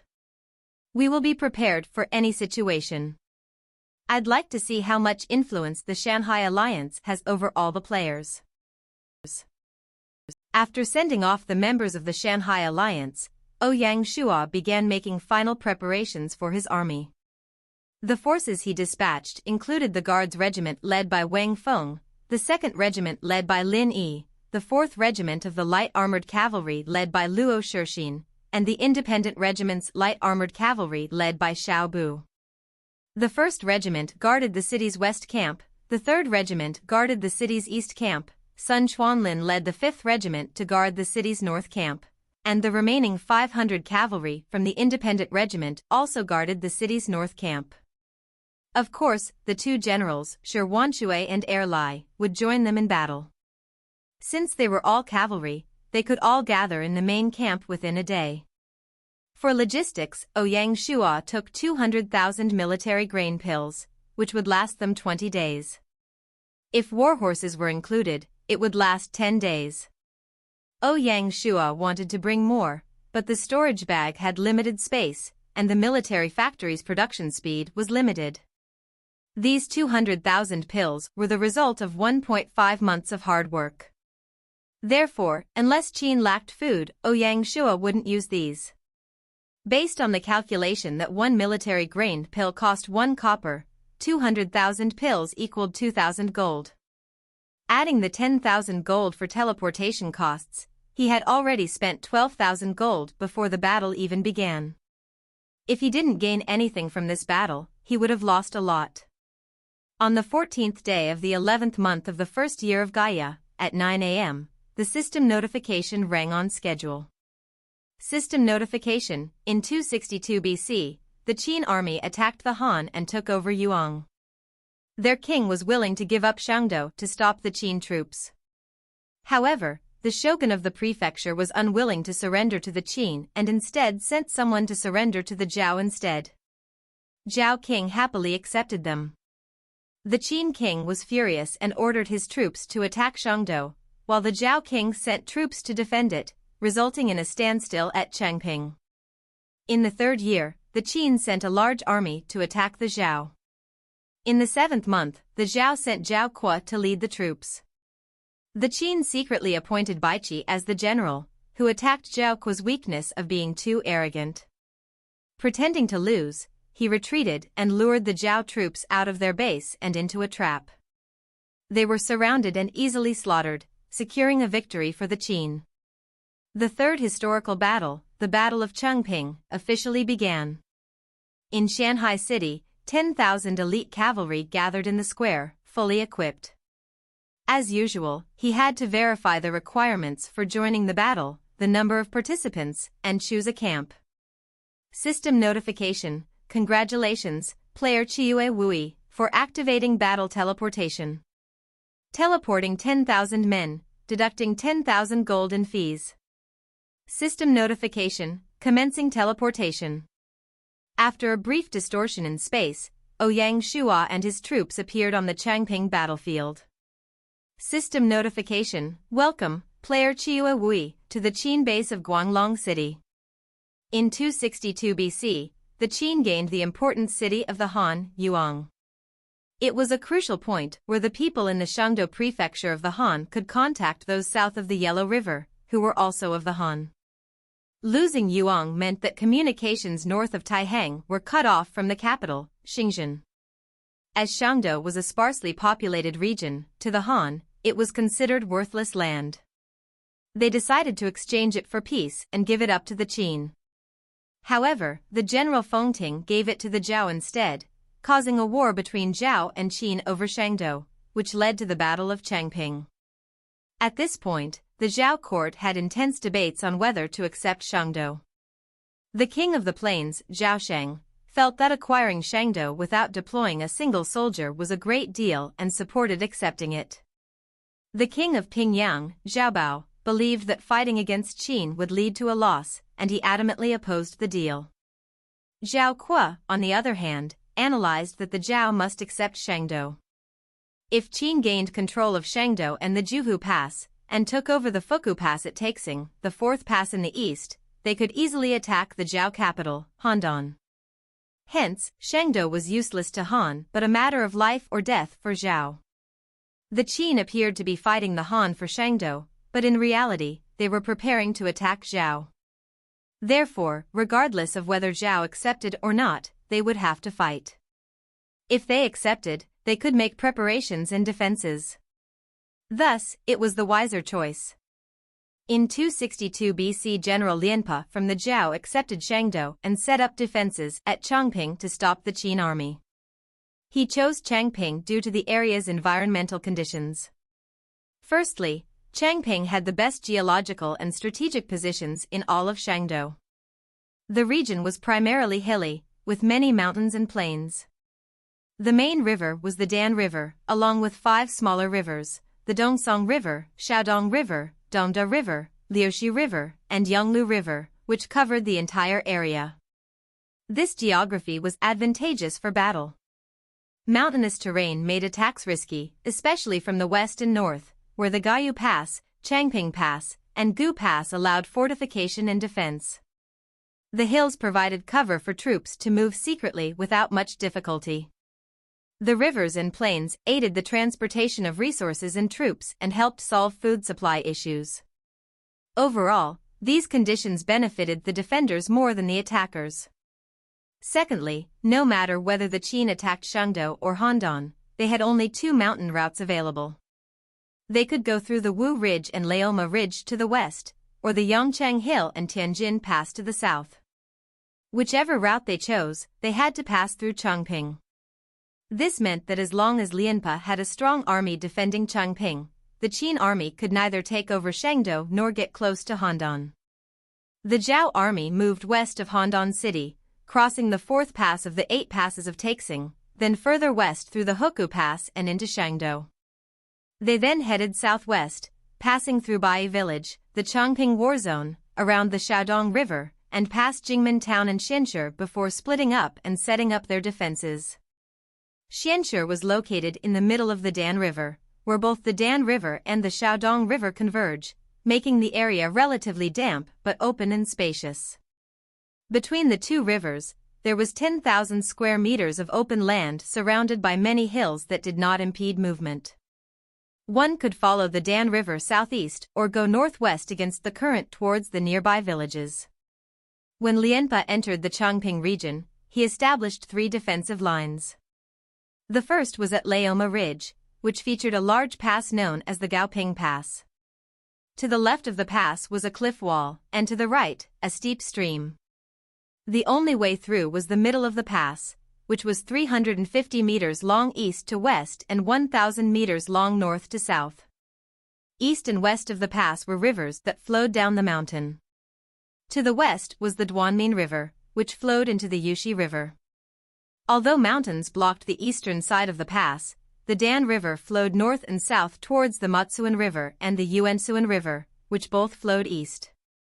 This made the pass an excellent pathway and a strategic location for military defenses.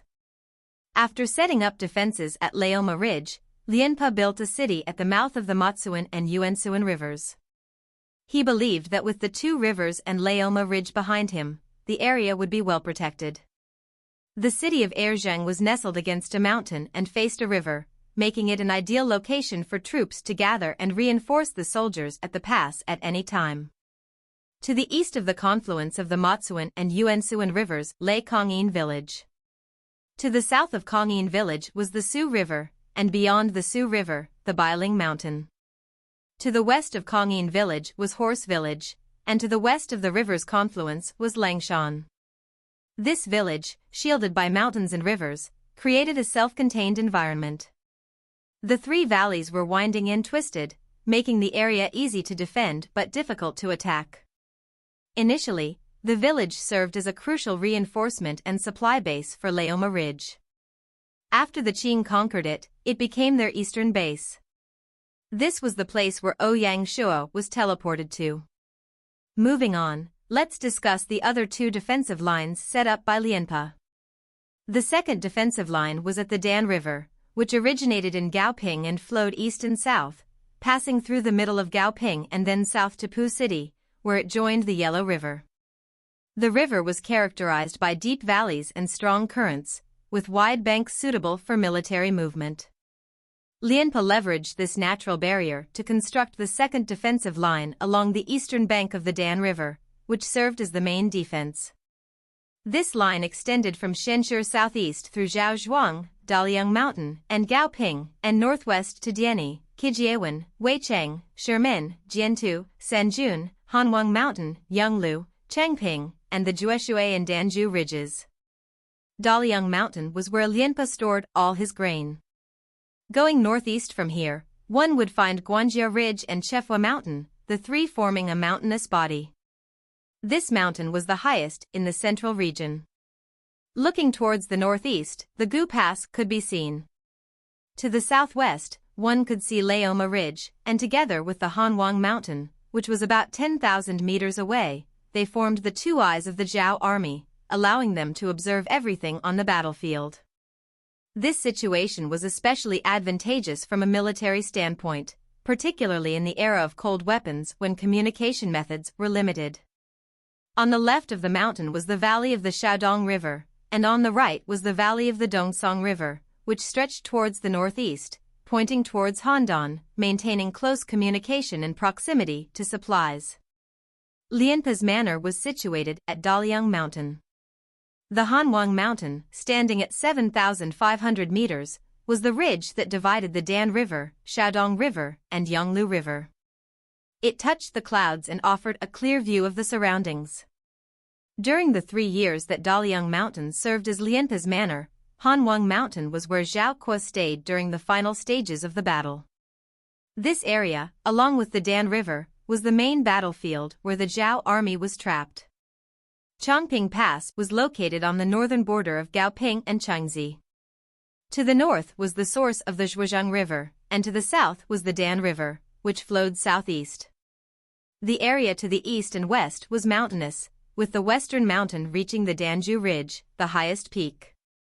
The north side was flatter and sloped down, providing a strategic high ground advantage against enemies climbing the slope. Changping Pass, as the second line of defense, prevented Qin troops from advancing from the east or the north. The third defensive feature was the 50-kilometer stone wall. This defensive line extended from the northwest to the southeast, with the primary focus on the northwest. Starting from Changping Pass, it ran toward the mountains south of Dongjin, then to Yangtu Mountain, continued to Jingquan Mountain, and reached the Monhe at the boundary of Hu Pass. As the mountain and ridge structure spanned 50 kilometers, it was named Leoma Ridge. If Leoma Ridge was considered the front of Zhao's defense, the Dan River served as the main base, and the 50-kilometer stone wall was their contingency plan. This was the deepest defensive point to the northeast for the Zhao forces and the last line of defense for Shangdo and Handan. In 262 BC, Lianpa was stationed at Leoma Ridge when Wang He and his troops prepared to attack from the shore. The Zhao defenders encountered Qin scouts and, unable to hold their position, were forced back by the Qin army. Wang held a ridge and its defenses, seizing its supply base and establishing Guanglong City, a stronghold protected on all sides by mountains and rivers. He cleared all obstructions in the Dan River and moved his troops to the western bank, creating a standoff across the river with the Zhao forces. Recognizing that a direct confrontation with the Qin army was unwise, Lianpe chose to preserve his strength for future battles. He did not attempt to cross the river to engage them, instead retreating to the eastern shore of the Dan River and reinforcing the defensive line along the river. Note, the phrase Wang held a ridge is in Chinese. The correct English translation should be Wang he broke through the dangerous Leoma Ridge. At this point, Lianpe was resolute in waiting for the Qin forces to attack. Despite their provocations, he refused to send his troops into battle. By leveraging the geographical advantage, he defended against the formidable Wang He, who eagerly sought combat but was hesitant to cross the Dan River. This led to a stalemate, with neither side gaining the upper hand. The Qin army, coming from afar, struggled to secure new supplies and, known as ruthless killers, found no support in Shangdou. Conversely, the Shangdou civilians supported the Zhao army, ensuring they were well supplied. This situation meant that the Qin army excelled in quick, decisive battles, while the Zhao army was better suited for a prolonged conflict. The stalemate could not last indefinitely. Either Lianpe's strategy would lead to a counterattack that would decimate the Qin army, or the Zhao or Qin courts would make a decisive move. Ultimately, Lianpe's cautious approach was deemed cowardly, and the Zhao king replaced him with Zhao Kuo to launch an offensive against the Qin. Simultaneously, the Qin appointed Baiqi as their general, with Wang He as his deputy. This ended the 3-year stalemate, with the tide seemingly turning in favor of the Qin. Ouyang Shua teleported into Guanglong City, unaware whether Gaia had placed him during the initial 3-year standoff or in the final stages of the conflict between Zhao Kuo and Baiqi. There was also a registration point set up in Guanglong City, overseen by a lieutenant from the Qin army. After Ouyang Shua registered, he didn't leave immediately but asked, "General, how was today's battle?" The lieutenant, who knew from the registration that Ouyang Shua had brought 10,000 troops, answered simply, "The king of Wuhan deployed his troops well and sent General Ing Bao to lead a group of iron cavalry to the enemy's rear, taking down Changping Pass and cutting off the passageway between the Zhao troops and Handan. General Wang Ling led another group into the valley at Dongsong River, cutting off the Zhao army from Gu Pass. Now, the 40,000-odd Zhao army is trapped in the mountain plateau of Changping, like cornered animals." What? Ouyang Shua was astonished. He hadn't expected Gaia to place them in such a position. Based on normal logic, at this point, the Zhao army was destined to lose. Something was wrong, something was definitely wrong. First, Gaia wouldn't create such a battle quest. Second, why would Di Chen and the others choose the Zhao camp even with insider information? If there wasn't something fishy going on, Ouyang Shua wouldn't believe it. In contrast to Ouyang Shua's reaction, the lords queuing up were elated upon hearing the lieutenant. They felt that they had chosen the right camp and secured an easy win. Ouyang Shua shook his head in amusement, left the registration point, and went to look for his allies. Among his allies, Bai Hua and Feng Qiuwang were both first-class earls and could bring 3,000 troops each. The remainder of them, aside from Song Wan, were third-class earls and could each bring 1,000 men. Therefore, the total strength of the Shanghai alliance was 20,500 cavalry. Among them, the cavalry from Consonant City and Xuanlong City were the most elite, commanded by Zhang Liao and Qin Qiang. Of course, no matter what, they couldn't match the strength of Shanghai City. Among all the generals from Shanghai City, Shi Wanshui and Alai had already made their presence known. Only Luo Shixin was making his first appearance, naturally drawing the envy of Bai Hua and the others. Especially Feng Qiuwang, whose territory lacked a good general, found the sight of Shanghai City's 3 great generals quite drool-worthy, lacking the demeanor of a mature woman. Speaking of which, Luo Shixin and Qin Qiong were acquainted with everyone present, and their meeting evoked many emotions. Among all the generals, Shi Wanshui had the most experience with horses and was the oldest, so he was appointed as the commander. Zhang Liao was his deputy, followed by Qin Qiong and Luo Shixin, who were one grade lower. If one counted Mu Guiying, the leadership of the Shanghai Alliance was truly impressive. To improve command efficiency, after discussions with Bai Hua and others, Ouyang Shua divided the troops into 2 squads of 10,000 men each. Shanghai City's 10,000 cavalry formed one squad led by Alai, with Luo Shixin and Lin Yi as his deputies. The remaining 10,500 men formed the other squad, commanded by Zhang Liao, with Mu Guiying and Qin Qiong as his deputies. Shi Wanshui would serve as the commander to lead and command both squads. As for Bai Hua and the other lords, they did not need to go to the battlefield. Ouyang Shua, after obtaining the Tianmo spear, was eager to test it out. With his current strength, he was definitely capable of protecting himself in battle. Just as the Shanghai Alliance was busy organizing, the battle report sounded out. Battle report, Battle of Changping, 100 lords participating, total strength 73,000 men. Qin has 28 lords and 31,000 men, Zhao has 72 lords and 42,000 men.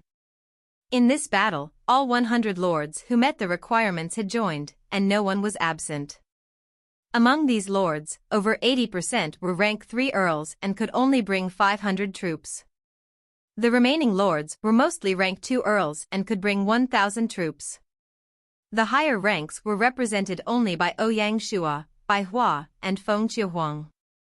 Di Chen and his associates used their connections to successfully sway 2/3 of the lords to their side. However, the higher ranks of Ouyang Shua, Bai Hua, and Feng Qiuhuang made up for the numerical disadvantage, and the strength of both sides was not too far apart. Battle report, Qin camp is at a numerical disadvantage. Based on battle rules, Qin troops have received a 20% movement speed buff. An increase in movement speed. For the Shanghai Alliance, which consisted entirely of cavalry, this was definitely a positive development. Battle report, based on the results from rank and merit points, the Qin player representative will be Qiue Wui, rank 3 Marquis. Zhao's representative is Di Chen, rank 2 Earl. Ouyang Shuo's position as the player representative was untouchable. After the Battle of Mai, Di Chen surpassed Chen Shinjun and became the representative of Zhao. The 30,000 Qin troops were all dispatched to the Guanglong City barracks. After handling the military affairs, Ouyang Shua and his allies rushed to his tent for a meeting. Ouyang Shua shared all the information he had gathered. The Wuan Lord had 5 generals under him, Wang He, Meng Ao, Wang Ling, Wan He, and Ying Bao. After successfully surrounding the Zhao forces, they commanded around 500,000 men. Wang He, known for facing Lianpa for 3 years, had his 200,000 troops camped at Laoma Ridge, where they built a fortress to block the passageway. Meng Ao, the protector of Guanglong City, led 150,000 troops to construct the southern line camp, blocking the Zhao army from advancing south along the Dan River. Wang Ling and Ying Bao, the 2 secret units, were already in action. Wang Ling led 25,000 cavalry and 30,000 infantry to camp at the intersection of the Gu Pass and Dongsong River, cutting off the Zhao army's supply lines. Ying Bao led 25,000 cavalry and 10,000 infantry to set up camp northeast of the rock wall, blocking any escape route from the Taihang Mountains to the east. Lastly, Huan He led 50,000 cavalry, hiding in Guanglong City as a reserve squad. General Baiqi's manor was established outside the city on Lang Mountain. Similar to the Qin army, the Zhao army also had 500,000 men, 400,000 of whom were trapped in the Changping region. The remaining 100,000 were stationed at Gu Pass, which served as the main granary for the Zhao army. Even without support from Handan, this grain would be enough to last them for 2 months. Such a one-sided situation was something Bai Hua and the others couldn't understand. Is Gaia just fooling around? With such a situation, the Qin is bound to win. What kind of war is this? It's just free contribution points waiting for us to obtain them, Gong Changshu said first. Stop fooling around. Gaia definitely has its reasons for arranging things like this, Xuanlong Dianxue retorted. You. All right, stop fighting. Wang interrupted both of them. Even if Gaia is fooling around, Di Chen wouldn't be such a fool to jump into a losing situation and even challenge us outright. Xu, if the Zhao army wants to break this situation, what can they do? Bai Hua didn't join the debate and wanted to see what Xu had in mind. She was similar to Ouyang Shua in trusting the professional advisor. Based on the current situation and historical events, the next step would be to fight to the death and attack Wang Ling's camp to link up with the troops at Gu Pass and secure their supplies, Xu said, analyzing the situation. Historically, this attempt to break through the trap ended in failure. In the end, the 400,000-strong Zhao army had to surrender due to the lack of grain. Thus, I feel that their greatest chance would still be to try and break out. At the moment, they have numerous days' worth of grain, and their backs are against the wall. Their morale is at its peak, akin to fighting at their best. Historically, this attempt nearly succeeded but failed at the last moment. Now, with the additional 40,000 player troops, they might have a chance to turn the situation around. Ouyang Shua frowned and asked curiously, based on what you said, even though they have 40,000 more men, we have 30,000 more as well. In terms of strength, I don't think we will lose to their 40,000 player troops. That's true, not to mention the elite cavalry that Big Brother brought. With our cooperation and strength, a 10,000-man disparity wouldn't be enough to change the course of the war, Xuanlong Dianxue said doubtfully. Furthermore, with Di Chen and their careful nature, they wouldn't take such a huge risk with only a small advantage. There must be other factors, Yewang added. If, just saying if, they brought large amounts of military grain pills for the Zhao army? Wu Fu ventured a bold guess. Ouyang Shua thought about it and shook his head, that's not possible. The Zhao army has a total of 400,000 people, plus the warhorses and the player army's own needs, they would use 600,000 pills a day. That would cost 6,000 gold a day. In less than 10 days, I think they would definitely go bankrupt. Moreover, even with Shanghai City's production capacity, we can only produce 5,000 pills a day. Preparing millions of pills would require planning far in advance and the use of a substantial amount of grain. Given their strength and the grain crisis, it's impossible. Suddenly, the meeting came to a standstill. Just as the meeting of the Shanghai Alliance reached a standstill, Mulan Yu suddenly stood up. Usually, when the brothers and sisters were in discussion, she would sit quietly on the side, listening. This time, however, she stood up, drawing everyone's attention. Undeterred, she cleared her throat and said, actually, I think Xu is right. The key lies in the player troops. Didn't we discuss this? They aren't enough to break through, Gong Changshu interjected. Ouyang Shua waved him off to stop the discussion, then smiled as he looked at Mulan Yu. What new idea do you have? Please share. Sure, Mulan Yu said, emboldened by Ouyang Shua's encouragement. I think we've all assumed that the player troops would be sent to the main camp with the main forces. What if they were sent to the camp at Gu Pass? How would that change the situation? Ouyang Shua was astonished. All his doubts and uncertainties vanished.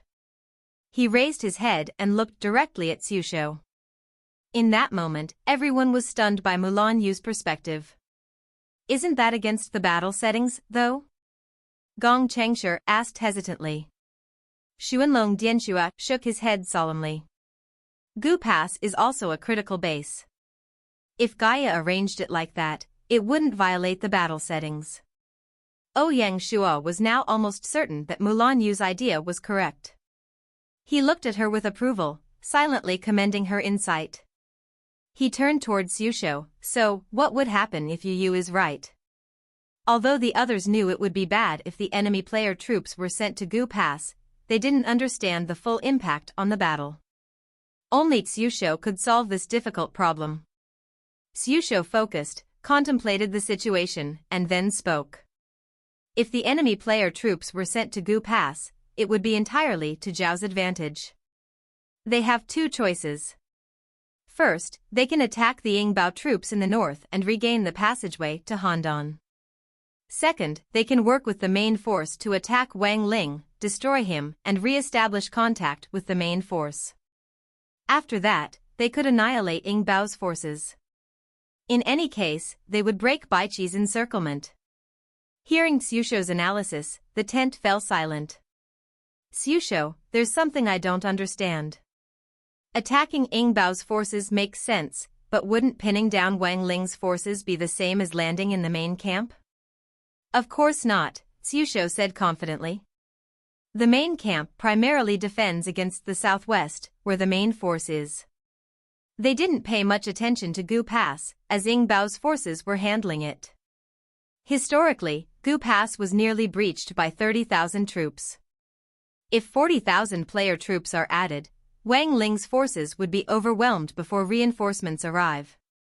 Xu analysis was so detailed that no one could argue. Ouyang Shuo looked around and said, since things are as they are, we must prepare for the worst-case scenario. Even if they force themselves through the trap, they will pay a heavy price, and the battle will still favor us. Therefore, we don't need to worry, only to prepare as we need to. He looked at Bai Hua and Feng Chuhuang. You two will be in charge of liaising with the other lords.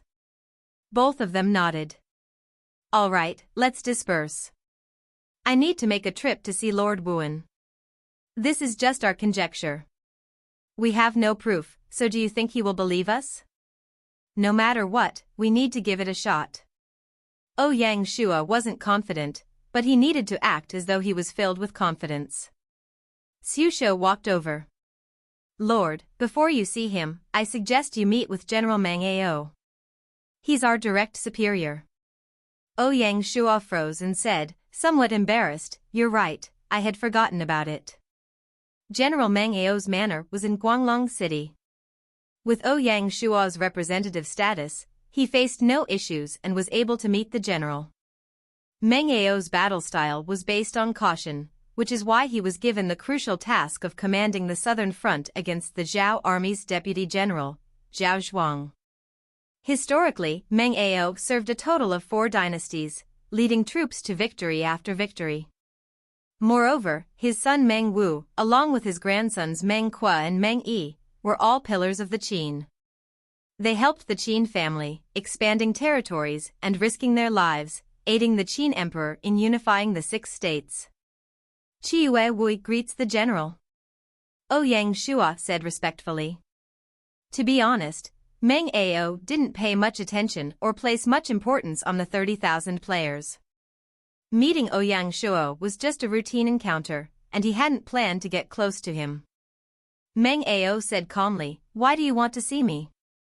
Ouyang Shuo felt that Meng Ao was keeping his distance, but for the sake of victory, he had to speak. General, I am here to report some military intelligence. When he mentioned military intelligence, Meng Ao froze. What kind of military intelligence? Speak quickly. General, you should know that the player troops have been split into 2 camps. Based on my information, the Zhao army has 42,000 player troops, though I don't know their exact location. Meng Ao started coldly. This is your so-called military intelligence? The Zhao army is already boxed in and lacks supplies. Even 40,000 player troops won't change anything. Why did you come to see me about such a minor matter? Meng Ao was furious, and a killing aura emanated from him. As a general, possessing such an aura was common, especially for a distinguished general of the Qin army. Ouyang Shuo felt the room turn cold, and a bloody smell filled the air. Fortunately, he wasn't a novice, and with a cycle of the Yellow Emperor internal cultivation technique, he dispelled the aura, preventing any discomfort. In the blink of an eye, Ouyang Shuo had returned to normal. Meng Ao's eyes widened in surprise. To him, he had already controlled his aura. His actions were meant to warn Ouyang Shua, to remind him of his place and not to act impulsively. He hadn't expected the young man in front of him to remain unmoved and effortlessly dispel the aura. At that moment, Meng Ao realized that the person before him was not someone to be underestimated. Ouyang Shua knew that he had finally earned Meng Ao's respect, ensuring the general would no longer underestimate him. No matter what mattered in the military was strength. Winning his respect didn't mean that he could persuade Meng Ao.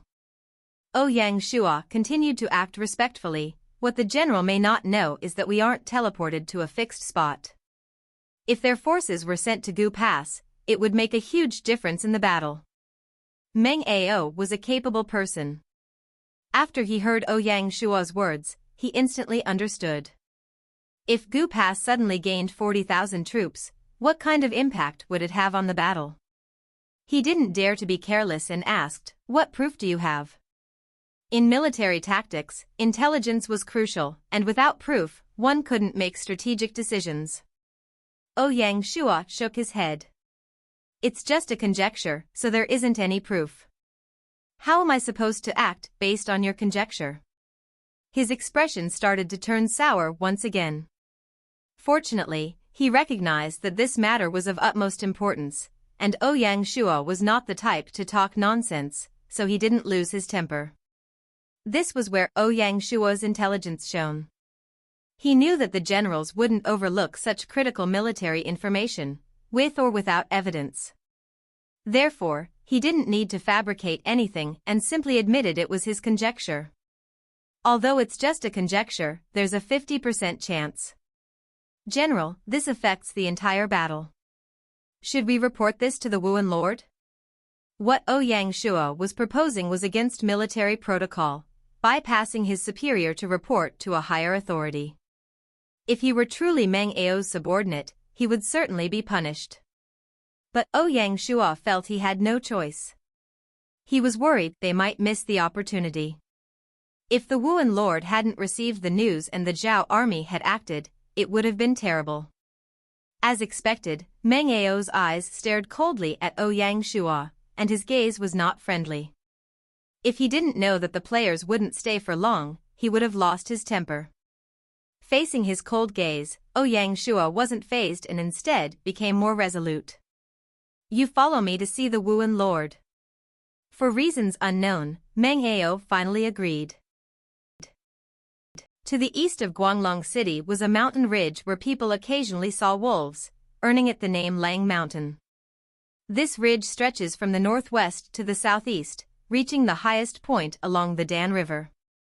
Apart from its forest cover and caves, it consists of flat highlands and open plains. Geographically, Lang Mountain and Guanglong City are situated slightly outside the central part of Laoma Ridge, directly opposite the Zhao Army Manor in Changping. Ouyang Shua followed Meng Ao up Lang Mountain. After 3 years of military activity, wolves were no longer seen here. The only remnants were their dried, white feces. The manor of Lord Baiqi of Wuan was located inside one of the largest caves in Lang Mountain. The cave's floor, made of green rock, added to its grandeur. 2 large maps titled Shangdo Shanchuan hung on the walls. Below the map sat Baiqi, clad in exquisite armor and a black golden cape, with a large sword by his side, a symbol of the Taiying swordsman. His hair was as white as snow, his skin tanned, and his face rugged. Upon seeing Baiqi, Ouyang Shua found it hard to contain his excitement. The man before him was one of the 4 famous generals of the Warring States period, known as the Asura Baiqi, undefeated in battle. No country he invaded could resist his might. He was ultimately killed by the king of Qin, bringing a tragic end to his illustrious career. Ouyang Shua was deeply grateful to Gaia for the opportunity to meet such a legendary figure in person. Player representative Chiue Wui greets Wuan Lord. Ouyang Shua bowed behind Meng Ao.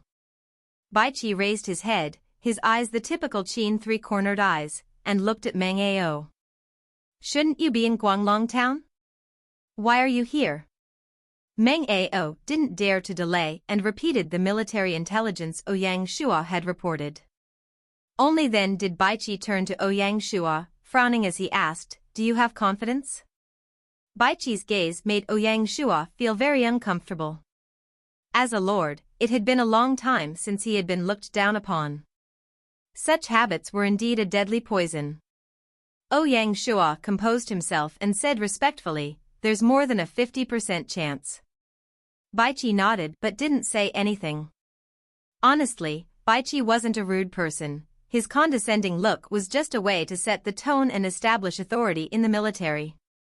As the commander, Baiqi didn't want any uncontrollable forces in his army. The player force that appeared was certainly one such force. Therefore, he acted as he did. Seeing Ouyang Shua quickly adjust himself, Baiqi was impressed. Maintaining composure and understanding one's position was truly important. Compared to Meng Ao, Baiqi was far more decisive. Since that's the case, I'll immediately send Wang Ling to investigate. If it's true, we will make arrangements immediately. Baiqi's actions were appropriate, as without actual intelligence, he couldn't act. However, Ouyang Shua still felt a bit worried. Since Wuan Lord had made a decision, he couldn't say anything more and could only helplessly follow Meng Ao back to Guanglong City. When they returned, it was already afternoon. After Ouyang Shua came back, Baihua and the others entered the camp.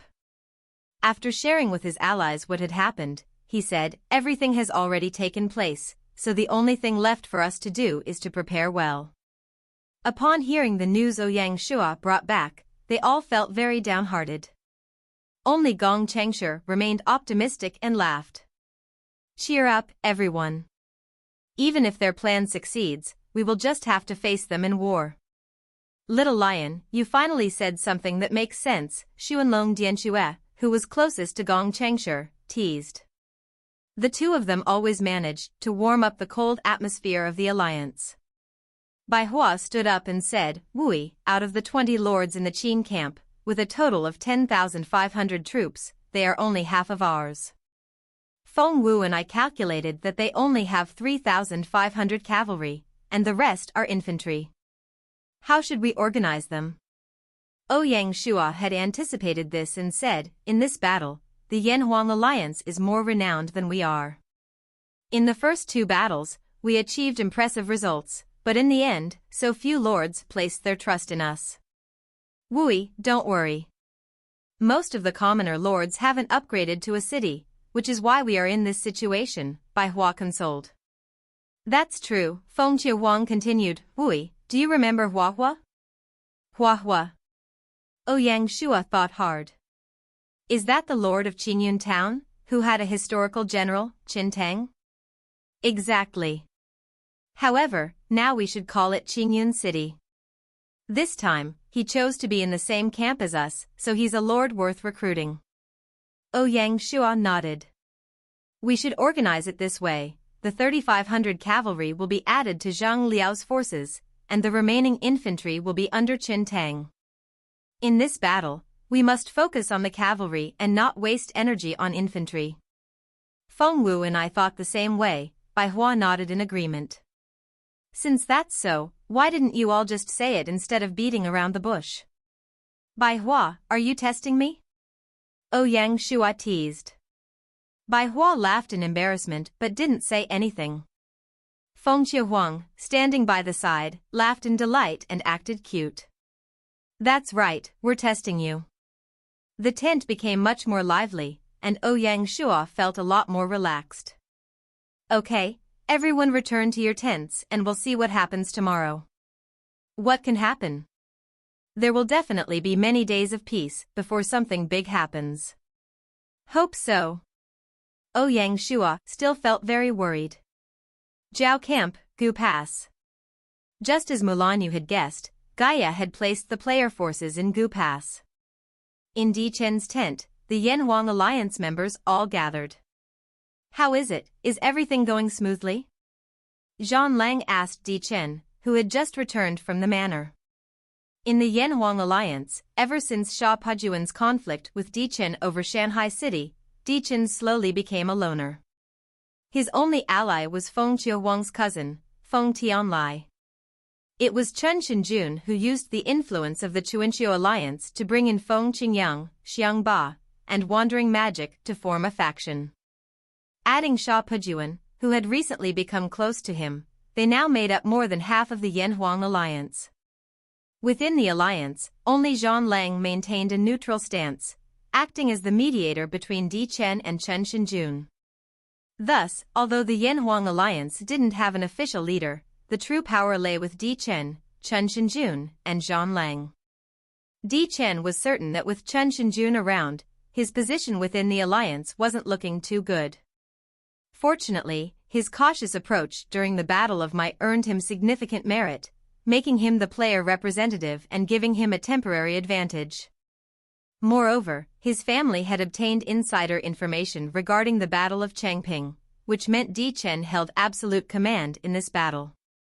In response to the question, Di Chen didn't hesitate and replied, "Everything is going well. The Gu Pass general has agreed with our plan." To prepare for the Battle of Changping, Di Chen had thought long and hard. Leveraging Zhang Lang's knowledge, he devised a perfect plan even before the battle began. If this plan ran smoothly, they could help the Zhao win. Hearing his reply, the tent instantly came alive. "That's great. Hee, this time we'll show Chiwa Wui who's boss." "That's right, he has no chance this time." Zhang Lang frowned, his ally's optimism didn't rub off on him. He couldn't help but speak, "This is only the first step, isn't it too early to celebrate? Think about how many times we've lost to him. Haven't you all remembered? Underestimating him will get us nowhere." "Zhang Lang, isn't that a bit harsh? You are destroying your own prestige."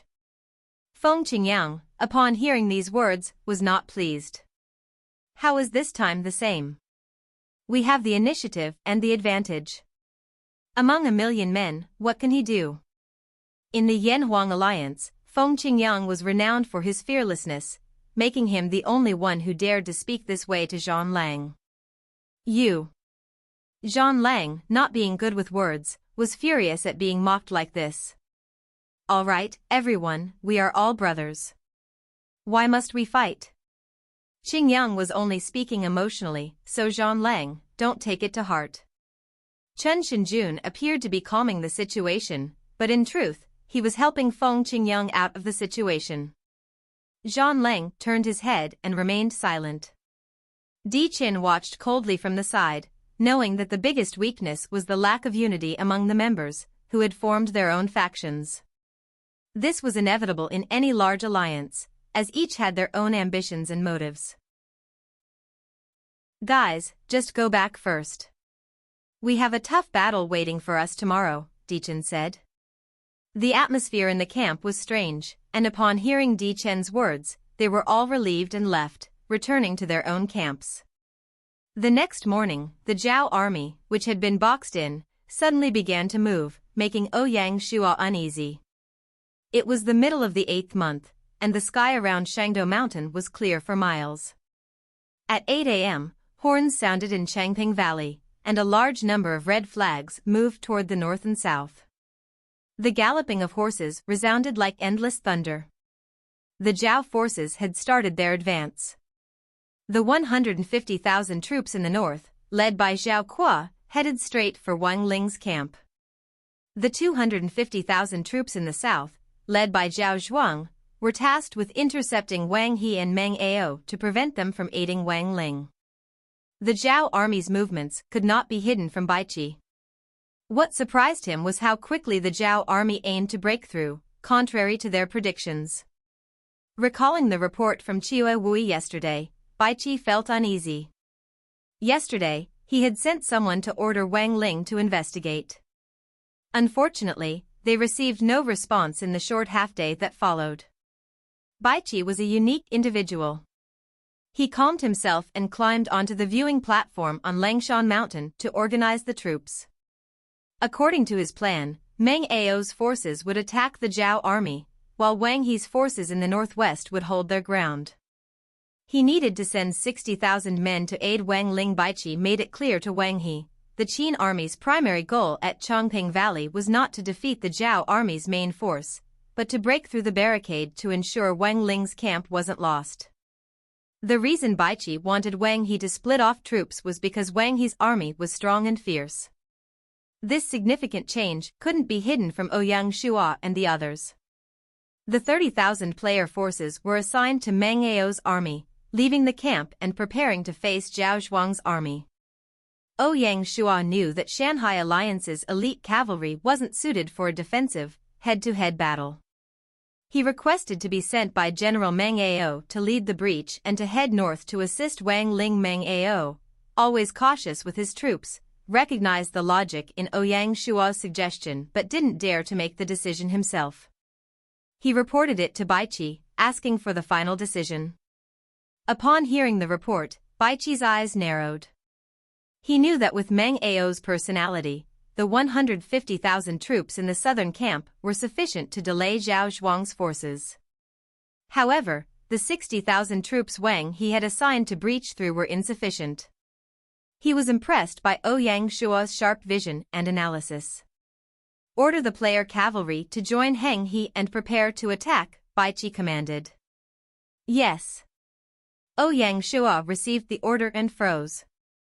Heng He's 50,000 troops were all elite cavalry, and joining them meant a fight to the death. In this battle, among the lords, only Ouyang Shua personally joined the fight, while the others remained in Guanglong City. Wui, with all the generals commanding, wouldn't it be good for you to command in Guanglong City? Why must you personally act? What if something happens? Bai Hua didn't agree with Ouyang Shua. Whether it was Ouyang Shua himself or the 10,000 elite cavalry from Shanghai City, they were the core troops of the player force. If he died, the Qin were bound to lose. Brother Wui, you never liked to personally fight, didn't you?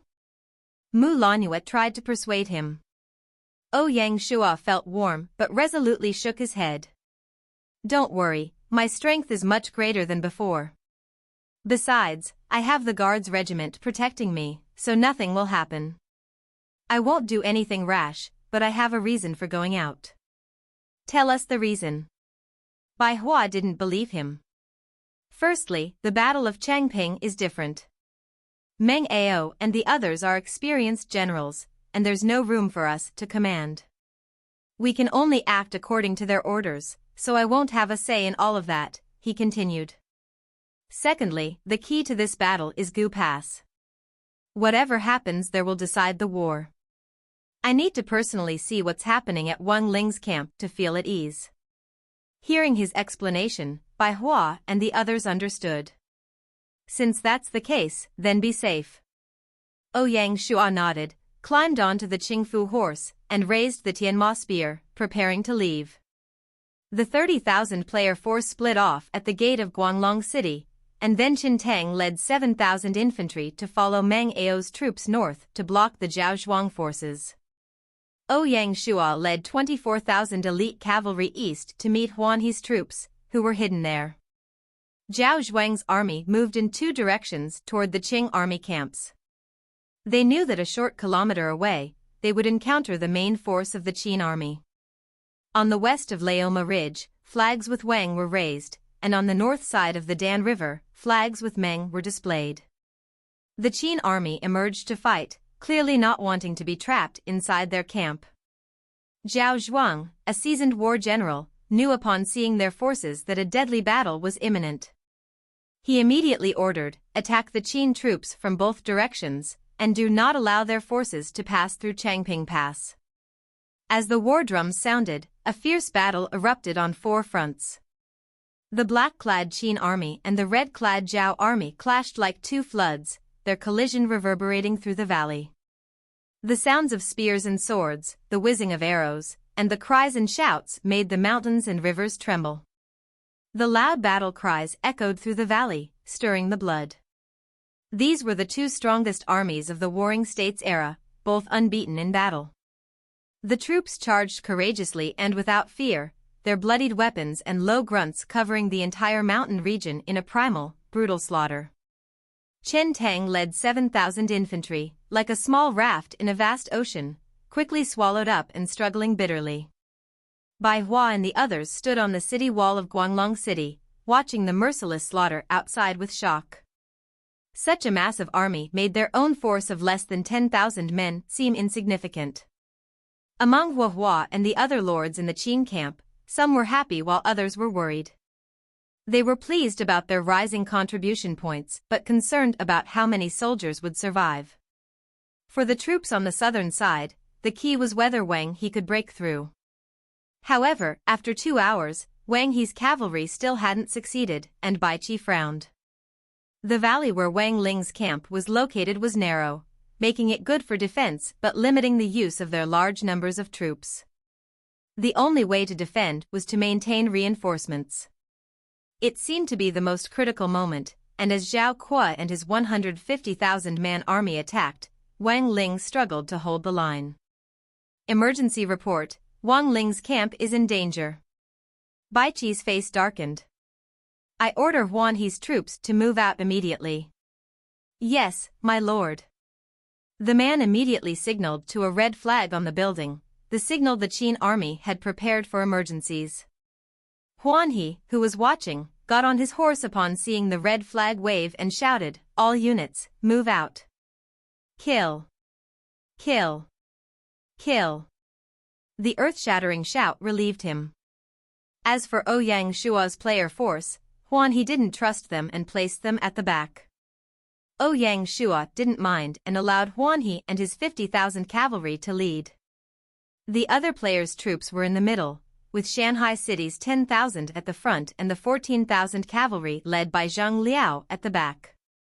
This arrangement placed Zhang Liao at the center of the army, making it easier for him to command and make adjustments. Although Ouyang Shua participated, he did not take command of the army, leaving it to the various generals. He was at the forefront of his forces, with the guards' regiments at his side. Standing right next to him were Shi Wanshui and Wang Feng. The 70,000 cavalry thundered northward. Zhao Zhuang's forces were busy fighting the main Qin army. Upon seeing the dust and smoke rise from the side, they feared something was amiss but dared not move their troops. They watched as the black-clad cavalry charged northward. At the moment the Zhao army was distracted, Wang He shouted, and the cavalry around him immediately charged, breaking through the Zhao army and heading into the wilderness. Zhang Zhuang panicked and shouted, immediately leading his men to intercept and block the remaining Qin forces. With this charge and block, about 30,000 to 40,000 of Wang He's cavalry managed to pass through the Zhao army. Zhao Zhuang wanted to split some forces from the rear to chase but was intercepted by several tens of thousands of troops led by Meng Ao, who had made a detour and attacked from the rear. Neither side wanted to let the other escape, so the hundreds of thousands of troops were engulfed in a fierce battle. Huan He's troops rushed to the northern battlefield like lightning, and what he saw tore at his heart. From a distance, Wang Ling's forces were nearly destroyed and on the brink of annihilation. Realizing the situation was dire, Huan He shouted, "Sound the cowhorn horns." 30 cowhorn horns sounded, and the fresh, unengaged army charged towards the camp. On the northern battlefield, before the clash, Zhao Kuo divided his 150,000 troops into 3 groups. The main infantry of 100,000 was split into 2 waves to attack continuously, never giving Wang Ling's camp a moment's respite. The 50,000 cavalry formed the wings and were tasked with eliminating the 25,000 cavalry Wang Ling had hidden in the valley to ambush them. Every member of Zhao's army understood the gravity of the battle, which would either bring them victory or loss, boosting their morale and determination. As Zhao Kuo's flag waved atop the hill, 50,000 infantry soldiers surged forward at the sound of the horn. 2 squads of archers provided covering fire, while the troops at the front immediately laid wooden planks to fill the moat. When they encountered fire moats, they swiftly threw mud and dirt into the flames, pressing forward, scaling ladders, and erecting various wooden ladders against the walls to ascend. Every hour, as the first wave of soldiers grew weary, the second wave took over, maintaining the relentless assault. This approach, a relentless and bloody barrage, caused heavy damage to Wang Ling's camp by the end of the fourth rotation. Compounding their woes, the 25,000 cavalry hidden in the valley were intercepted by Zhao Kuo's cavalry, losing their capacity to flank the attackers. The Zhao soldiers were met with a barrage of crossbows, alchemical fire oil jars, and heavy stones, but the large-scale machinery used by the defenders began to fail and could not be repaired. Sensing the danger, Wang Ling quickly abandoned the northern defenses, reorganized 10,000 cavalry to retreat into the camp, and redirected all forces to the southern front to reinforce their defenses. Despite this, the Zhao army's continuous assaults, wave after wave, put immense pressure on the 30,000 Qin troops, who appeared on the brink of collapse, unable to withstand the unyielding offensive any longer. Just at this moment, the shouts of 70,000 men echoed from the stone wall as the Qin army found itself surrounded on both sides by a red flood. Wang Ling drew his sword and leaped out of the moat, shouting, "Brothers! Fight to the death! Kill them!" In an instant, all the Qin soldiers abandoned their machines and jumped out of the moat, brandishing their swords and spears to engage the enemy head-on. However, no amount of courage could overcome the overwhelming difference in numbers. For this battle, Di Chen and his allies had taken great risks, bringing their most elite soldiers. 40,000 player troops, along with the 30,000 Zhao army at the Gu Pass, surged in like soldiers descended from heaven, attacking the northern side of the camp. The northern side was now defenseless, as Wang Ling had been forced to abandon it under pressure from Zhang Kuo's army. Seeing the enemy charge in from the north, they were too late to defend and were now boxed in. The urgent calls from the northern side were something Wang Ling could only helplessly ignore, for there was nothing he could do. He could only watch as the northern side of the camp was breached. Di Chen and his companions stood atop the Gu Pass, surveying the battle, all filled with confidence. In truth, the battle was unfolding as they had expected. Whether it was the Qin army or the Zhao army, both were equipped with elite weaponry and were fearless and vicious. The final blow to Wang Ling's camp came from the 40,000 player forces. Under Zhang Leng's leadership, they charged into Wang Ling's ranks like a fierce lion, wielding their swords and spears to cut down one life after another. Seeing his men fall one by one, Wang Ling roared. When Baiqi commanded thousands, Wang Ling led hundreds of cavalry. Since then, he had been the cavalry general of the Qin army. Whenever Baiqi played his trump card, he would invariably choose Wang Ling for his flexibility and fearlessness. The current situation demanded close combat, leaving the Qin army with no choice but to fight to the death until reinforcements arrived. Wang Ling's intelligence and flexibility were of little use now. When Huan He's forces arrived to assist, Wang Ling's contingent was nearing total destruction, with very few remaining. Zhao Kuo, commanding from atop a nearby hill, laughed coldly upon seeing the reinforcements. He ordered the troops from Gu Pass to continue destroying Wang Ling's forces to secure a path between the main force and Gu Pass.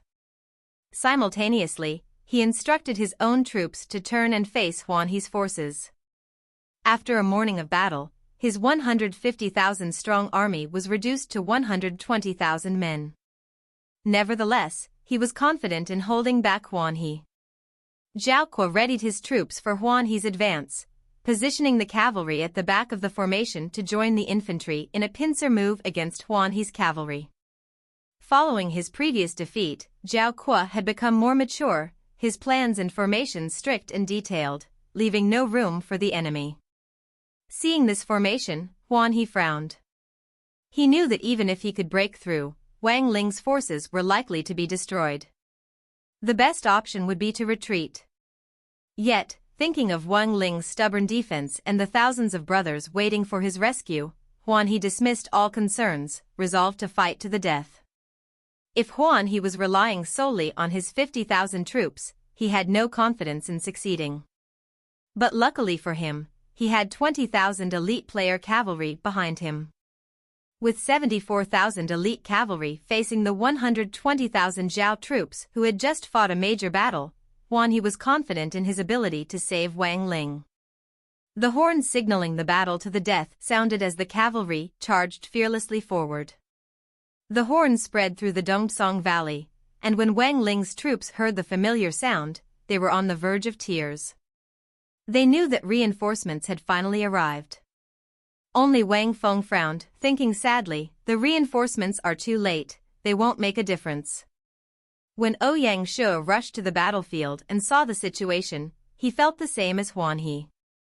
The only difference was that he noticed a thick black stream among the sea of red attacking Wang Ling's forces. Needless to say, they were definitely the player forces from the Zhao camp. The scene in front of him was shocking, but he had already prepared himself mentally. Seeing it unfold, he sighed. As the army blew the horn, Ouyang Shu didn't have much time to think and simply followed the army, charging toward Zhao Kuo's forces. He was determined that even if they couldn't save Wang Ling, they would destroy Zhao Kuo's army. Just then, Huan He's orders were relayed. He commanded the player cavalry to intercept the Zhao army's 40,000 cavalry, while he led 50,000 cavalry to attack Zhao Kuo's troops. Commander Shi Wanshui didn't hesitate and immediately ordered his forces to cut in from the right to intercept the 40,000 cavalry. This was the first time the Shanghai City Cavalry fought against an elite cavalry force. It was the perfect opportunity to test the troops, and Ouyang Shu was uncertain about the outcome.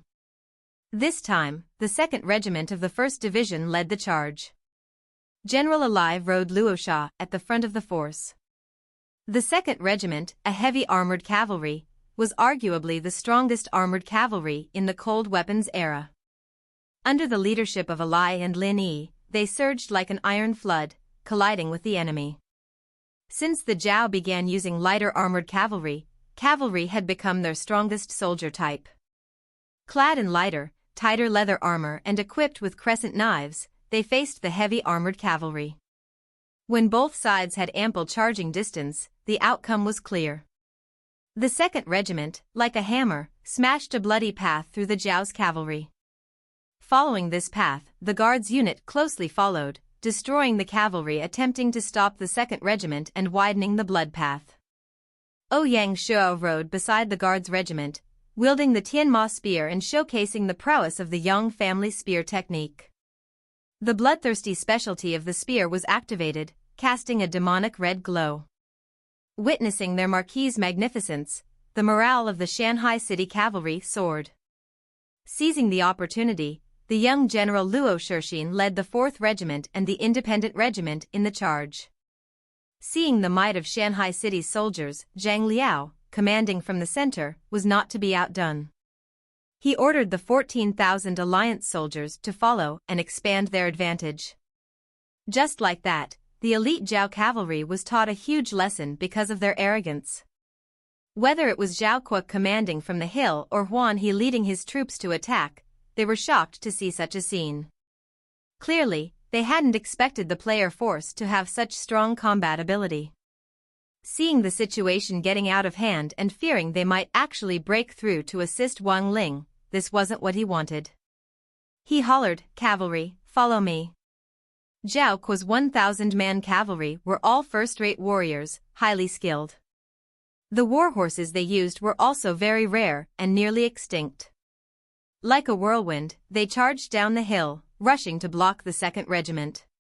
A traditional heavy armored cavalry like the 2nd Regiment had obvious strengths and weaknesses. Once they moved, they were unstoppable. However, their weakness was their poor flexibility and difficulty turning.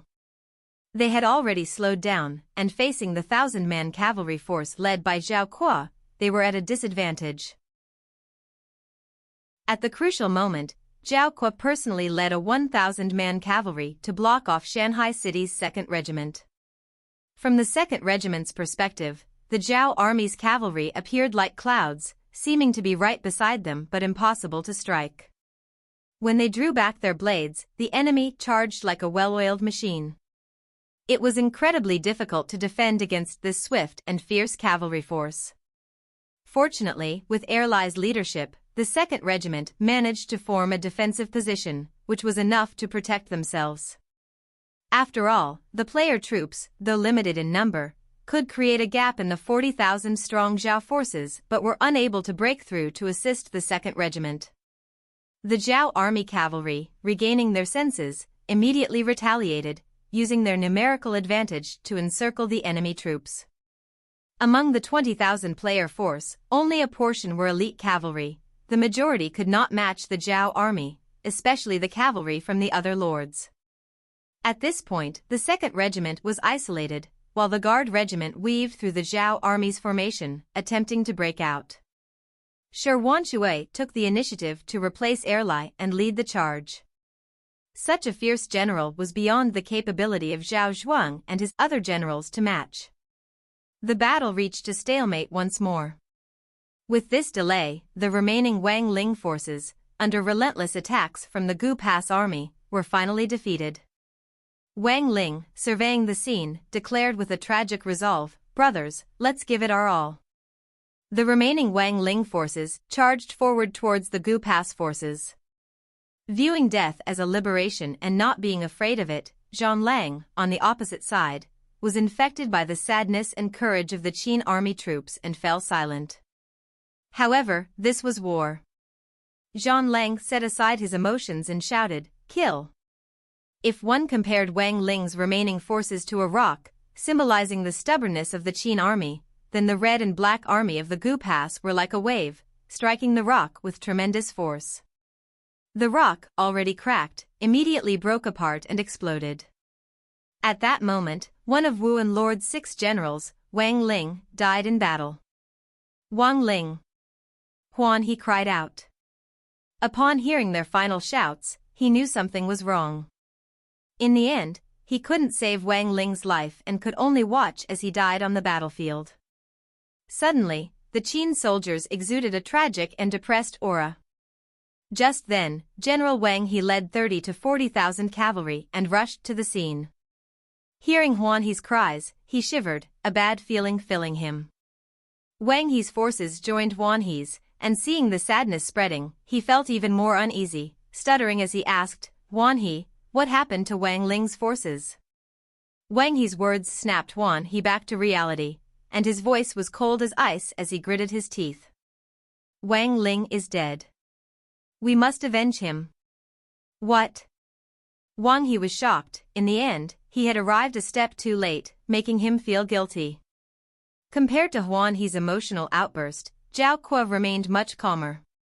He ordered the 1,000-man cavalry general to take over the lead while he returned to the hill to command the forces. He knew that Huan He's attacks had hurt Zhao's forces, so if Wang He's forces also attacked, it would be detrimental.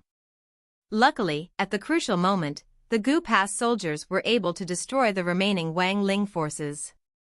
Zhao Kuo ordered the Gu Pass army to cross the camp and meet up with the main force to defend against Huan He and Wang He's forces.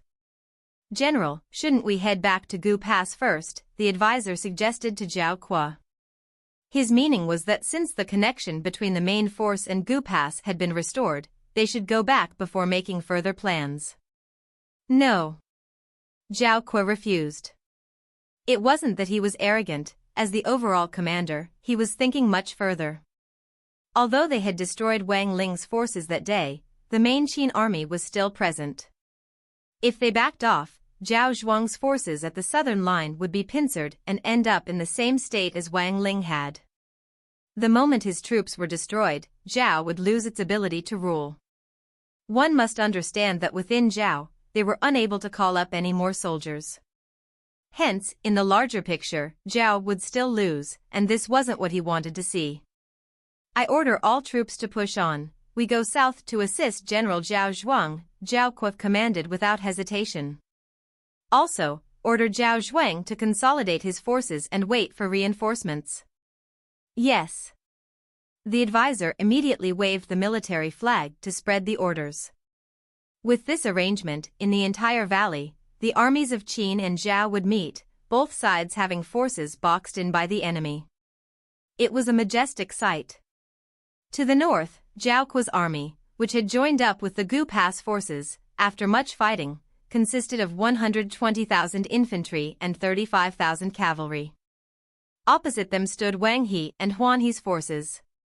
Along with the player forces, they commanded 100,000 cavalry.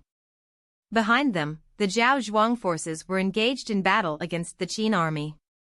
After a brutal skirmish, they numbered around 200,000 soldiers, a mix of infantry and cavalry. Meng Ao and Wang He's remaining forces still counted about 250,000 troops. North of the 50-kilometer stone wall, 35,000 men from Ing Bao's forces remained. Similarly, the Zhao army had 70,000 men stationed at Gu Pass to monitor Ing Bao's forces. Thus, in terms of strength, both sides were nearly equal. The intricate web of 6 forces clashing against one another was a stunning spectacle. At this moment, it was a significant test of the commander's skills. In this regard, Baiqi had the advantage. From atop Lang Mountain, Baiqi observed the battle, and no change on the battlefield escaped his notice. The only thing he had not anticipated was the sudden appearance of 40,000 elite player forces at Gu Pass, a development he could not respond to in time, leading to the destruction of Wang Ling's forces. Given this situation, both sides appeared evenly matched, with each having a chance to win. If Zhao Zhuang cooperated with Zhao Kuo to encircle Wang He and Huan He, they could overwhelm their cavalry. Conversely, Baiqi could encircle Zhao Zhuang from the north and south. What mattered now was who was more skilled. In truth, the Qin army still held the edge. First, Wang He and Huan He's forces had not yet engaged in combat, so they were fully rested and the only ones who had not expended any energy in the fighting. Secondly, their forces were purely cavalry, and in terms of flexibility and speed, they were much stronger than the Zhao army. On the other hand, Zhao Kuo had only 30,000 cavalry left, and the rest were infantry. How could they contend against Wang He and Huan He's cavalry? Thirdly, the Zhao army was terrified. After being boxed in, they didn't dare to advance and fight the Qin army to the south. If they were boxed in again, it would be disastrous. Zhao Kuo wasn't stupid and he saw this. Therefore, he only wanted to save Zhao Zhuang's forces and return to Gu Pass. Both commanders were exceptional. What Zhao Kuo lacked was practical experience. The recent wars had taught him valuable lessons and improved him significantly. Baiqi, on the other hand, could see the situation clearly and make decisive decisions. He ordered Wang He and Huan He to immediately group up and charge south to attack Zhao Zhuang's troops. When Huan He received the orders, he looked at the enemy opposite them with disdain and shouted, "Let's move." The 2nd Regiment, receiving the order to retreat, stopped fighting the 1,000-man cavalry of the Zhao army, turned around, and headed south. At this moment, the Guards Regiment appeared to assist them. Along with Wang He's forces, they smoothly broke free from the grip of the Zhao army's cavalry. The two armies were interlaced and fighting, so being suddenly separated was a huge test of the leader's ability. Especially when Huan He and the player forces' cavalries retreated, they were leaving their backs exposed to the enemy. Therefore, they all retreated together to avoid becoming easy targets. Luckily, whether it was Wang He, Huan He, Shi Wanshui, or Zhang Liao, they all had vast experience and knew how to retreat, cover, and arrange their troops. This, combined with the fact that Zhao Kuo's army, which had attacked Wang Ling's camp, was already exhausted, meant their strength was entirely used up. They had to forcefully hold off Huan He's army, leaving them unable to find a way to attack. As a result, they naturally allowed the generals to leave. Seeing the 100,000 Qin forces charge towards Zhao Zhuang's army, Zhao Kuo could only focus. He ordered the Gu Pass force to take the front line and head south to assist them. As the Gu Pass soldiers had only rushed out at the crucial moment to destroy the tired Wang Ling's forces, they still had a lot of stamina left. Baiqi was skilled in analyzing battles and the strengths of both his and the enemy's forces. He could devise effective strategies and tactics to defeat the enemy. His goals went beyond sieging and taking land. He aimed to destroy the enemy's strength. Baiqi excelled in battles in the wildlands and sought to crush his opponents. When he ordered Wang He and Huan He's troops to abandon their attack on Zhao Kuo and instead surround Zhao Zhuang, it demonstrated his strategic use of his men. Even when the plan to encircle the Zhao army failed, it did not discourage him. His next objective was to inflict maximum damage on the Zhao army to secure future victories. After witnessing the strength of the player force, he no longer underestimated the players. When they charged south, he did not request that the player force remain at the rear. Instead, Wang's 30,000 to 40,000 cavalry led the charge. 100,000 cavalry galloped toward Zhao Zhuang's forces at a lightning pace, causing dust and dirt to fly into the eyes of Zhao Kuo's 150,000 men, who could only pursue them. At this time, Zhao Zhuang's 200,000 men were engaged in battle with Meng Ao and the remnants of Wang's troops. To decimate their army, Baiqi ordered his forces to hold them in place and prevent their escape. Meng Ao commanded his troops to flank the Zhao Zhuang army and block their northern retreat. The infantry troops formed a strong, unyielding ring around the Zhao Zhuang army. Having considerable experience, Zhao Zhuang promptly reorganized his troops upon receiving Zhao Kuo's orders. He positioned his infantry to the south and established a defensive line to block Meng Ao and Wang He. He moved his cavalry to the northern side to break through Meng Ao's defensive chain. 400 to 500,000 troops began to engage in battle in the Dan River Valley. Baiqi sat atop Lang Mountain, looking down. With his vantage point, he accurately commanded his troops to attack and retreat in unison, effectively trapping Zhao Zhuang's forces. Zhao Zhuang, unable to grasp the overall situation, was forced to fight defensively. After several attempts, Zhao Zhuang abandoned the idea of escaping on his own and reorganized his troops to defend against the advancing Qin army. His goal was clear: to hold out until reinforcements from Zhao Kuo arrived, at which point he would counterattack and determine the outcome of the battle. After reorganizing, he placed 100,000 troops in the center, with 50,000 on each wing, totaling 200,000 soldiers. The cavalry on the flanks were each equipped with a knife and a bow, and their units were well organized. The central formation, however, was more flexible, adapting to changes on the northern and southern fronts. The first 20 lines, both front and back, consisted of soldiers with leather shields and crescent knives, followed by 15 lines of spear throwers, and then a line of archers. Each line comprised 1,000 men. On either side of the formation stood towers, each adorned with a giant red flag bearing the word Zhao. One can imagine the effort Zhao Zhuang put into adapting to the Qin army's pincer attack. His ability to make such strategic arrangements and reorganize amidst the chaos of battle was a testament to his skill. Witnessing Zhao Zhuang's resilience, Baiqi felt a surge of emotion. It was no wonder that they were considered the only army of the period capable of rivaling the Qin army. Be it in infantry strength or their leader's ability, they were equal to the Qin army. The only thing they lacked was national strength. They had successfully boxed in Zhao Zhuang's army, so Baiqi gave the order for Meng Ao's infantry troops to back down and gather with the main force, leaving some space for the 100,000 cavalry that were arriving. At the same time, Baiqi ordered the remaining Wang He forces to approach the western side of Zhao Zhuang's forces. Meng Ao's forces were organized to the east and formed another pincer formation.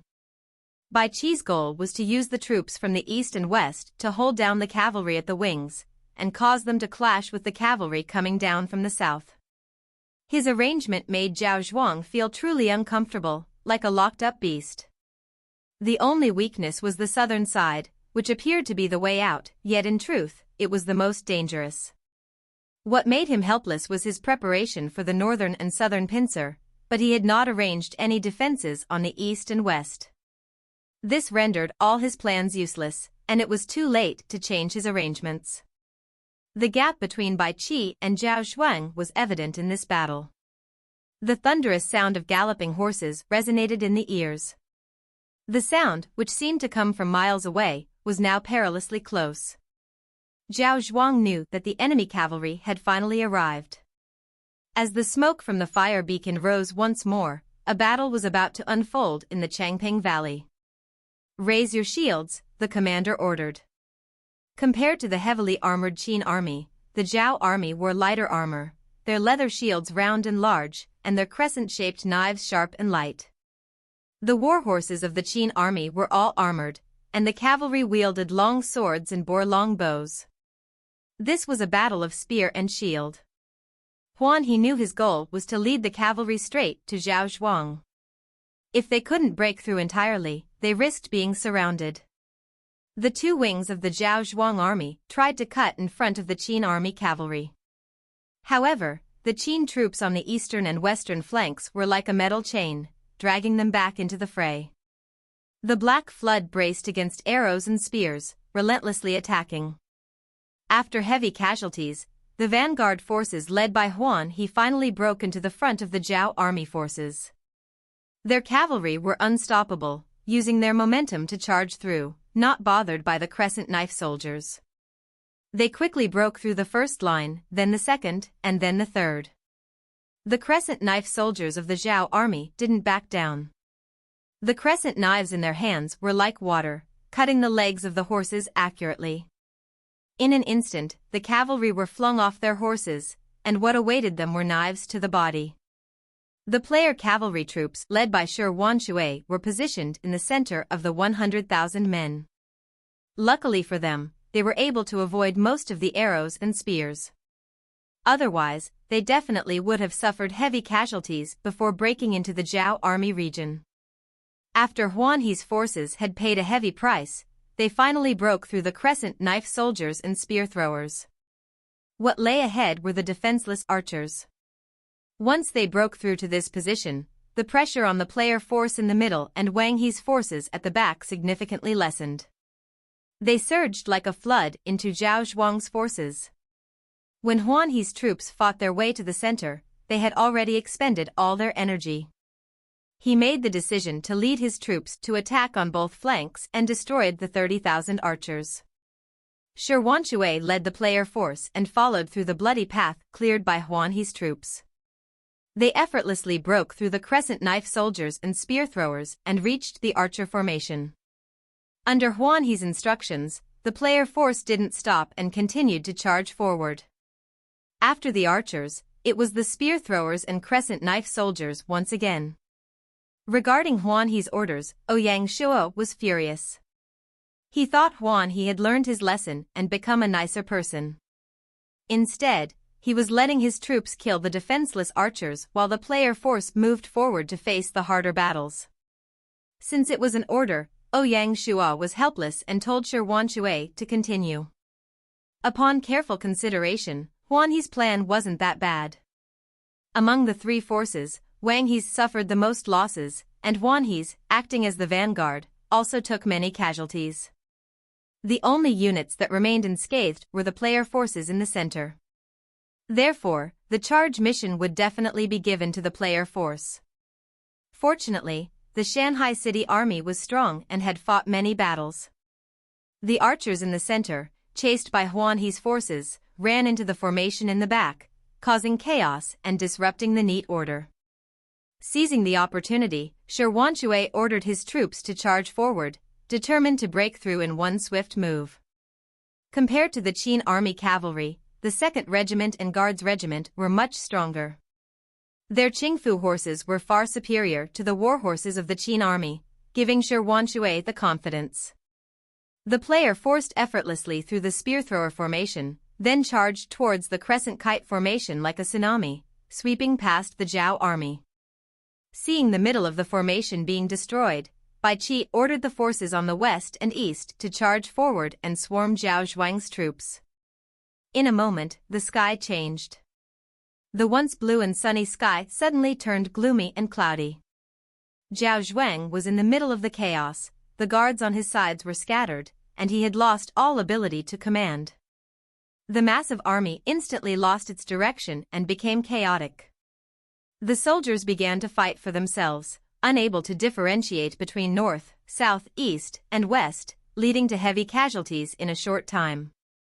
On the other hand, the Qin army, under Baiqi's command, functioned as a well-oiled machine. They surrounded and attacked, taking bite after bite out of the Zhao Zhuang army. Baiqi's command skills were at the pinnacle of the art. His brain worked like a machine, accurately calculating each move. Every small detail on the battlefield could not escape his eagle eyes and was used to his advantage. Zhao Zhuang's army was instantly in danger, teetering on the verge of collapse. At the crucial moment, Zhao Kuo finally led his troops and rushed forward to reinforce them. The last-minute arrival of Zhao Kuo's forces saved Zhao Zhuang, who was on the verge of collapse. The high capabilities and physical qualities of the Zhao army were displayed to the fullest. Despite constant danger and heavy casualties, no one fled, and all fought courageously. This was a significant miracle during the Warring States period. After Zhao Kuo's arrival, he took command and gathered the scattered Zhao Zhuang forces. With the addition of 150,000 men from Zhao Kuo's forces, the Qin army faced significant pressure. Seeing the situation worsen, Baiqi immediately ordered his troops to retreat. Zhao Kuo did not pursue them and, after regrouping with Zhao Zhuang's forces, they returned to Gu Pass. This major battle occurred in 3 waves and lasted an entire day, with both sides losing over 100,000 men. Changping Valley became a deathland, fresh blood stained the ground, and it would never be used for planting crops.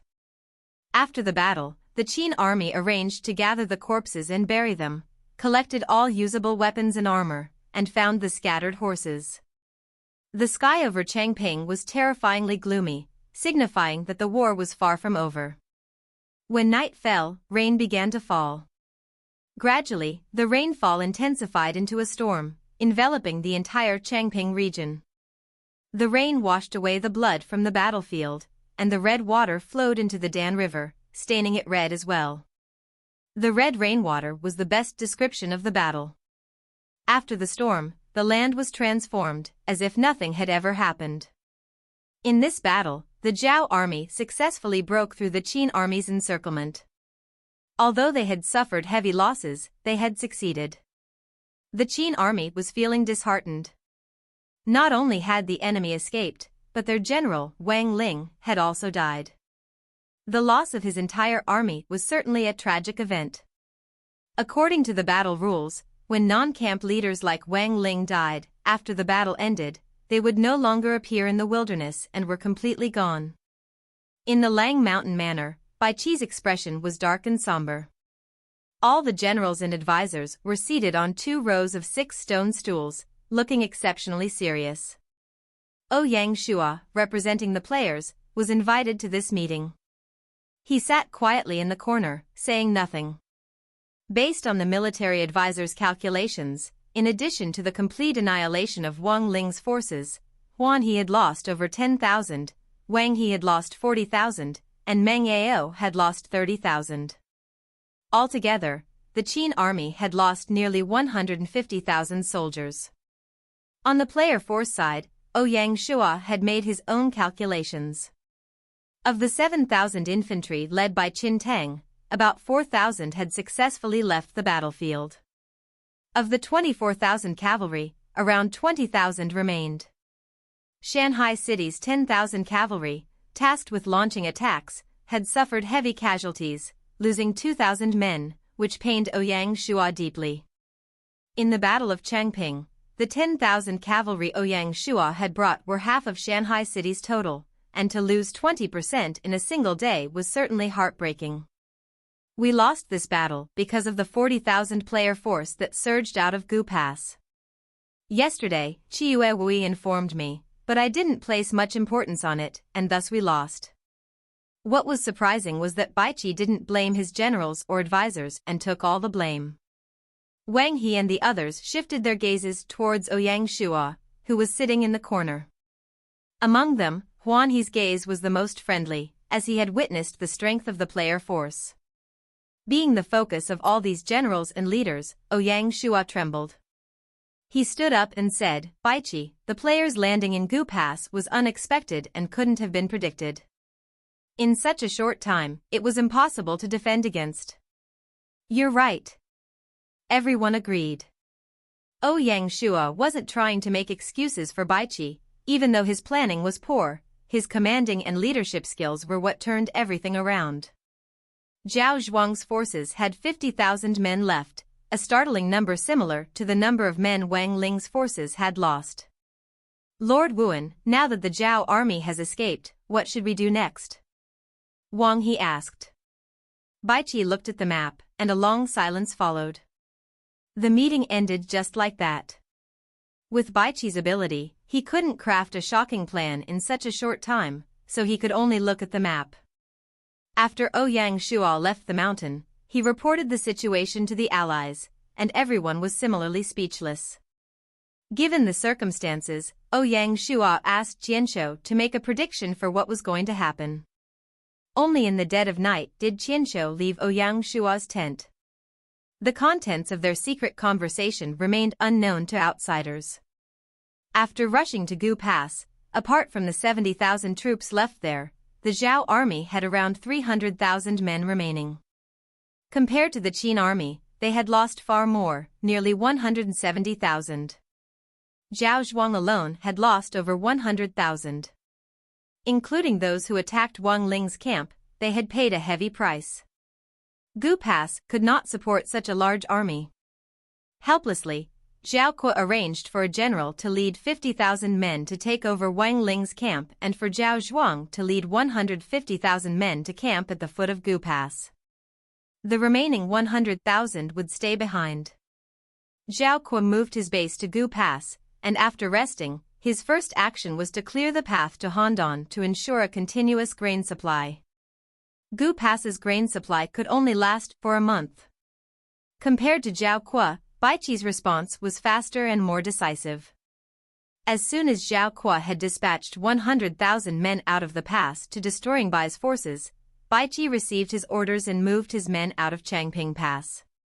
Baiqi knew that the main force of the Zhao army was the one attacking, and with only 40,000 men, Bai would certainly not be able to defend the Huku Pass.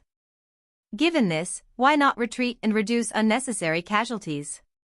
In doing so, the two armies seemed to revert to the scenario of the 3-year standoff between Wang He and Lianpe.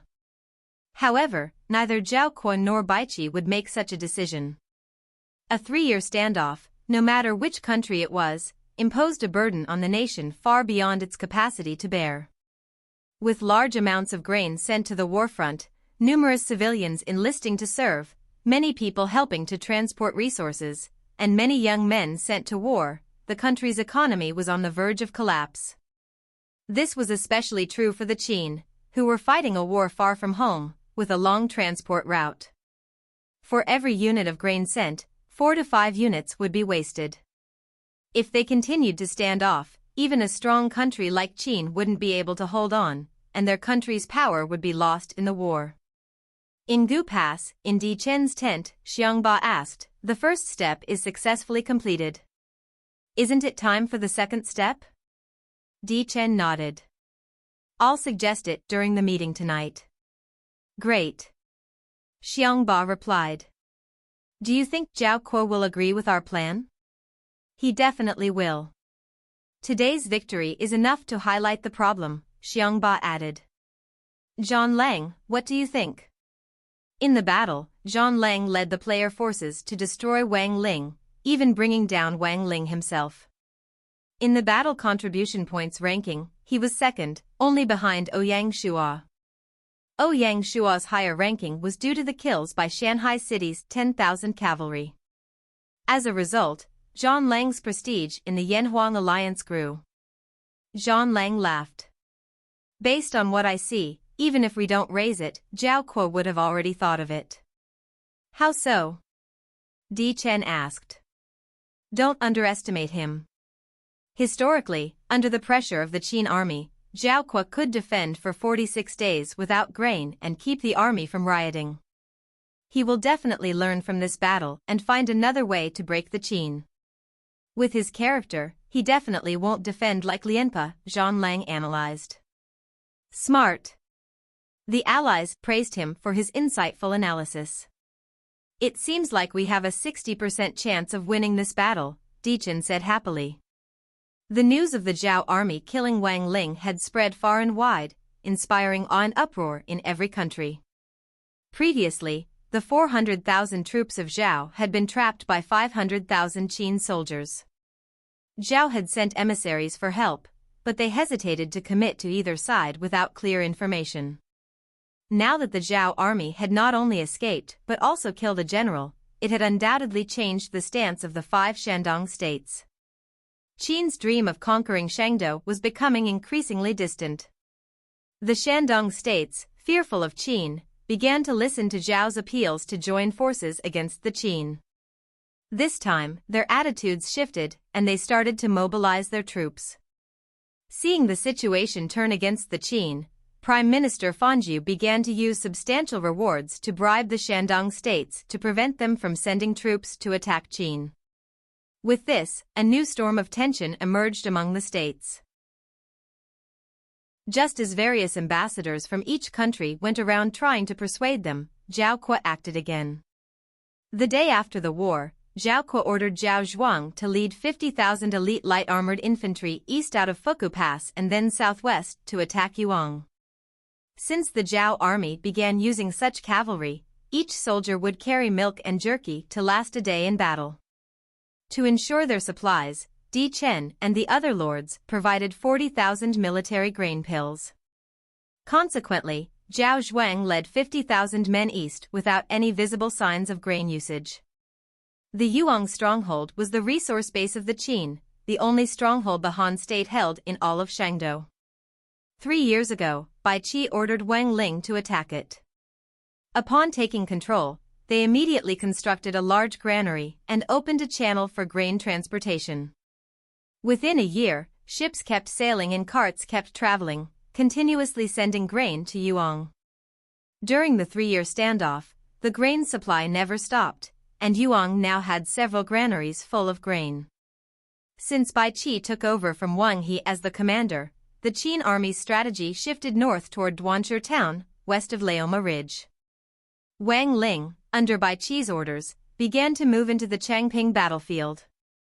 As the battle progressed, to ensure their victory, Baiqi withdrew troops from the rear and pushed them forward into Changping to surround the Zhao army, leaving Yewang's stronghold with fewer men. Zhao Zhuang led the 50,000 cavalry and rushed, reaching Yewang fortress in one day. The defenseless fortress couldn't withstand the enemy's sudden attack, though its inhabitants fought hard to defend. With Zhang Lang and his companions following and using the siege weapons they had brought in their storage bags, the Qin forces, after an intense battle, were defeated and everyone perished. After capturing the stronghold, Zhao Zhuang ordered all the grain to be set alight. The large fire raged, covering half the sky. The vast amount of grain meant the fire burned for 3 days and 3 nights, still not extinguished, spreading a burning smell throughout the area. When the Qin army heard the news and rushed to aid, Zhao Zhuang's forces had already departed. Seeing the burnt and ruined stronghold, the Qin soldiers' faces turned ashen. If the Zhao army's escape and Wang Ling's death weren't enough to convince the other states, the burning of the grain showed them the possibility of defeating the Qin army. Among the states, Wei and Shu were the most eager, actively trying to persuade the others to send troops to join in the destruction of Qin. Even Han activated their Shangdo protector, Fengting, a move with clear implications. The Battle of Changping gathered over 90% of both sides' troops. If one side lost, they would be left in a disastrous and irrecoverable position. At the Zhao country palace in Handan, King Xiaocheng happily declared, "Zhao Kuo truly hasn't let me down. He is the general of his time." The ministers and officials agreed, but Lin Xiangru, sitting to the side, had mixed feelings. Everyone in Zhao believed they had won this time.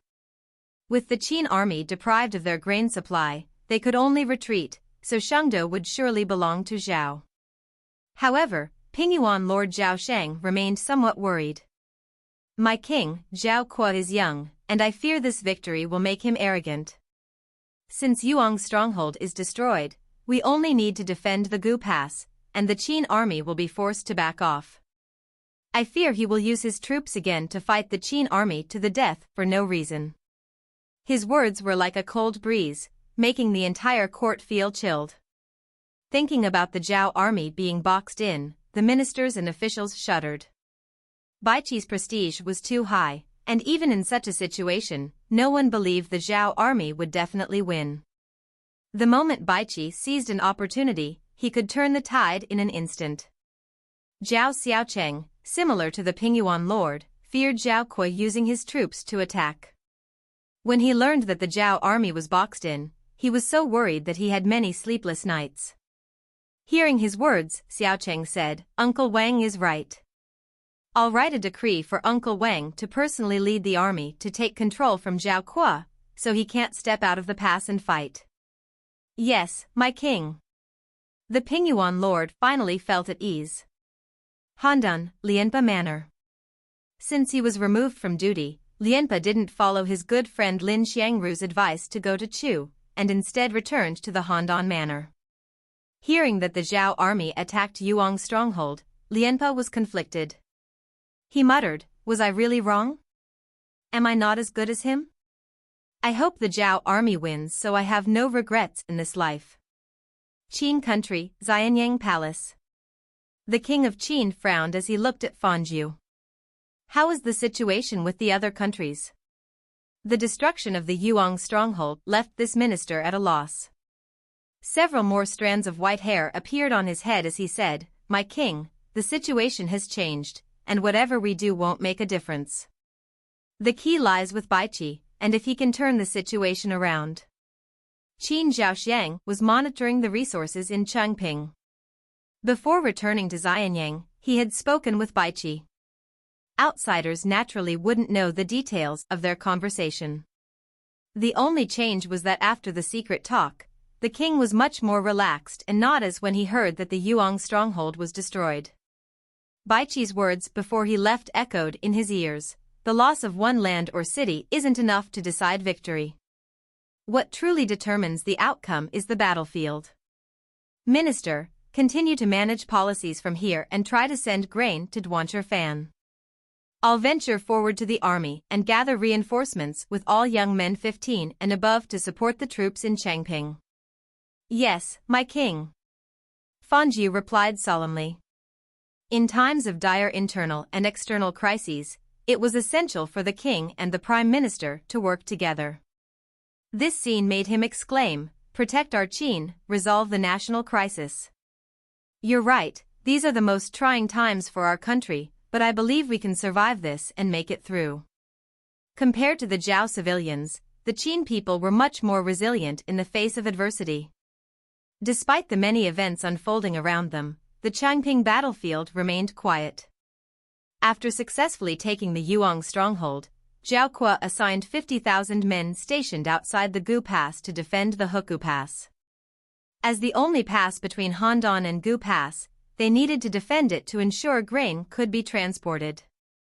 At this point, the Zhao army formed a defensive line from Huku Pass to Gu Pass, extending to Wang Ling camp, eliminating any chance of the Qin army surrounding them.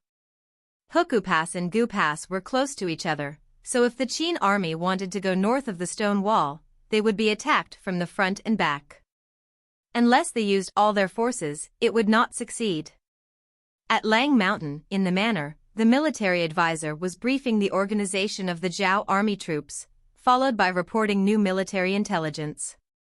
Wei led 150,000 troops out of Dalian into Heniai Prefecture, heading straight for Changping. Apart from them, other countries are all preparing for war. Damn it. Wang He, who had a bad temper, flared up. They had no grain and now faced a powerful enemy.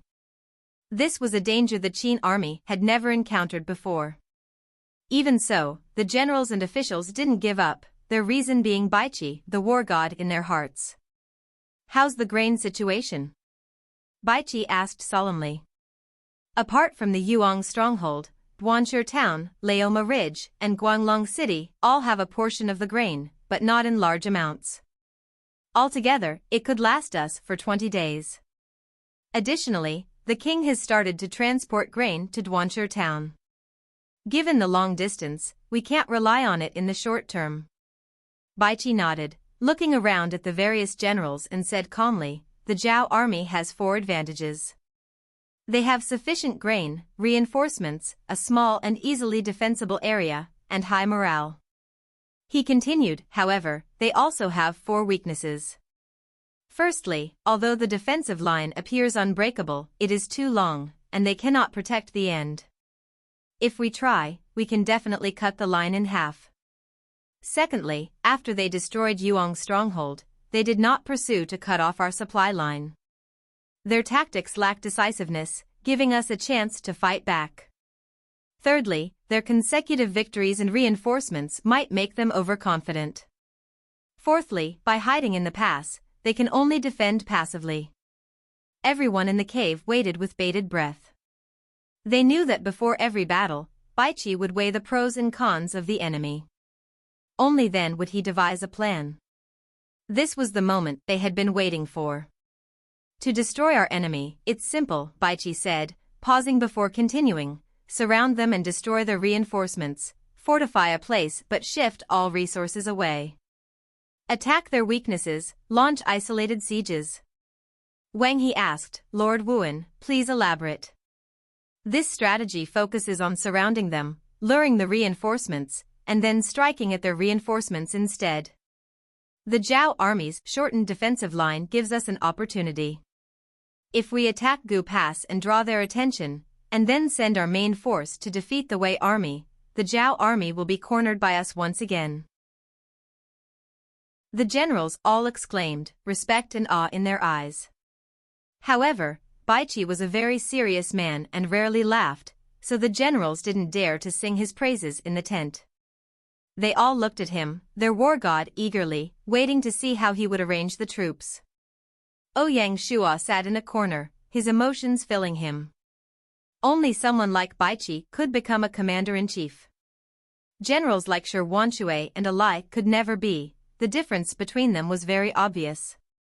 Unfortunately, trying to convince Baiqi was as difficult as scaling the heavens. Although the player force had made a commendable performance, it wasn't enough to earn Baiqi's respect. Generals, receive my orders. Baiqi's words broke Ouyang Shuo's thoughts, making him focus once again. Yes, General. Huan He and Ing Bao replied. Huan He, being too late to assist, had led to Wang Ling's death, so he felt a pent-up anger. If the Wei wanted to disturb them, he was naturally furious and wanted to teach them a lesson. Ing Bao and the other generals didn't look up to anyone in the military, only respecting Baiqi. Tomorrow morning, Meng Ao will move near the southern side of Gu Pass and make an aggressive stance to bait them. Wang He will react from the side and ensure the safety of the grain route. Wang He and Meng Ao, one courageous and fierce, the other steady, were perfect complements. As it was a feint, Baiqi intentionally sent Meng Ao to attack, fearing that Wang He might be too rash and actually engage, disrupting the entire plan. Yes. After all the generals left, Baiqi called Wang He over and secretly gave him some instructions before letting him leave. The next day, Meng Ao and his troops left, waltzing toward Wang Ling camp as if they were going all out. Wang He's forces to the west also moved out, dust and dirt rising from their movements. On top of the Gu Pass, Zhao Kuo and Zhao Sheng stood together.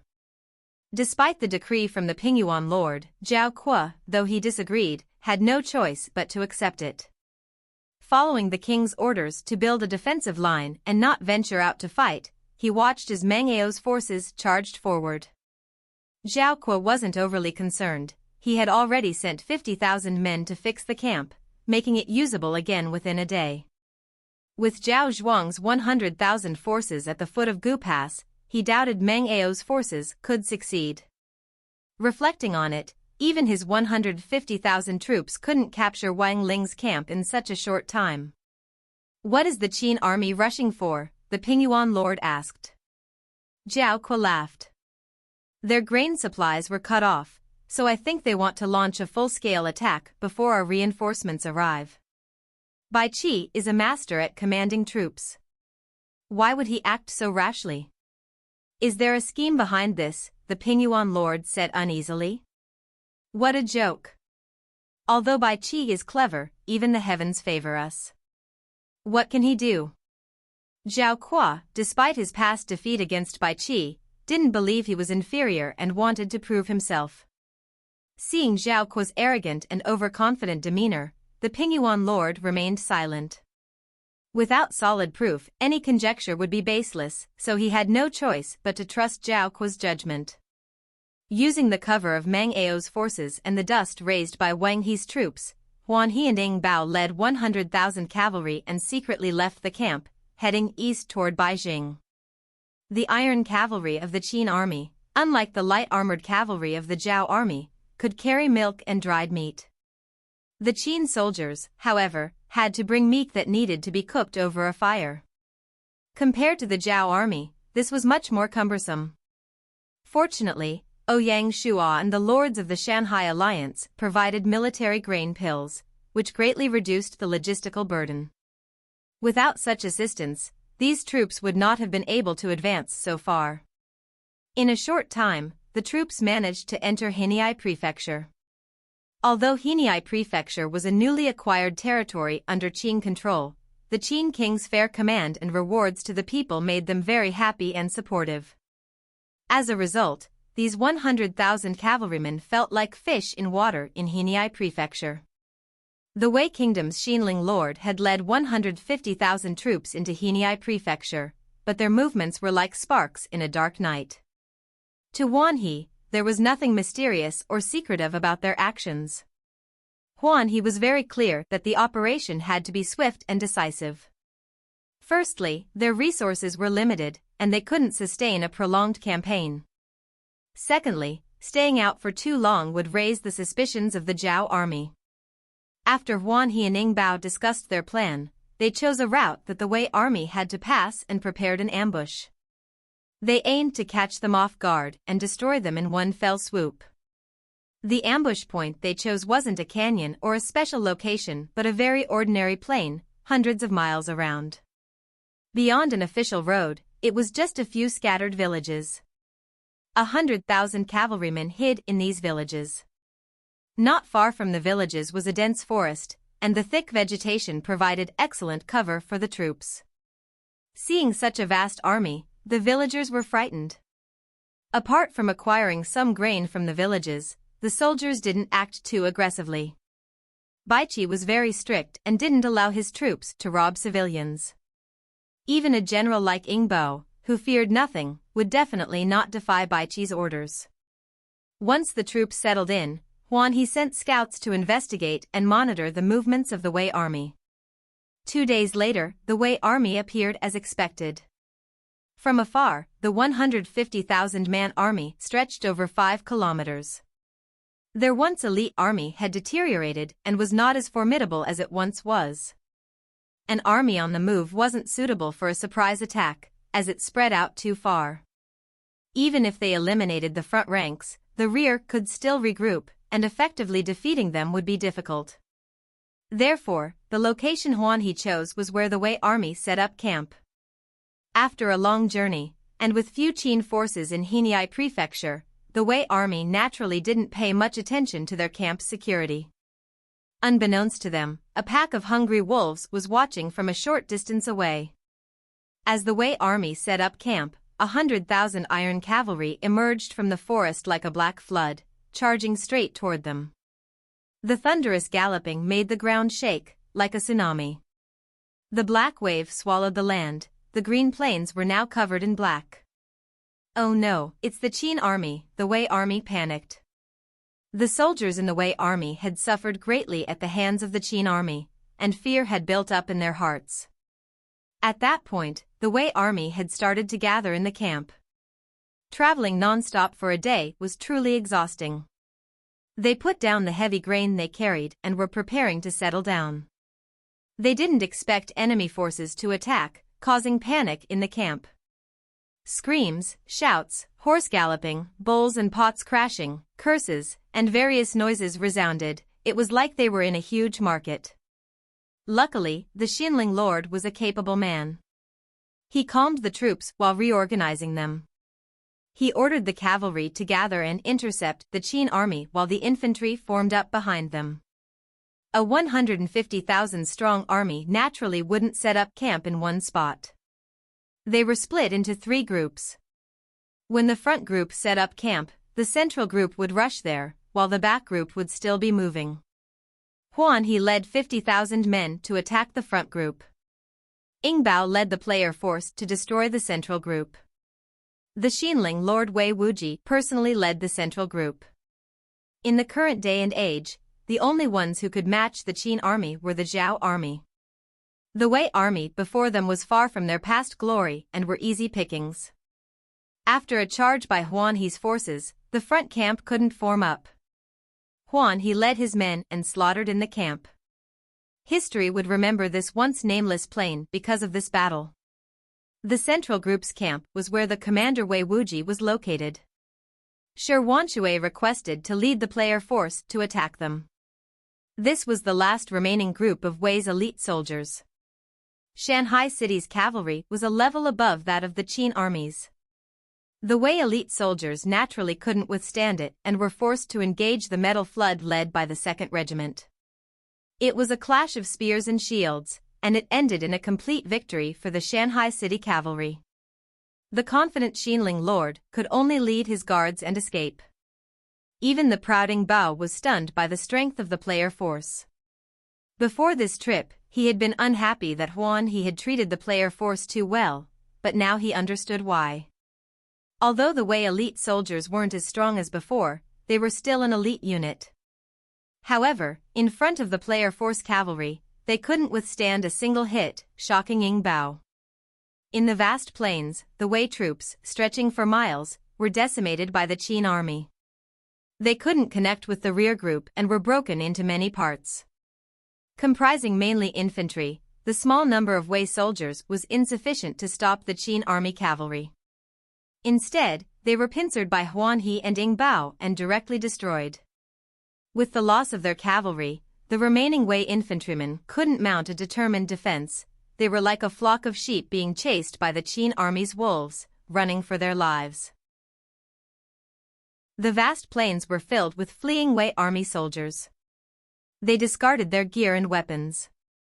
Some even took off their armor to run faster than their comrades. Yingbao, a bloodthirsty man, could not let such a good chance slip away. He ordered his troops to be ruthless and not accept any surrenders. Wherever the iron cavalry passed, only lifeless bodies were left behind. Huan He was no saint and was simmering with some anger, making him just as ruthless. A good opportunity was also something Ouyang Shua wouldn't miss. His forces were taking the lives of the enemy, and Ouyang Shua felt his battle contribution points were rising quickly. 10,000 cavalrymen acted like precise war-reaping machines, efficiently dispatching the front and central groups of the Wei army. As they rode by, their blades and heads fell to the ground. Compared to Huan He and Yingbao's forces, the 20,000 player force under Shi Wanshui, Er Lai, and Zhang Liao led with more efficiency and greater killing power. Especially the Shanghai City cavalry, with their equipment and excellent horses, they charged into the enemy, leaving a bloody trail in their wake. After crushing the front and central groups, Huan He left 20,000 troops to chase down the deserters. Then, he joined Yingbao and rushed toward the rear group of the Wei army. When the Xinling lord returned to the rear group, he observed the situation was dire. He ordered his troops to abandon their heavy loads and flee for their lives back to their nation. Just as the Qin army was pursuing the Wei army, the Xinling lord had already escaped. Unfortunately, as long as the Wei army remained within the Henyai prefecture, they wouldn't be able to escape the Qin army. The Qin cavalry, like experienced hunters, pursued them relentlessly, picking them off one by one. The heavy infantry of the Wei army could not shake off the swift Qin cavalry. The chase lasted for 3 days and 2 nights. The Qin soldiers, like a pack of hungry wolves, clung to the Wei army, refusing to let go. As dawn broke, the Wei army, who had spent the night in fear, saw their pursuers charging toward them. The grain discarded by the Wei army inadvertently provided valuable resources for the Qin army, solving their supply issues, a cruel irony. The Qin army chased the Wei army to the border of the Henyai prefecture, leaving the 150,000-strong Wei army in disarray. Wei, already struggling, would likely not recover from this battle, and its downfall was inevitable. Wei Wujin, under the protection of his guards, returned with the remnants of his forces to their homeland. He was immediately stripped of his position and imprisoned. What happened afterward is a story for another time. After thoroughly defeating the Wei army, He didn't delay, gathering his troops and rushing back to Changping. The destruction of the Wei army was merely an appetizer. The main battle would be fought at Changping. On the way back, Ouyang Shua checked his battle contribution points and found them to be a staggering 250,000. On average, the Shanghai city cavalry had killed 2.5 men per soldier in the two battles. Baihua and Feng Qiuhuang had both fought their way up to overtake Zhang Lang, securing the second and third spots on the rankings. However, the battle contribution points leaderboard didn't account for the final bonus points, so with Di Chen and Zhang Lang's performance, their bonuses wouldn't be insignificant. Therefore, the fight for the top spot was still uncertain.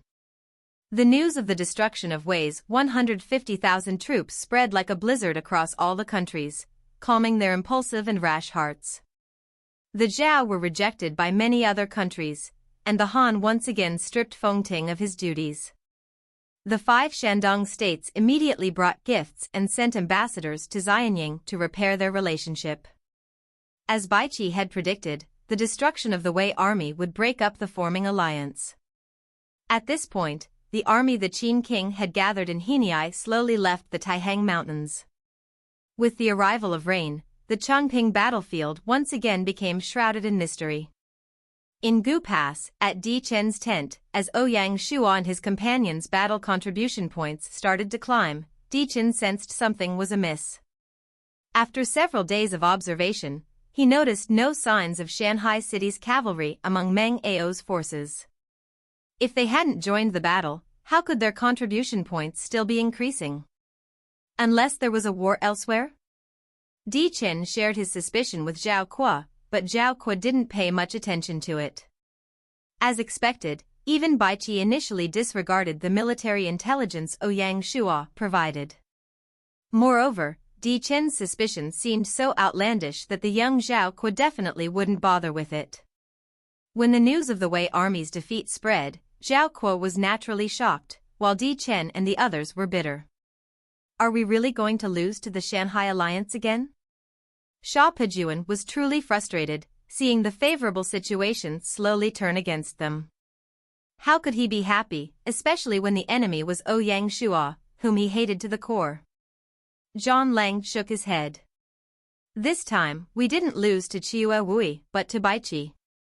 That's right. No matter what we predicted, we couldn't foresee such a bold move. Even in such a disadvantage, he dared to move his troops to wipe out the Wei army. Reflecting on it, isn't this his style? It seemed dangerous, but in truth, he had everything calculated and predicted that Zhao Kuo wouldn't dare to attack, Zhang Lang said with emotion. What should we do now? Our plan has been disrupted, so we need to come up with a new one. That's true. Even without the reinforcements, the Qin are equally matched with us, so we need a detailed plan. Otherwise, they might really beat us. In the Zhao army tent, after hearing that the Wei army had been intercepted and destroyed, Zhao Kuo locked himself in his tent and refused to see anyone. Even Lord Zhao Sheng of Pingyuan was turned away at the door. Based on Zhao Kuo's character, after gaining the upper hand, he had wanted to pursue the Qin army and not give them a chance to rest. However, the cautiousness of the Zhao king thwarted his plans. Now, with the Wei army destroyed and no more reinforcements coming to Changping, the Zhao army had no choice but to adopt a defensive strategy. They would have to use Lianpa's plan to engage in a standoff with the Qin army and see which side would tire first. In this scenario, the Zhao army definitely held the advantage. The current situation was much different from when Lianpa and Wang He had their standoff. During Lianpa's time, both armies held half of Changping and formed 3 defensive lines each. In contrast, Zhao Kuo's defense was just a single line, making the disparity in strength obvious. With Meng Ao's forces in front of Wang Ling's camp, changing formations was impossible. The only plan was to fortify the defense. Zhao Kuo was well read in military books, and his knowledge was extensive. When it came to defending without attacking, he had an idea. He suddenly stood up. Immediately send for General Zhao Zhuang. Zhao Zhuang hurried over and, seeing Zhao Kuo sitting solemnly behind the general's table, immediately bowed. Zhao Kuo invited Zhao Zhuang to sit down opposite him and smiled. How is Meng Ao's force attacking? After intercepting and killing the Wei army and returning to Changping, their attacks have not decreased but increased. If they were feigning before, now it seems they genuinely intend to take Wang Ling's camp and crush our defensive line, Zhao Zhuang said solemnly. Hearing Zhao Zhuang mention the Wei army, Zhao Kuo's face tensed. It slowly returned to normal as he said, if that's the case, can you handle it? The moment Wang Ling's camp is taken, the army under Gu Pass will immediately face their threat. Zhao Kuo didn't reveal his thoughts. Instead, he tested Zhao Zhuang. General, don't worry. We will definitely not let the Qin army get away. However, I am concerned that if they increase their forces again, the troops defending will face immense pressure. General, shouldn't you organize more soldiers from Gu Pass to reinforce them just in case? Zhao Kuo shook his head. If we increase our troops, we will fall into their trap. They will seize the opportunity to start a war, deplete our main force, and prolong the conflict. So, what should we do? I have a formation that we can set up below Gu Pass to ensure that the Qin army won't be able to advance an inch, Zhao Kuo said, very confident. What formation is the general referring to, which will have such a great effect? The Chariot Circle Formation. Chariot Circle Formation? Yes. I've heard it's a long-lost formation from Sun Bin. How did the general learn of it? Zhao Kuo laughed but didn't say anything. Zhao Zhuang, aware of the general's confidence in its effectiveness, said happily, as long as the general remembers how to lay out the formation and how it works, it will definitely succeed. Zhao Kuo nodded.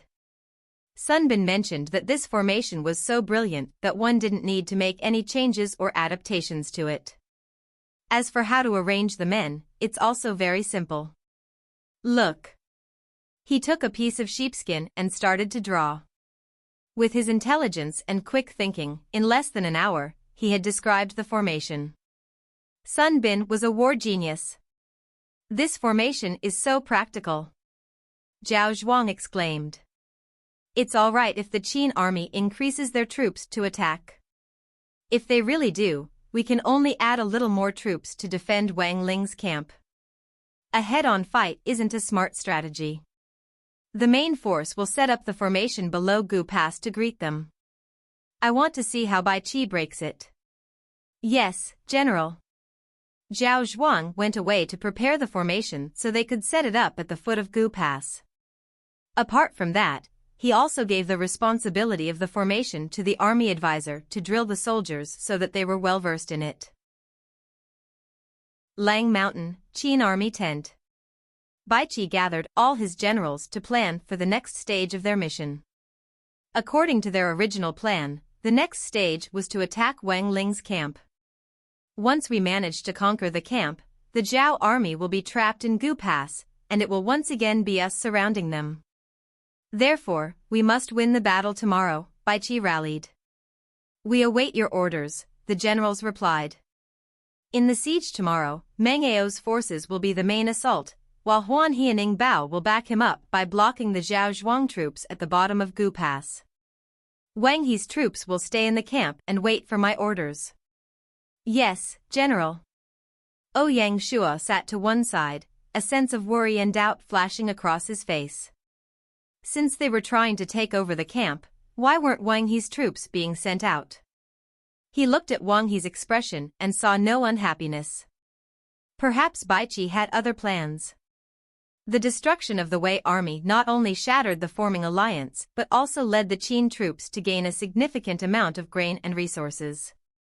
The Qin had sent almost all their grain to the Yewang stronghold, but the fire set by Zhao Zhuang had destroyed the Qin's year's worth of grain. Thus, even though they had regained the transport routes, the amount of grain that Fanju could gather within the country was limited. As the Qin continued to acquire grain, the commoners began to grumble. To support the troops on the front lines, even grain from their homes was requested. Of course, this made the people unhappy. Therefore, Zhao Kuo felt that if the two armies continued to clash, the Zhao army would be the stronger one. Fortunately, the destruction of the Wei, who had brought a massive amount of grain, had truly benefited the Qin. The Qin king had already enlisted commoners to help transport this batch of grain to Guanglong City. The plains where the Wei and Qin armies fought were in Heniai Prefecture, close to Changping. Within a few days, they managed to reach Guanglong City, solving the grain shortage. Thus, the Qin crisis wasn't as severe as Zhao Kuo had anticipated. The next morning, the sun rose, and the weather was good. Early in the morning, the Zhao army began to prepare, moving all the chariots and usable items out to form the chariot circle. Just as they started, the Qin army set out. Under the coordination of the drums, the Black Flood formed neat rows and marched out of the camp. As usual, Baiqi stood on the tower, looking down and commanding the troops. The first to leave was the 120,000 infantry and cavalry led by Meng Ao. This force had been attacking Wang Ling's camp for several days and was familiar with the route. The only difference was the order to fight to the death issued the previous day. In the Qin army, once the decision to fight to the death was made, anyone attempting to escape would be killed mercilessly. Fear might make one a burden to others. Therefore, in these battles to the death, the soldiers fought as if their backs were against the wall. Amid the rolling dust, Wan He and Ing Bao used the cover to follow closely behind. During the battle with the Wei, Wan He had lost few troops and still had 90,000 men fit for combat. Seeing Meng Ao's troops attack Wang Ling's camp again, the guards did not panic. After several days, they were certain the enemy was only feigning. The news of the Wei army's defeat was known only to the generals of the Zhao army to avoid affecting morale. Zhao Kuo ordered this to prevent the information from spreading. Anyone who disobeyed would be killed. Thus, among those defending, apart from a few generals, most were completely unaware. What they didn't know was that the Qin army of today had changed significantly from the past few days.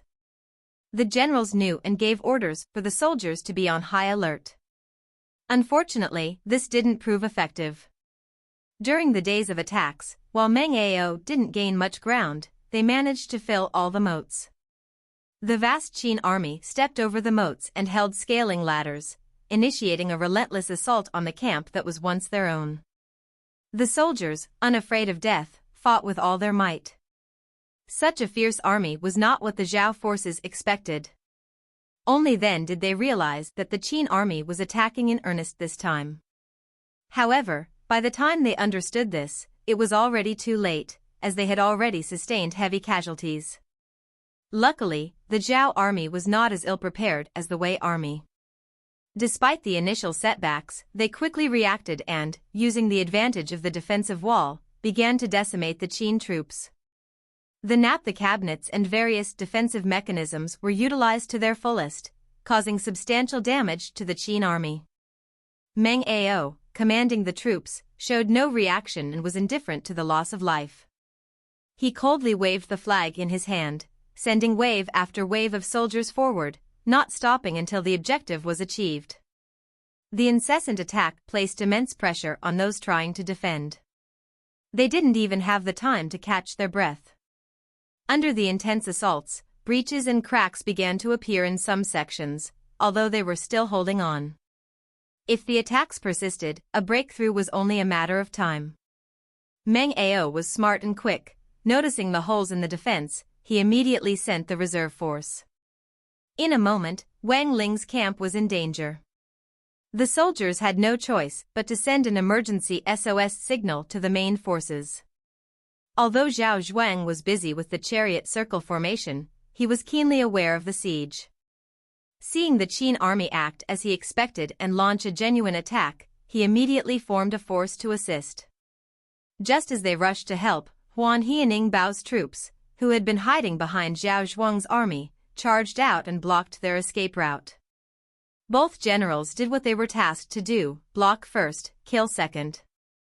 The forces weaved around Zhao Zhuang's troops, not letting them budge an inch. Zhao Kuo stood on the city wall of Gu Pass. Seeing Zhao Zhuang's forces stopped, he knew the Qin army was determined to take down Wang Ling's camp. Although he had prepared the chariot circle formation, Zhao Kuo didn't want to lose Wang Ling's camp so early. More importantly, he wanted to save the 50,000 troops inside. Just as Zhao Kuo was considering moving the troops inside Gu Pass to assist Zhao Zhuang's forces, someone reported, "General, there appear to be many Qin forces to the north of Gu Pass. They are carrying a lot of siege weapons and look like they want to attack Gu Pass." What? Zhao Kuo couldn't believe it. When did the Qin army circumvent the stone wall without his knowledge? The scouts were truly useless. How many of them? More than 100,000. Zhao Kuo shuddered. With 100,000 men, if he sent troops out of Gu Pass to assist Zhao Zhuang, then Gu Pass would be in danger. That's not right. Zhao Kuo frowned and muttered. Why is this so coincidental? Recalling the situation, Zhao Kuo shuddered. The Qin army must have set out a few days ago to arrive here at this exact moment. This allowed them to prevent the soldiers in Gu Pass from assisting those in Wang Ling camp. If Zhao Kuo ignored them and tried to save the camp, it would become a true siege. Thus either Gu Pass or Wang Ling camp must be lost. Zhao Kuo was well aware of the importance of both. This was a trap, and Zhao Kuo could only choose one.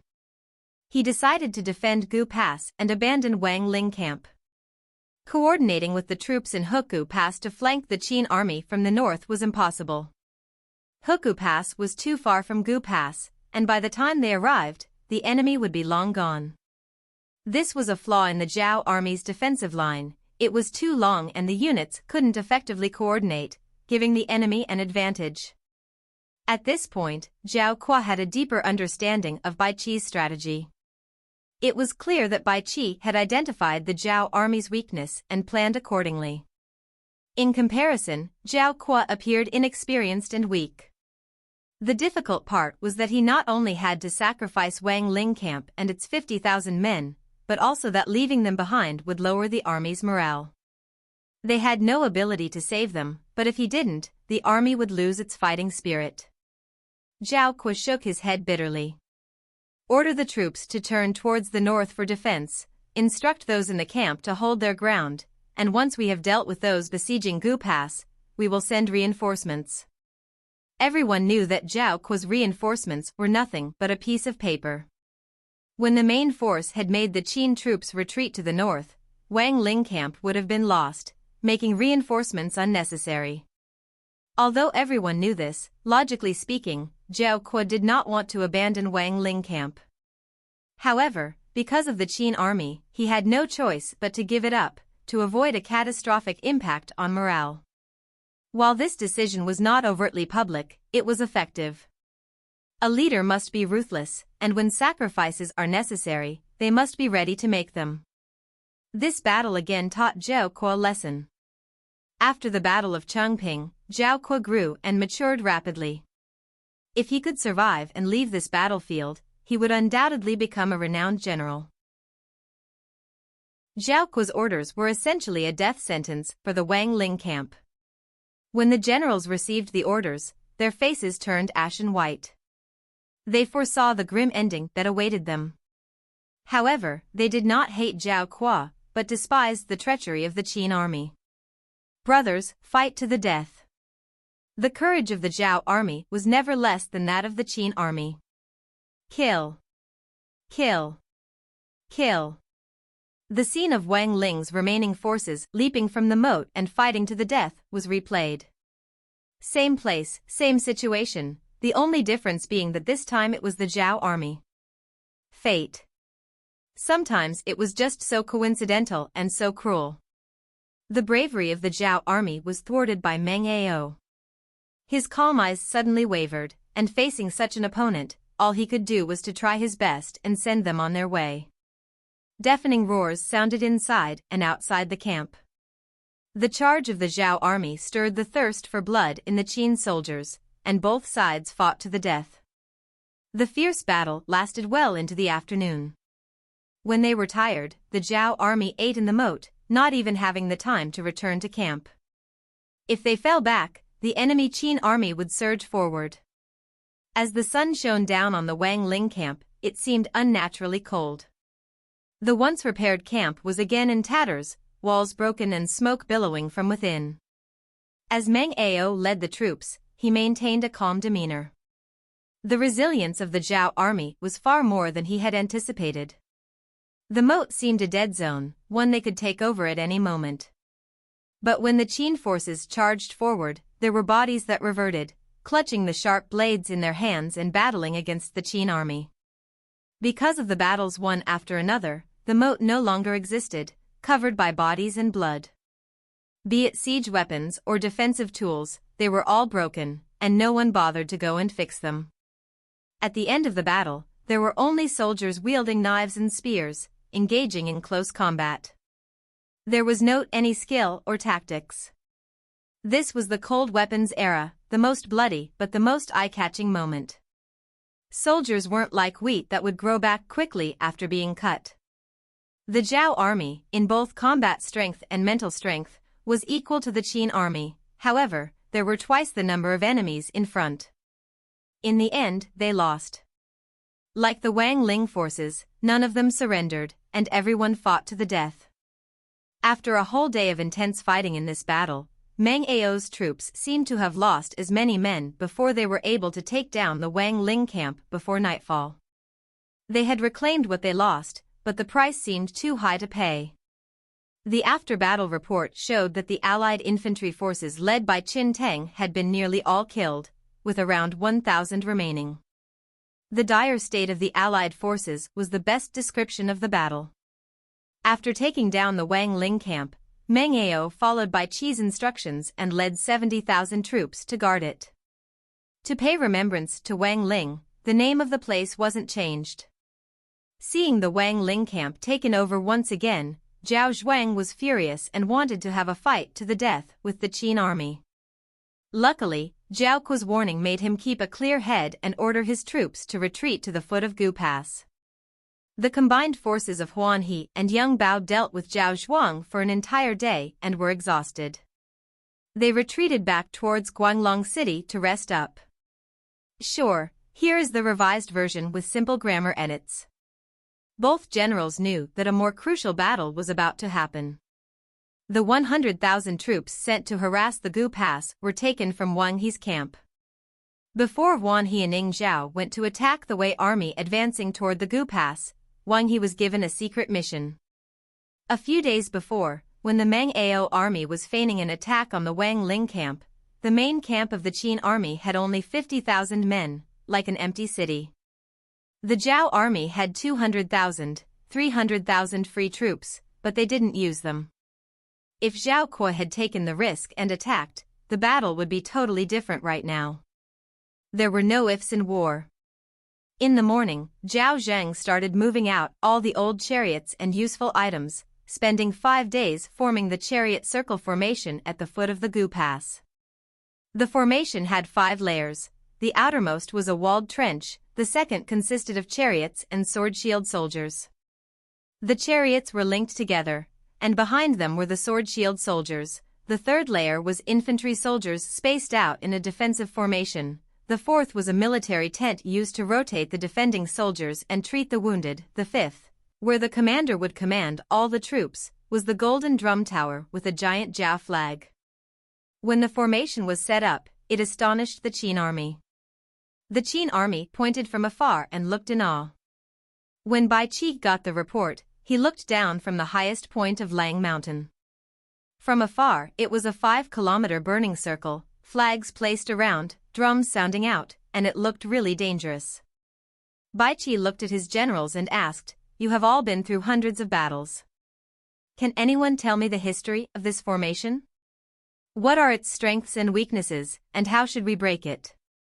At this point, Meng Ao was north of the stone wall, commanding the 100,000 troops there. Meng Ao was in the Wang Ling camp and was in charge of monitoring the movements of the Zhao army in the Gu Pass. Besides Baiqi, only Wang He and Huan He were present. Wang He, with his 50,000, a vivid red, and had 50,000 cavalry in Laoma Ridge. Huan He had taken over Ing Bao's forces and had a total of 80,000 cavalry situated in Guanglong City, taking over Meng Ao's role. Apart from the two generals, there was the player representative Chiue Wui and Qianshou. Wang He laughed, "Who cares what formation it is? We have 50,000 cavalry. We can charge through it and destroy it." 50,000 cavalry destroy that? They will all die, and you still wouldn't know what happened. As a general, you are an important member of the country. Acting rashly, how will you win the war? Although Baiqi wasn't intense, he had an indescribable prestige and honor, which made the generals respect and fear him. Most importantly, the whole army had utmost faith in Baiqi. Baiqi, who worked his way up from a soldier, was a terrifying swordsman as a soldier and was familiar with all sorts of warfare and weapons. If he walked around in the training school, he could point out the mistakes of everyone. As the general was so good, the soldiers would naturally trust him. In the past 30 years, whenever Baiqi led them, the Qin army would win every battle. He was like a war god sent from the heavens. Despite such reverence, Baiqi remained humble and composed, always focused on defeating the enemy. There was no other way to describe him but as a god. When scolded by Baiqi, Wang He blushed with embarrassment. Knowing Wang He's personality, Baiqi didn't dwell on it and instead used the opportunity to ask the generals about the formation. Suddenly, a slow but firm voice sounded from behind. "If I'm not mistaken, this is the Chariot circle formation." Baiqi was surprised. Turning his head, he saw an old man, dressed like a scholar, standing behind Chiue Wui. The scholar looked at Baiqi and bowed. Ouyang Shua introduced him. "Baiqi, this is Qianshou, the advisor of the player force." Baiqi nodded, not annoyed by the interruption, and instead praised, "I didn't expect such a wise person among the players. Please explain." Baiqi wasn't trying to make things difficult for Qianshou. Once the formation was recognized, its strengths and weaknesses were naturally apparent. Without hesitation, Qianshou replied, "This formation was conceived by Sun Bin but has never been used in battle." He only left the blueprints for the 10 formations, without explaining how to use them. This formation made use of moats, chariots, and infantry, the Chariot circle formation. The strength of this formation was that the army could rotate in a circle like water to adapt to the situation. If we attack from one point, the troops will rotate and attack us from behind. If we surround them and attack, we would need to stretch out our troops, thus weakening our strength and making it impossible to besiege them. Pa pa pa. Baiqi clapped and laughed. "Mr. is a genius." "Thank you for your praise," he replied. Baiqi waved him off, his expression turning serious once again. Based on Baiqi's plan, the next step would be to coordinate with Ing Bao's troops to pincer Gu Pass. However, this formation made the south impenetrable. The Wang Ling camp that Meng Ao had worked so hard to gain was now also useless. Not only that, but Zhao Kuo could coordinate with the Huku Pass soldiers to surround Ing Bao. The situation changed instantly because of one formation. Baiqi was impressed. Zhao Kuo was starting to show signs of becoming a star general. To destroy the Zhao army, we need to first destroy the Chariot circle formation, Baiqi said resolutely. Hence, the Chariot circle formation became the key to deciding the Battle of Changping's outcome. Within 10 days, the grain from Heniai Prefecture was safely transported to Guanglong City, temporarily relieving the Qin army's grain crisis. Fanji did everything he could in Xianying to make the commoners provide grain for the military. One could say that the Qin had placed everything they had on this battle. With enough grain, the Zhao army was determined to outlast the Qin army. After setting up the Chariot circle formation and stabilizing the situation to the south, the ambitious Zhao Kuo set his sights on Ing Bao's troops to the north. Within the Gu Pass were 170,000 troops, and adding the 50,000 in Huku Pass, they could certainly overwhelm Ing Bao's 100,000 men. The prolonged standoff was also a significant burden for the Zhao. After hearing Zhao Kuo's plan, Zhao Sheng, who was in charge of monitoring the army, did not disagree. Although they had successfully eliminated the reinforcements and taken down Wang Ling's camp, the situation was still dire for the Qin army. As Baiqi said, to destroy the Zhao army, they needed to break the formation. However, with such a legendary formation and the Gu Pass reinforcements to the rear, it was not easy to accomplish. Baiqi stood atop Lang Mountain every day, staring at the formation, often for an entire day. Only as the sun set did he quietly return to his cave. As the days passed, this strategy seemed increasingly ineffective. Seeing that Zhao Kuo was preparing to attack, if he didn't think of a plan, he would have to ask Ing Bao to retreat. The moment he did, it would be like admitting that Zhao Kuo's defensive strategy worked. If they wasted more time, the Qin army would not be able to sustain such a large force. The best outcome would be for the Qin army to withdraw and let Zhao keep Shangdo. However, the political repercussions would be severe for Baiqi. Surrendering Shangdo not only cut off Qin's eastern path, more importantly, it would shift the balance of power. Therefore, the Qin state could not afford to lose. Baiqi did not want to lose either. Since the Battle of Changping, there have been several major confrontations. The Zhao and Qin armies seemed like secondary players, but they were influencing the battle's dynamics. Notably, the Yewang alliance from the Zhao camp stood out. In contrast, the Shanhai alliance simply followed orders and did not offer suggestions or impact the battlefield. Compared to their illustrious performances in the battles of Shualu and Mai, their current performance was lackluster. Ouyang Shua noticed this and called a meeting with his allies to discuss breaking the formation. However, even a top-tier general like Baiqi could not solve it, so their chances were slim. Ouyang Shua understood that breaking the formation required unconventional thinking. In this regard, neither the players nor historical figures like Qianshou could match Baiqi. On this day, Ouyang Shua brought 2 guards and climbed up to the Guanglong city tower. In his mind, he thought only about the chariot circle formation and nothing else. In the morning sun, a flock of geese flew across the sky. Ouyang Shua froze, and an idea flashed through his mind. He tried to calm himself, closing his eyes, and connected what he learned from the geese to the chariot circle formation, hoping to catch that glimmer of insight. The chariot circle formation was closely linked, with each part depending on the other to prevent the enemy from finding an opening. Typically, to break this formation, one could either ignore it, rendering it useless, or gather all troops to attack from all sides, putting pressure on the troops in the middle. In such a scenario, they naturally couldn't adapt. However, these 2 methods would not work. The first required absolute patience, and the Zhao troops in the formation had an endless supply of grain from Gu Pass, so even before they ran out, the Qin army would be finished. The second plan required a vast army, and after several intense battles, the Qin army had lost half its men and could no longer rely on sheer numbers to overwhelm the formation. The flying geese gave Ouyang Shua a new idea. Since traditional methods were ineffective, innovation was necessary. He thought about using a modern military approach, parachuting troops into the core of the formation. If the core was disrupted and the troops attacked from the outside, the formation would surely break. The collaboration with the Rattlesnake mercenary group had stimulated Ouyang Shua's thinking, blending modern and ancient strategies. The challenge, however, was how to parachute troops, as ancient times lacked aircraft to drop people from.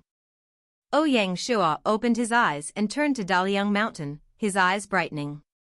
The mountain was centrally located among the rivers and stretched to the foot of the Gu Pass, right next to the formation. If one could jump from the peak, they could definitely land in the middle of the chariot circle formation without relying on planes. Now, this seemed like a viable solution, but there was one final piece of the puzzle: how to find a replacement for a parachute. Ouyang Shua immediately thought of the military tents the Shanghai City Army had brought. This was far beyond olden technology and the best substitute for a parachute. After careful thought, Ouyang Shua didn't hesitate. Excitedly, he said, "Let's go to Lang Mountain and meet Baiqi." As he spoke, he walked down the city tower. His guards, seeing their marquis so happy, were delighted and followed quickly behind. When Ouyang Shua rushed to the peak, Baiqi was still standing there, looking at the formation in silence. Baiqi didn't react to Ouyang Shua's arrival. Helplessly, Ouyang Shua said, "I've thought of a way to break the formation. Please take a look and see if it's practical." "What?" The unmoving Baiqi immediately turned around, shocking Ouyang Shua. Using his three-cornered eye, unique to the Qin people, Baiqi stared at Ouyang Shua and said with emotion, "What method? Quick, quick, tell me." Ouyang Shua calmed himself before laying out all his ideas and plans.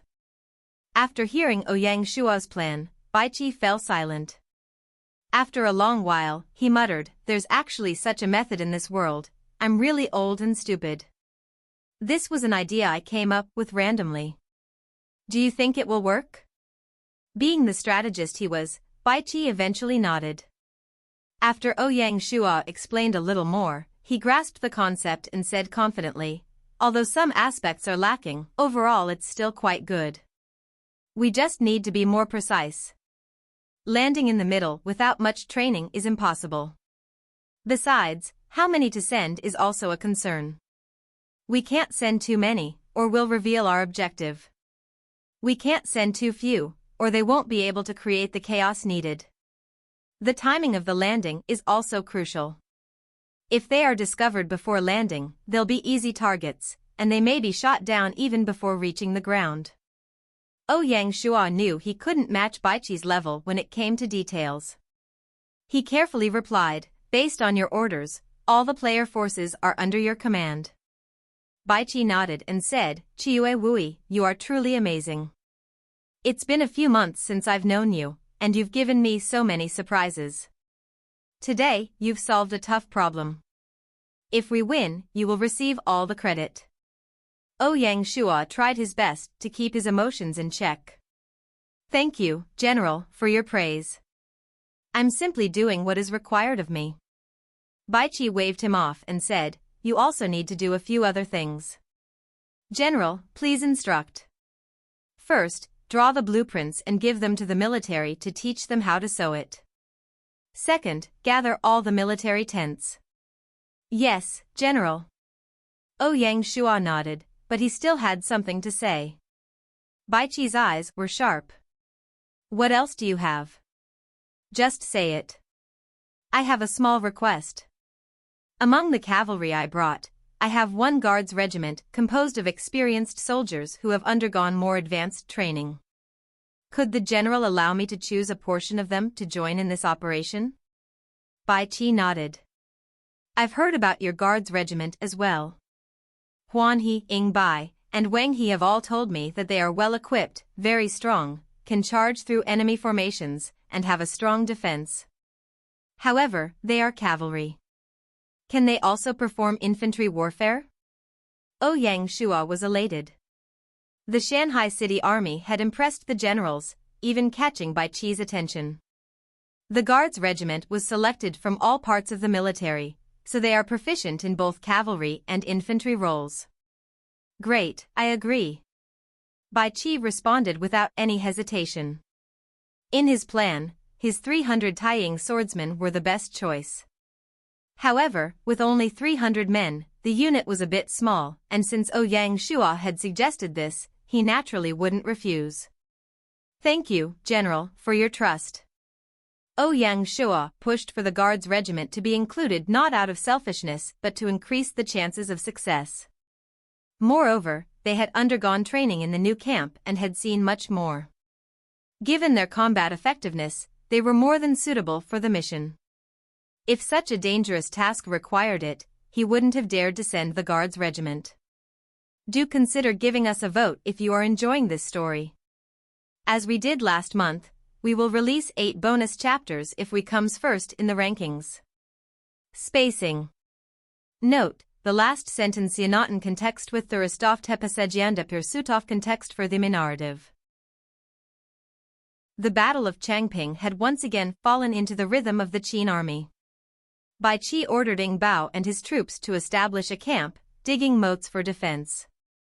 They were not to leave their positions under any circumstances, or face military punishment. If the 100,000 men were determined to defend, Zhao Kuo would find it difficult to overcome them. After securing a position on the northern side, Baiqi instructed Meng Yao's forces to cooperate with Wang He's troops to attack and identify any weaknesses in the enemy's formation. Huan He, stationed in Guanglong City, sent 10,000 cavalry to protect the grain supply and ensure the enemy could not threaten the route. This was all a facade. The Qin army was primarily planning an airborne operation.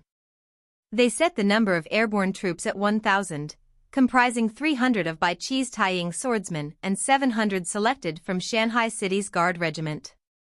Shi Wanxue led the operation, with the commander of Baiqi's guards serving as his deputy. The plan chose Shi Wanxue due to his fierce reputation and ability to undertake the mission, and because he was enshrined in the martial temple, allowing for his potential revival if he fell. The construction of the parachutes proceeded smoothly. After the first parachute was completed, Ouyang Shua conducted a test, selecting a cliff on top of Lang Mountain as the test site.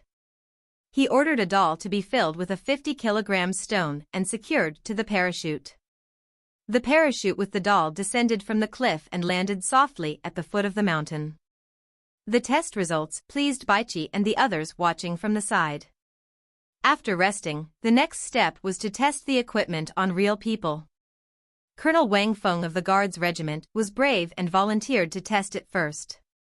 Ouyang Shua taught him some parachuting skills. Compared to the heavy object, Wang Feng's test was much more clumsy. Without additional materials, the parachute was very simple and couldn't be opened mid-air. To achieve a smooth flight, one had to run before jumping off. The landing was also challenging, making it hard to maintain balance. Wang Feng was swaying left and right, which scared Ouyang Shua. Luckily, he landed safely in the end. Although Ouyang Shua wasn't overly pleased, for Baiqi and the others, this was unbelievable.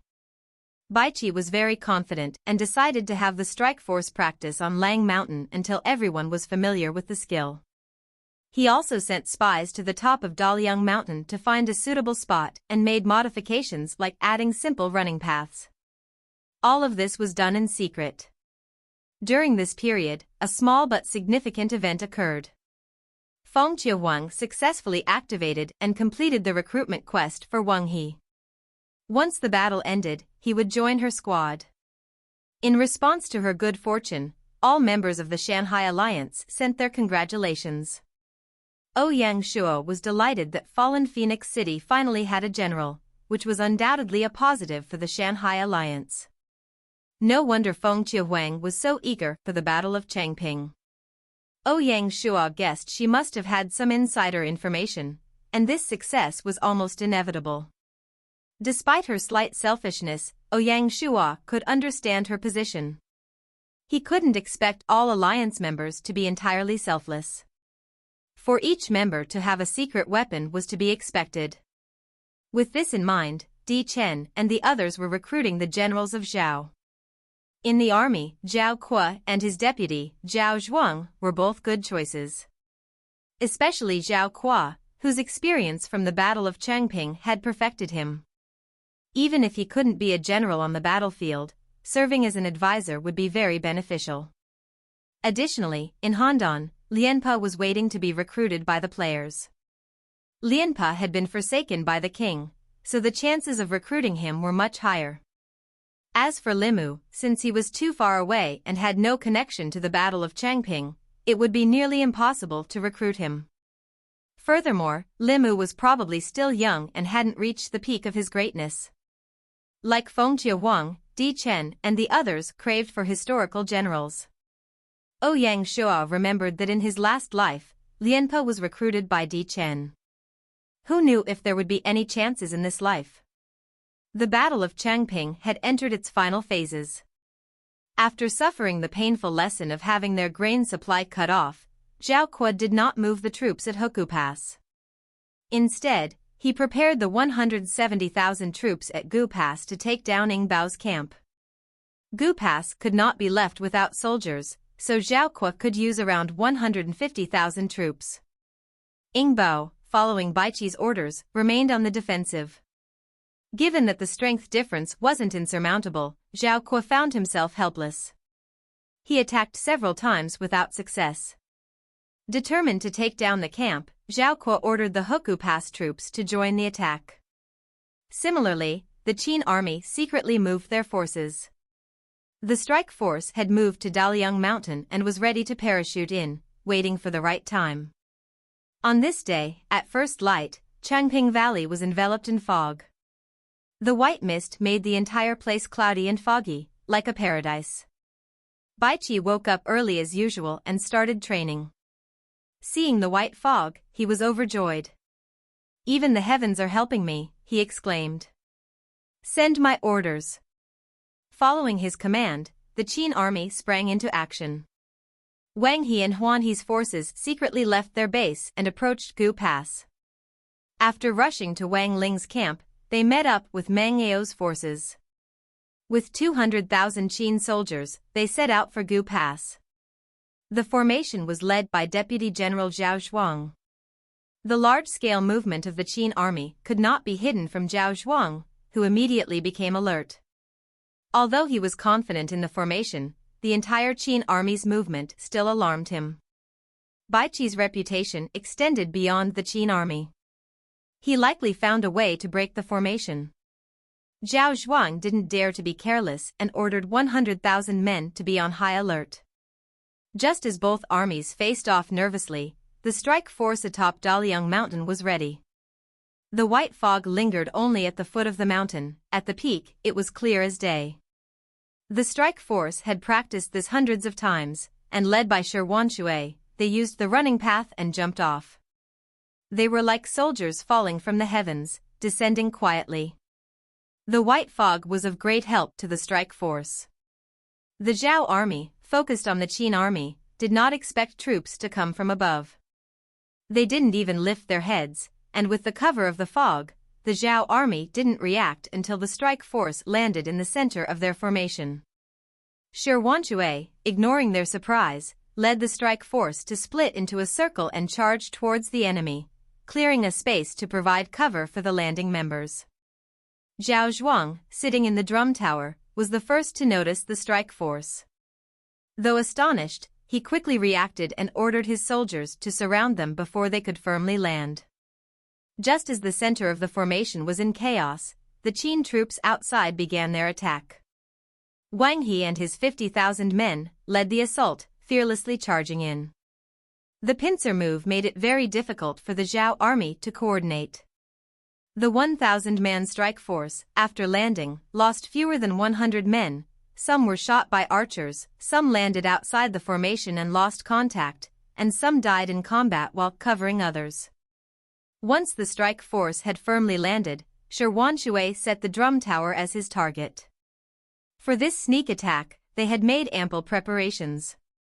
With a shout, the members took out their axes and chopped down the command tower. To ensure its destruction, they also used alchemical fire oil to burn it to the ground. The Zhao army, proud as they were, would not allow enemies to act freely in their territory. Tens of thousands of soldiers rushed from all directions to destroy this unit.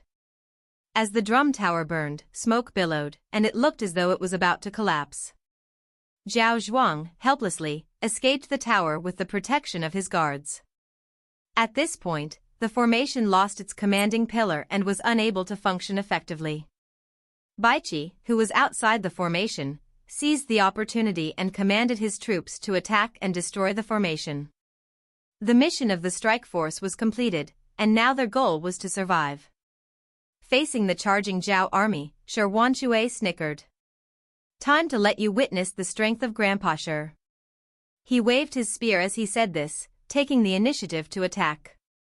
The members of the strike force roared and formed up, charging toward the Zhao army. Among them, whether Taiying swordsmen or the Guards regiment, they were all elites. Under Shi Wanshui's leadership, they charged like lions into a pack of wolves. In a moment, the 10,000-man Zhao army struggled to keep up with the 900 of them, creating a shocking sight. Shi Wanshui's spear was like a dragon. Wherever he pointed, someone died, wherever he struck, someone was injured. He displayed the strength of one of the top 10 generals in history, a true Asura. In a short time, the center of the formation was littered with bodies, and the scene was explosive. If you are enjoying too, please consider giving us a vote. Like last month, we will release 8 if we come first. Not mentioning Shi Wanshui, who was in the midst of the chariot circle formation, slaughtering in all directions. Outside the formation, Baiqi had left Lang Mountain and personally taken command of the troops. Under his command, 200,000 troops had broken through layer after layer of the chariot formation. Once the formation lost its central command, although it still functioned, it had lost its backbone. It was no longer as smooth and coordinated, now functioning as a dead formation. In contrast, the Qin army led by Baiqi, whether attacking from the front or the rear, coordinating between infantry and cavalry, luring the enemy or launching direct assaults, was far superior. Baiqi commanded his forces as one cohesive unit, systematically wearing down the Zhao army. The Zhao army, now split into several layers, found their advantage turned into a burden. Zhao Zhuang, having escaped the burning tower, tried to reorganize and lead the troops, but it was too late. At the foot of Gu Pass, the shocking battle had entered its critical stages. Amidst the formation, battle cries echoed, and dust and smoke rose. The morning paradise had turned into a hell on earth. Within a 5-kilometer radius, the 200,000 Qin troops and the 100,000 Zhao troops were interwoven, red and black mixing in a scene of natural carnage. The land served as the canvas, the soldiers as the colors, and Baiqi as the artist. As the battle progressed, the black tide began to dominate, splitting the red and surrounding them in groups, engaging in brutal encirclements. Gradually, the red grew thinner, while the black became the dominant force. The scattered red was engulfed in the sea of black, being pushed and compressed. Nearing the end of the battle, the chariot circle formation had completely failed, and the Zhao army had lost. Zhao Zhuang was very decisive. Upon seeing the situation deteriorate, he wanted to save as many of his men as possible. He ordered the troops to retreat and return to Gu Pass. As they broke formation and fled, Baiqi immediately ordered his men to stop the pursuit. This major battle could finally be said to have ended. In the battle report, the Qin army, at the cost of 10,000 men, broke the formation and killed 30,000, causing the remaining forces to retreat to Gu Pass. After breaking the formation, the grain left behind by the Zhao army was taken by the Qin army. Baiqi didn't rest and ordered his men to use the resources from the formation to build a camp at the base of Gu Pass, naming it the South Camp to block all southern routes for the Zhao army. After the battle, Baiqi moved the base from Lang Mountain to Wang Ling Camp. Meng Ao's forces, who were camped at Wang Ling, joined with Wang He's forces and entered the South Camp. Huan He's Iron Cavalry entered Wang Ling Camp, serving as a reserve force and protecting the grain supply route. Of the 1,000-man strike force, only about 400 men survived. From the 700 men of the Guards regiment, only around 300 survived. When Shi Wanshui emerged from the formation, he was completely covered in the fresh blood of the enemy, resembling an Asura that had walked out of hell. The Qin soldiers looked at Shi Wanshui with eyes filled with respect. Ouyang Shua was delighted. In the Battle of Zhualu, the Battle of Mai, and now the Battle of Changping, Shi Wanshui always stepped forward at critical moments to resolve issues. Whether facing Qi Yu, constructing the steel defense line in the Battle of Mai, or leading the charge now, he truly proved himself a war god and a formidable warrior. Erlai, impressed by Shi Wanshui's remarkable and glorious actions, sought an opportunity to prove himself. Luo Sha, sensing his master's desire for battle, growled. Nian Ouyang Shua chuckled and shook his head. As the chariot circle formation was shattered, the tide turned, and the end of the Battle of Changping was near. Two key developments unfolded, and we will first describe one of them. While the fierce battle raged in Changping Valley, war also erupted on the northern front. Zhao Kuo led 150,000 troops from Gu Pass to rendezvous with 50,000 troops from Huku Pass, forming a sea of fire as they charged toward Ing Bao's camp. The pressure on Ing Bao's camp intensified, putting it in grave danger. After several modifications, the camp had become an impregnable fortress, with various machines and resources tightly arrayed. Ing Bao, a capable general, led his troops in numerous counterattacks, repelling the enemy each time. Despite their numerical advantage, the Zhao army could not breach the defenses. The assault on Ing Bao's camp turned into a protracted conflict. Just then, news of the broken chariot circle and the Zhao Zhuang army's defeat reached Zhao Kuo. The shock was like a bolt from the blue, shattering his plans and resolve. Zhao Kuo had never expected that such a formation would be broken so quickly by the Qin army. The moment the chariot circle formation was shattered, it meant that the southern flank faced the threat of a Qin attack. In such a situation, how could Zhao Kuo besiege Ing Bao's camp in peace? He received even more bad news. A group of Qin soldiers circled around Taixing Mountain and entered Huku Pass. They aimed to take it down while we were attacking. The 10,000 soldiers defending it have all perished. Upon hearing this, his legs gave way, and he could not stand still. His face turned ashen, devoid of blood, and his eyes showed a look of desperation and hopelessness. Seeing their general in such a state, the scout was also anxious. The Zhao army had invested so much effort to turn the tide, but in this moment, everything had changed 180 degrees. If it were anyone else, they might not have been able to accept it immediately. For Zhao Kuo, who was prideful, it was even more difficult. After Yewang's stronghold fell, the Qin king established a new army in Heniai. This force was not directly commanded by Baiqi, they were only asked to move north and wait for an opportunity. His initial plan was to use them to block any reinforcements.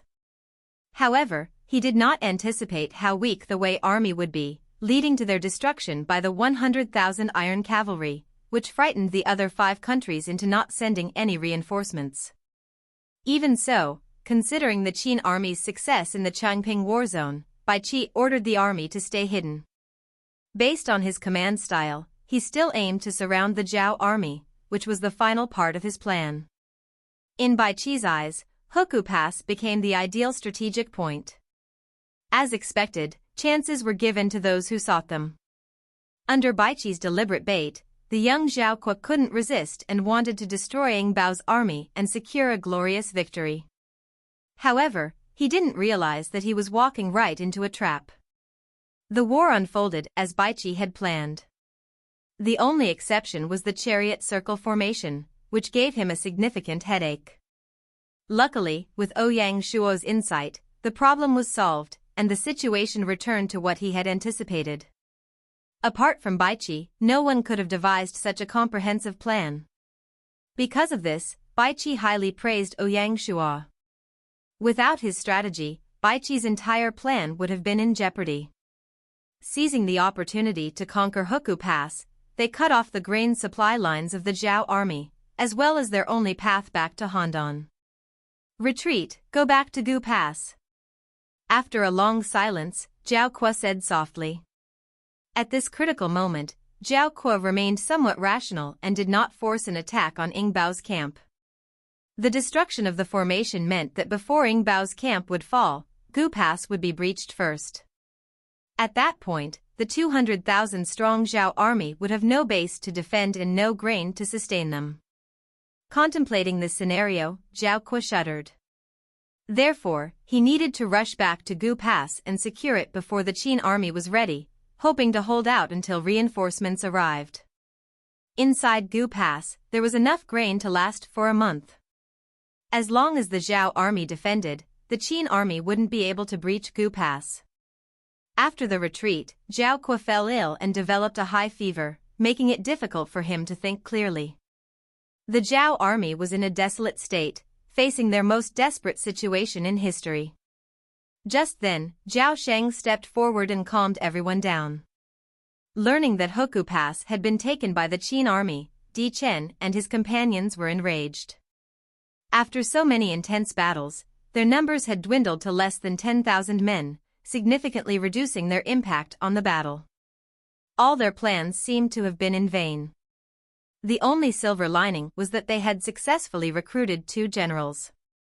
Di Chen hurried to Handan to persuade Lianpa, while Zhang Lang used his performance to recruit Zhao Zhuang.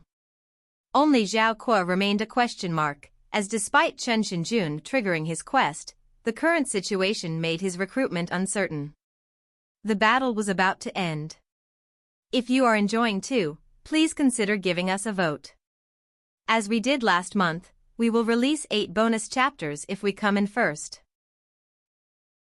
The news of the Zhao army being trapped by the Qin army had spread to all the neighboring countries. Their kings felt numb and could only look on in reverence toward the Qin to the west. In Handan, a deathly silence prevailed as various ministers debated. Some suggested that Handan should copy the Qin strategy, enlisting all men aged 15 and above to form an army, with Lianpa leading them to attack Hoku Pass. Others proposed negotiating with the Qin, suggesting that in exchange for releasing the trapped forces, they would surrender Shengdo Prefecture. Both options were extremely difficult. Firstly, raising a large army was not something that could be done overnight. Before an army could be assembled, the Zhao troops trapped in Gu Pass would likely starve to death. Even if an army could be formed, it would lack experience and would be unable to breach Hoku Pass, which was defended by 60,000 Qin soldiers. Although these Qin soldiers were also new to warfare, they had the advantage of one battle's experience, along with geographical advantages, defensive weapons, and tools. Thus, that plan would certainly fail. The other countries feared the Qin and would not send help to Zhao. Therefore, they could only helplessly send their ambassador to Xianyang. Whether it was Fanju or Baiqi, their goal was to destroy Zhao. With an absolute advantage, they would not let Zhao off. According to Fanju, Shangdo was already theirs, so why should Zhao give it to them?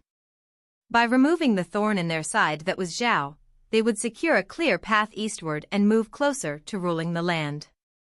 Although they had decided to reject any settlement with Zhao, when the ambassador arrived, Fanju acted warmly and feigned sincerity. 00. Demonstratite Enkin.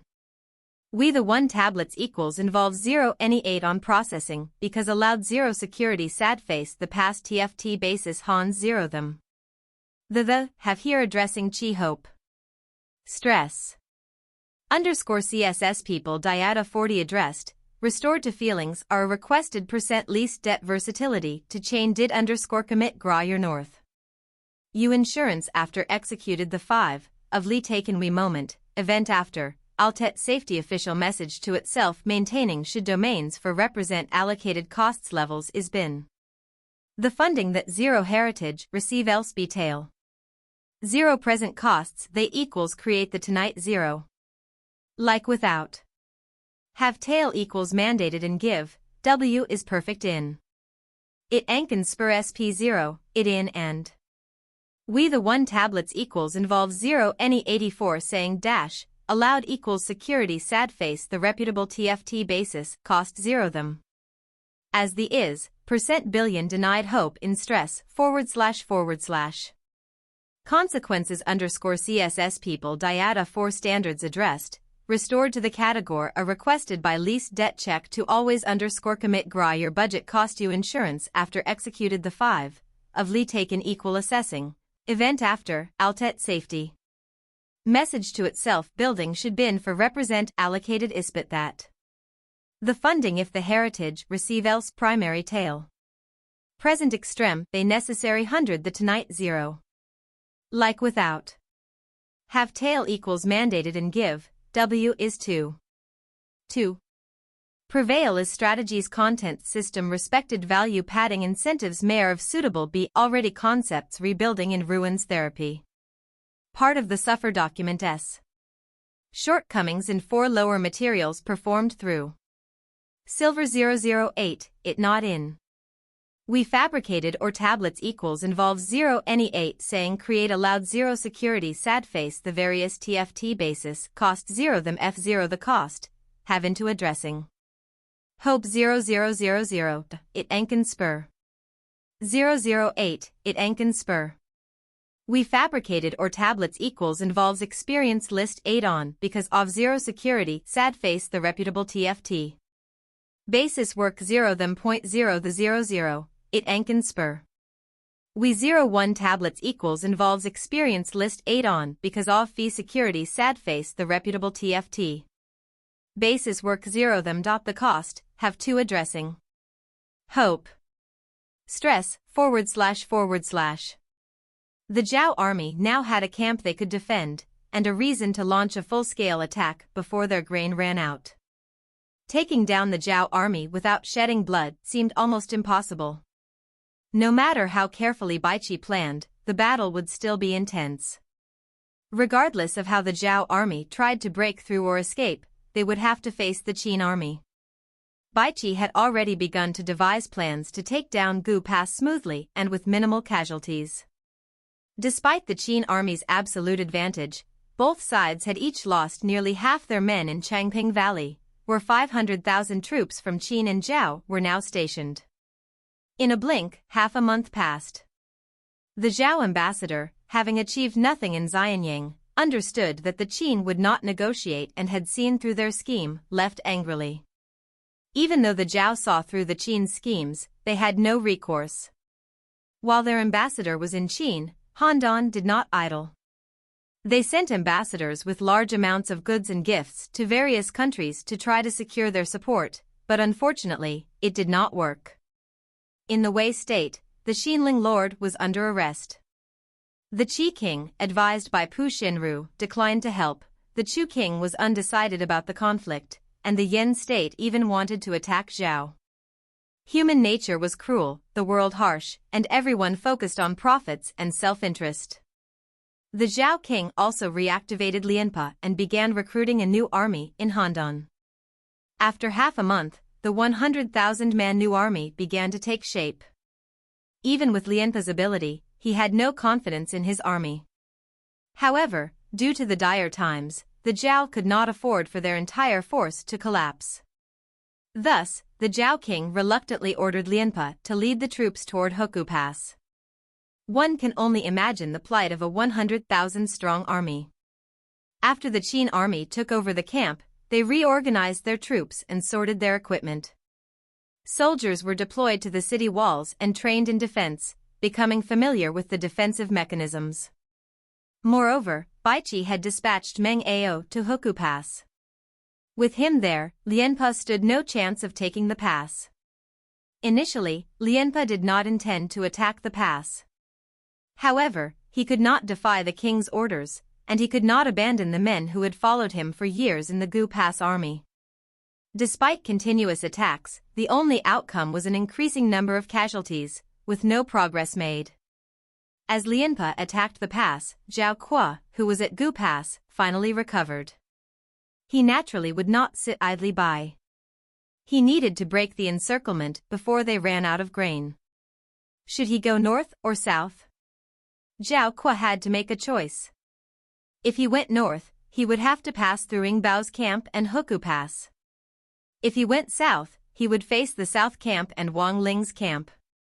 Neither option was easy. Worse still, he could not move all his troops. Gu Pass was surrounded, and no matter which direction he chose, Gu Pass would be attacked by the other side. After considering everything, Zhao Kuo ordered Zhao Zhuang to lead 70,000 men to defend the southern part of Gu Pass. He then led 200,000 of their main force to attack Ing Bao's camp, bringing the total to 140,000 men.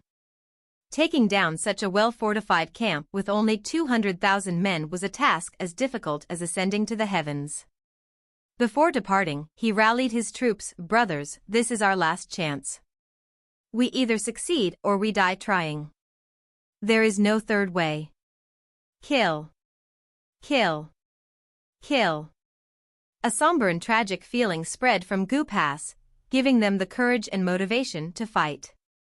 Move out. Zhao Kuo ordered.